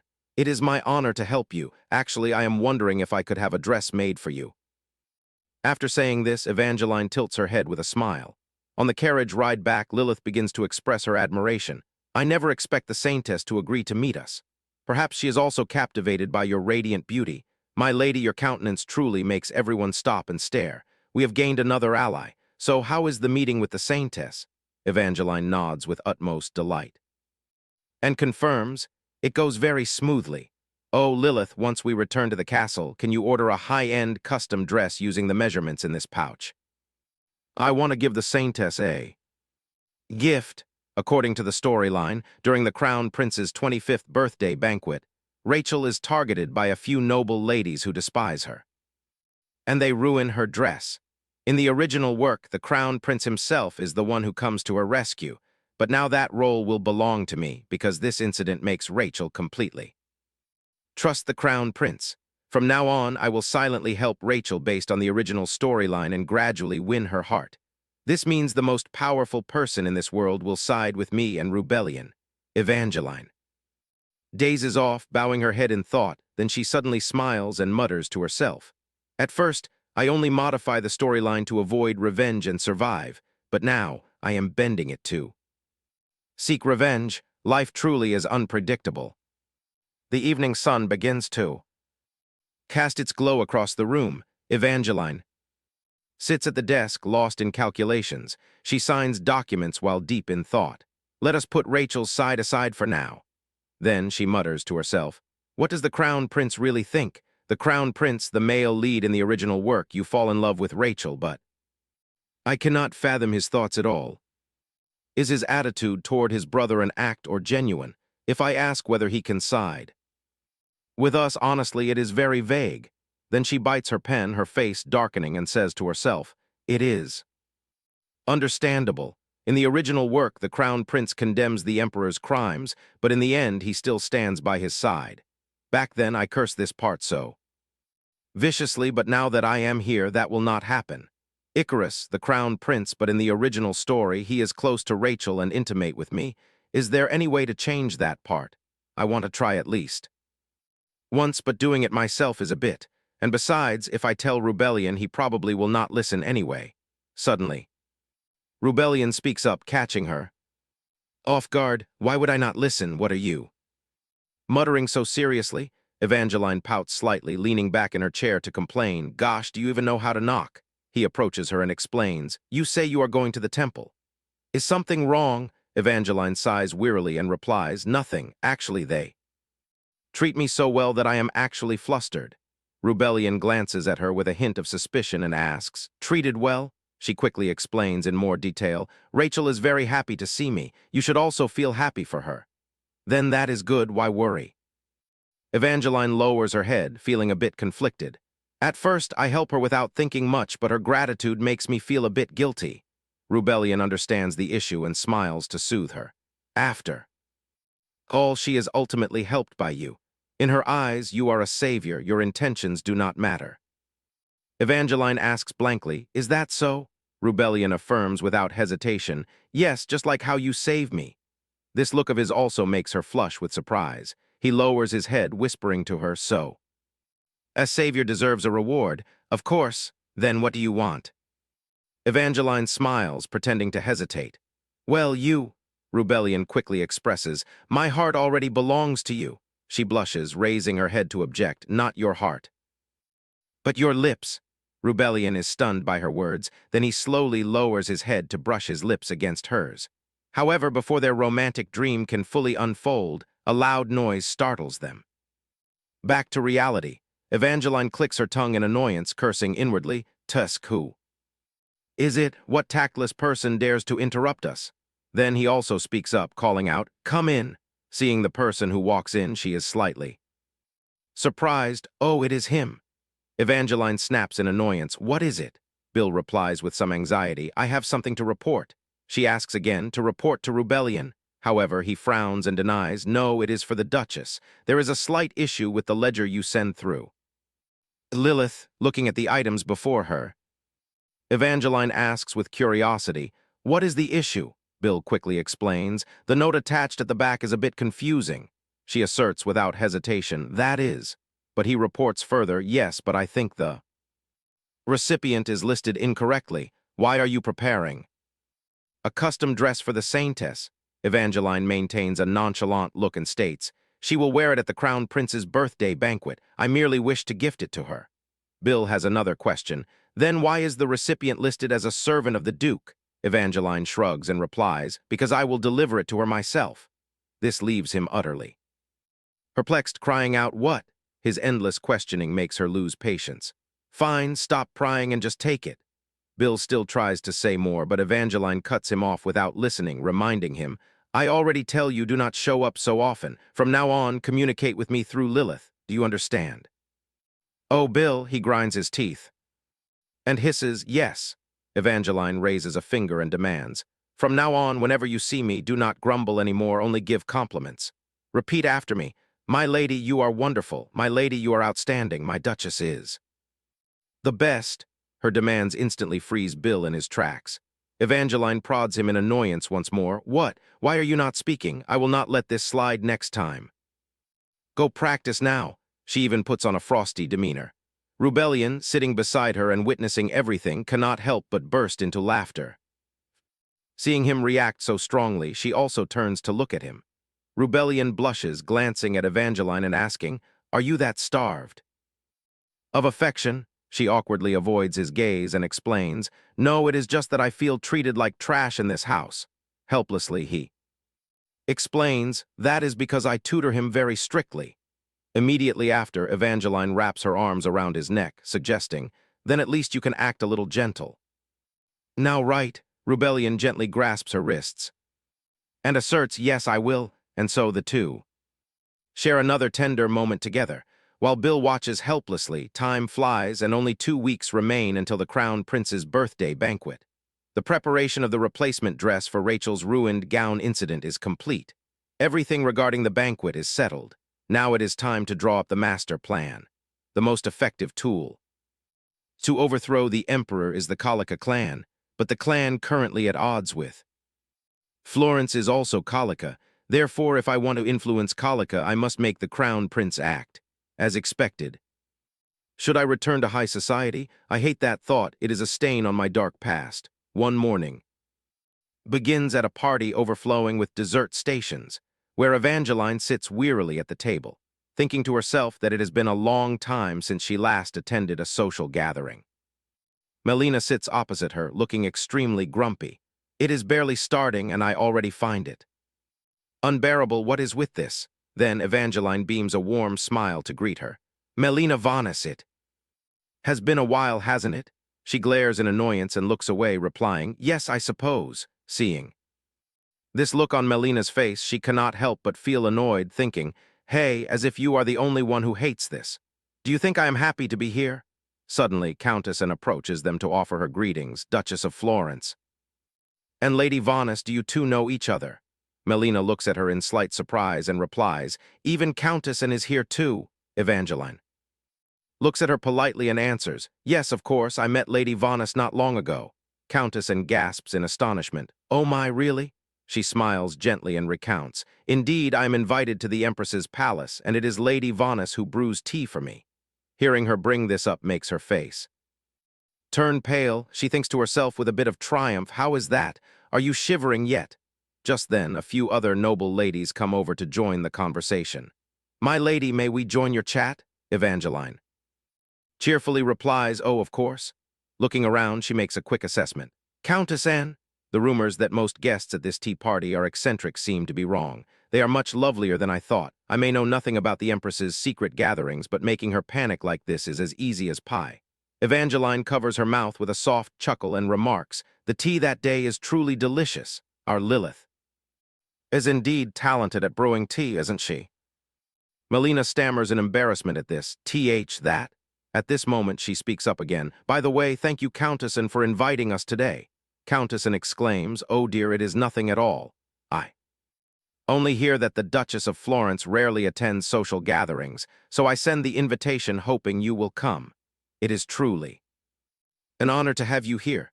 Evangeline replies politely, the honor is all mine. Countessan, once merely the daughter of a minor baron, now she is a countess. She has no connection to the Colica clan, yet she acts quite friendly toward me.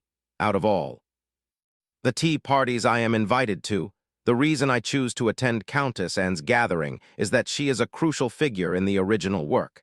Later, the crown prince, who becomes close to Rachel, will gift her a necklace as a keepsake, and the artisan who crafts that necklace is none other than Countess Anne. Of course, the necklace will be stolen, and the thief, guess who is none other than Melina Vanis. Melina steals the necklace to stir up a scandal. Then when accused, she even stages a setup by hiding a fake necklace under Rachel's bed, framing Rachel as the culprit. Reading that part. In the original work, I am like, oh, come on, you build an entire brand and yet leave no mark to distinguish the real from the fake. I sigh heavily. No, actually, I am furious. She lightly taps on the table, thinking to herself that if the real necklace had a unique hallmark back then, the incident would not have left Rachel so heavily framed. So much, therefore, her goal today is to have Countess and create a signature mark for her authentic creations. Then a certain lady suddenly speaks up to ask, now that I think about it, didn't you say you recently opened a small shop?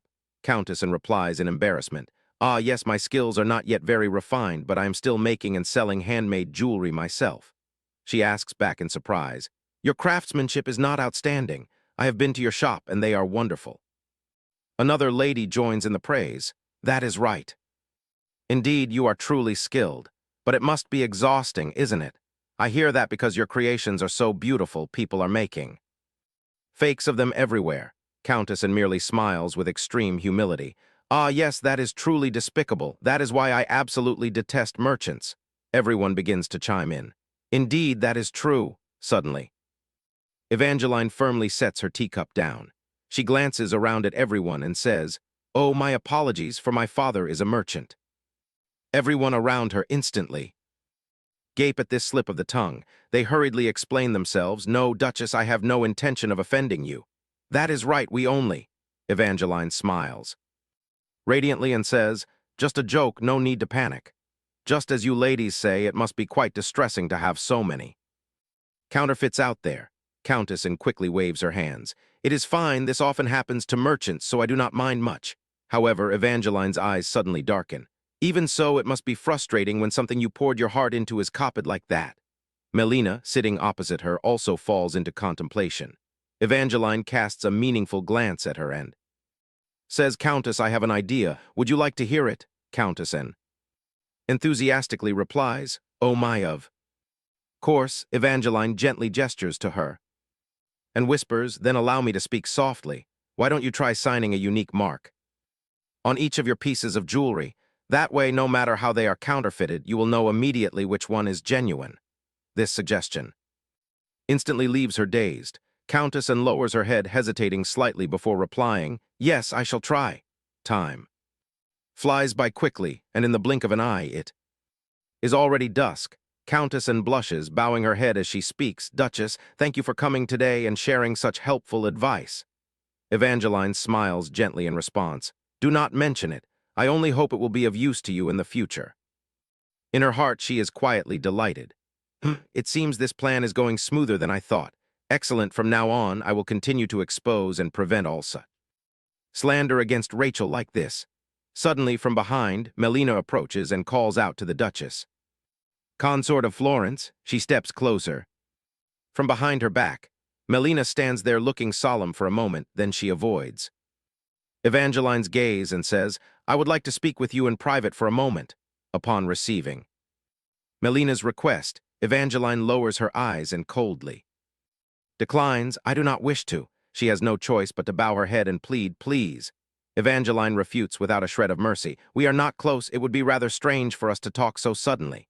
Melina is left speechless, yet she still trembles as she speaks. "Well, that is true, but it will not take much of your time."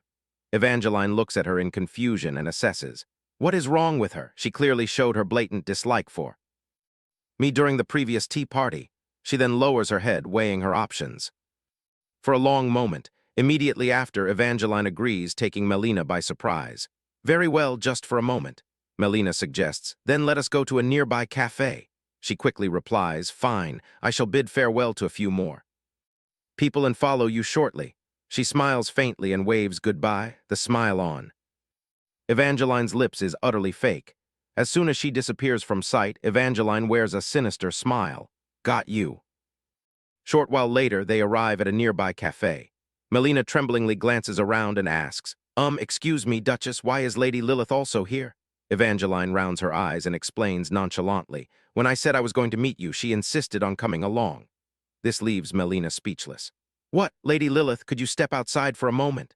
However, Lilith flatly refuses. "But I must remain by the Duchess's side, and I do not want to leave." What if Miss Vana splashes tea on her again? This infuriates Melina, who screams, "How rude, that will not happen." Again, however, neither of them bothers to react to her. After a moment, Evangeline suggests, "Lilith, it will not take long, please wait outside." She turns with a frown and responds, "What, but Duchess?" She gently offers a reassuring smile to Lilith. It will be over quickly, and so privacy is restored to the two of them. Melina lowers her head and hesitantly speaks, "Duchess, I apologize. For that day, it is because I was far too rude." Evangeline is slightly surprised and asks with a smile, "Why are you suddenly apologizing?" To me, her hands clench tightly together as she struggles to explain. "That day, I only followed the Empress's orders, which accidentally offended you." She immediately questions her, "Did the Empress tell you to splash tea on me?" Melina flinches and cries out, "No, it is not like that." But Evangeline clenches her hands and asks with a smile, "Indeed, then why did you do it? Is it the Empress's fault?" This interrogation leaves her utterly frozen. Melina bows her head in embarrassment to admit her guilt. "I am sorry." Evangeline sits in silence opposite her, watching her for a long time. She falls into deep thought. According to the original work, Melina Vanas never takes the initiative to apologize. She is the one who tortured Rachel until the very end of the story. Thus, she asks her directly, "The Crown Prince told you to do this, didn't he?" Seeing her startled reaction, she quickly understands. "I see," Melina hesitantly replies, Actually, since that day the Crown Prince refuses to see me." Her eyes widen as if she already knew. Evangeline speaks coldly, "Oh, is that so?" Her face darkens as she contemplates in confusion. "HMPH, but why did you do that when the victim is not even Rachel?" Melina begins to sob. "Duchess, I have spent my entire life trying to stand beside the Crown Prince, but now, hic asterisk." Evangeline stares at her in perplexity and asks, "Then why come to beg me? You have the Empress supporting you." Melina quickly reveals that the Crown Prince also refuses to see the Empress, which startles her. What on earth, even if he is shocked by the marriage, their mother-son bond is originally very close. Would he avoid his own mother to this extent? Could this be the butterfly effect? She casts a cold glance at her and asks, "So, what exactly do you want me to do?" Melina raises her head and pleads, "Please speak on my behalf to the Crown Prince." Hearing this, she immediately cuts her off. "I refuse." She still tries to call after the Duchess. "I truly love the Crown Prince. I beg of you." Evangeline stands up to leave, leaving behind a question. "The Empress is the Crown Prince's birth mother. Even if they are having a dispute, do you think it will last forever?" She is still unwilling to give up and tries to continue, but Evangeline cuts her off once more. "Besides, if the Empress finds out you came to see me like this, are you certain you will not get into trouble?" Observing her fearful expression, she cannot help but evaluate. In the original work, she is merely a proud and arrogant person, yet now she is surprisingly naive or foolish. Melina's face darkens, but she still tries to plead. The Empress, she will forgive me. She knows how hard I will strive to win the Crown Prince's affection. Evangeline is slightly taken aback and wonders, do you really love the Crown Prince that much? She then places her hand gently on the table to remind her, Miss, the Empress does not support you because of your love for the Crown Prince. She does so only because she believes you will be a useful daughter-in-law. These words seem to leave Melina. Stunned, she raises her head and asks back, What? Evangeline casts a cold glance at her and gives a warning before departing. I will not speak to anyone about today's conversation, so do not meet me like this from now on, and do not mention this to anyone else. Either if you are a sensible person. Watching her retreating figure, Melina can only stare blankly. A moment later, Evangeline departs from the cafe. Lilith waits for a long time, anxious enough to spit fire. What did she say? To you, Duchess? Evangeline quickly steps forward to soothe her. It is nothing, she only came to apologize. However, Lilith does not believe it and tries to peer inside. Come now, she is definitely not the type of person who knows how to apologize. Evangeline smiles gently to reassure her. Indeed, now let us return. Upon arriving at the villa, Lilith gently extends her hand. To assist her, the hurried footsteps of someone running out can be heard. Jenna hastily cries out, Duchess! Evangeline turns to her, asking in confusion, Mrs. Jenna? Lilith is also bewildered and speaks up, What is the matter? Jenna becomes even more frantic and calls, Lilith, hurry, help the Duchess change her clothes immediately. This leaves her puzzled. What is going on? Evangeline also asks in confusion, Mrs. Jenna, what is the matter? She hurriedly raises her head to explain, Actually, the Duke. We have received news that the Duke is injured. Upon hearing the dreadful news, Evangeline's entire body freezes. What? How did he get injured? Seeing her panic and anxiety, the housekeeper immediately comforts her. He went hunting with the Crown Prince and a bullet struck his shoulder. Duchess Evangeline is in such a frantic rush that she wants to see Rubellion immediately.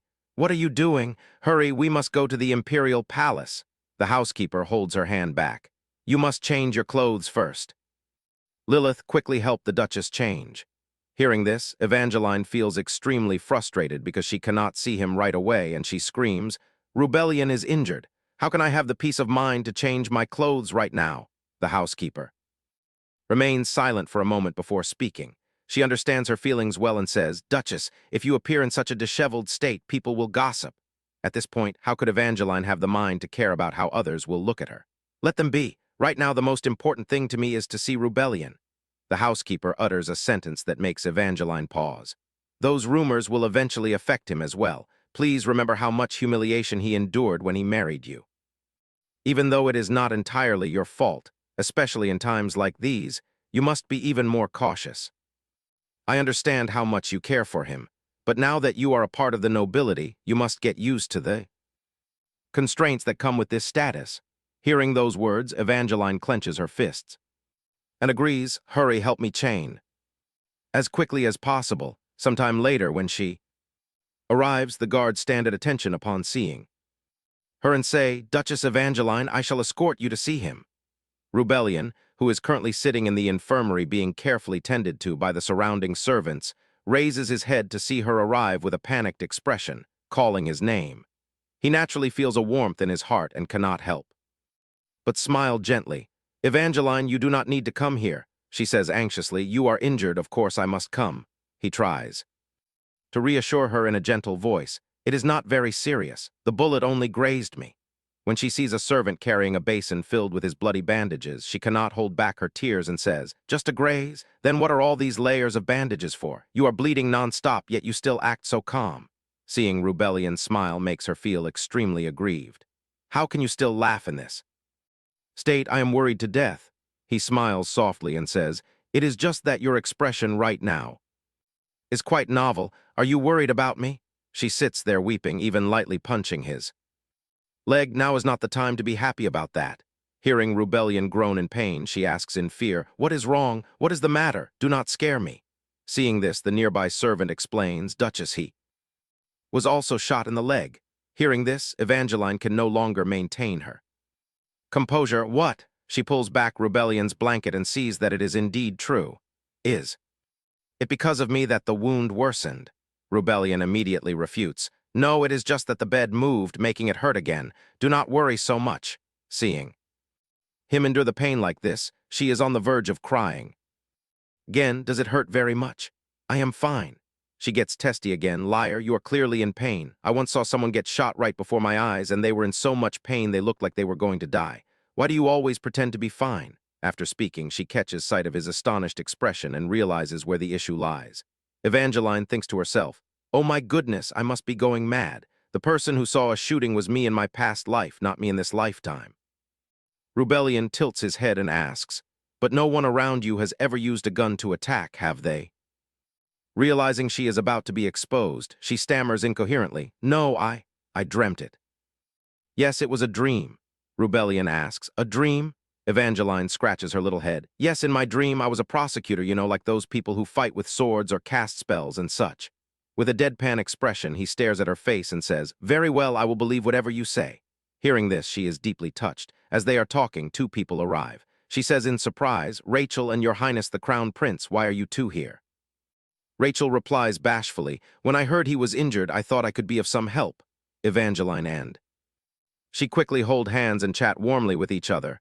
I see, thank you for coming, Rachel and Icarus, who have been standing beside them all this while. Also speak up, my apologies for causing you worry. This is entirely due to my negligence. Evangeline becomes serious again.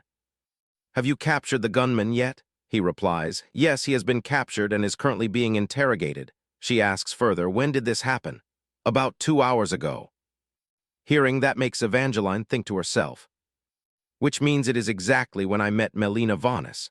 I want to know more about this case, but it is highly likely that the Crown Prince or others will say that they will handle it themselves. No, why should I? Why hesitate? The culprit is caught and currently detained, and she was a prosecutor in her past life. So why not interrogate him herself? Thinking this, she says, excuse me, please. Lead me to where the suspect is being held. Rebellion cannot believe his ears. Wait. A moment, Evangeline, what is your plan? She steps over and says, what do you mean plan? I only want to see the person who hurt my husband. I will just take a quick look and leave. I am curious to see the face of the one who dares to harm my handsome husband. Saying this, she casts a sharp glance at Icarus. Is that acceptable? He hesitates slightly, intentionally making things difficult for her, as this incident happened within the Imperial Palace, making it hard for her to meet the suspect. Evangeline calmly replies, I have no intention of seeking revenge. I merely want to see what kind of person he is. She lowers her voice, looking at him with cold eyes. Will you grant me permission? Icarus hesitates, thinking for a moment before deciding to allow her 30 minutes, accompanied by the Imperial Guard. Hearing this, she sighs in relief. That is more than enough. Thank you for your generosity. With that, the others depart, leaving only him and her in the room. Rebellion asks anxiously, do you really have to go? Evangeline comforts him. If I do not see him, I will be too angry to sleep. Hearing this, Rebellion only sighs and shakes his head. You are so stubborn. Seeing his worry for her, Evangeline leans down and kisses his forehead, causing Rebellion's face to flush slightly. Pink, I will be back soon. The scene shifts to a while later at the prison. The guard stands tall and says, Duchess, this way. Please let me know immediately if anything feels amiss. As he pushes the door open, the other guards are also slightly surprised. Sir Robert, who is the person with you? He replies, ah, this is Duchess Evangeline. Her face is radiant yet devoid of gentleness. Where is the one who shot my husband? If possible, I wish to speak with him for about 5 minutes. The guards hesitate, whispering among themselves, is this allowed? 5 minutes should be fine. Evangeline adds, I already have permission from the Crown Prince. Immediately after, Robert waves his hand, signaling to bring the prisoner in. They reply, yes, sir. He turns to Evangeline and asks, Duchess, allow me to lead the way. She replies, thank you. Stepping inside, she sees the prisoner kneeling with his hands bound. She merely glares at him with extremely cold eyes, unable to hide her utter contempt. Is it you? You regret it now, don't you? You must be very disappointed that you failed to kill my husband. One shot to the shoulder, one to the leg, claiming it was a hunting accident, which means you shot him while he was riding. Seeing the culprit keep his head low without uttering a word, she grows slightly impatient and turns to ask the guard beside her. Was the Horse injured at that time? How many shots were fired? He replies, the horse is unharmed. He fired twice, both hitting the Duke. She replies, I see. Normally, if someone wants to kill a rider, they shoot the horse's legs first. Once the target falls, finishing them off is much easier. Yet the spots where Rebellion was hit are his shoulder and leg, far from his heart and non-lethal, meaning this man never intends to kill him. She asks in a cold voice, this man, did he not commit suicide? Robert, standing beside her, answers, no, he did not. A normal assassin would choose suicide, either out of fear of torture or to prove absolute loyalty. Evangeline thinks to herself, especially since this incident involves a duke being shot in the imperial hunting grounds, once confirmed as the culprit. He will certainly face execution. Although she deliberately tries to brush it aside, an uneasy feeling still rises in her heart, a sharp intuition that she does not want to believe yet cannot deny. Her face darkens. Completely, you knew he would not die, didn't you? Hearing this, the criminal slowly raises his vile, ugly face, laughing deviously. This makes Evangeline certain that this man has someone backing him up.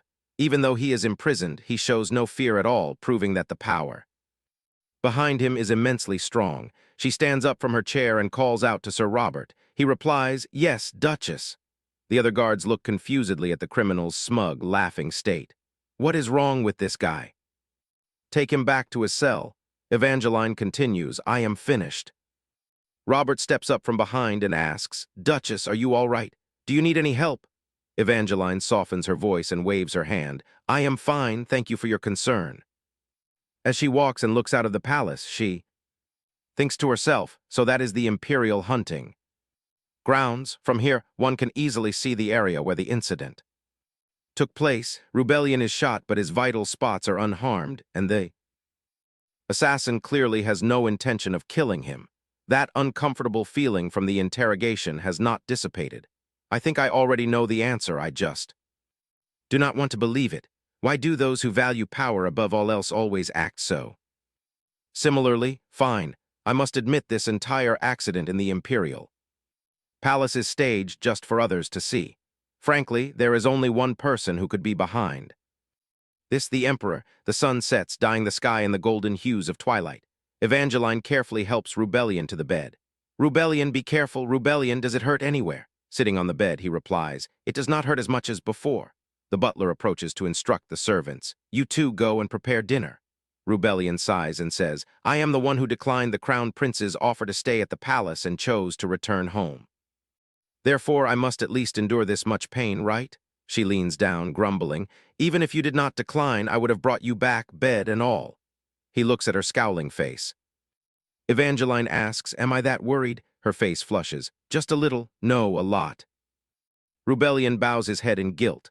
I am sorry. Evangeline draws close, exasperated. Why are you apologizing to me? This is not your fault. The fault lies with the one who fired the shot. I really should have punched him right in the face back then. He sighs softly.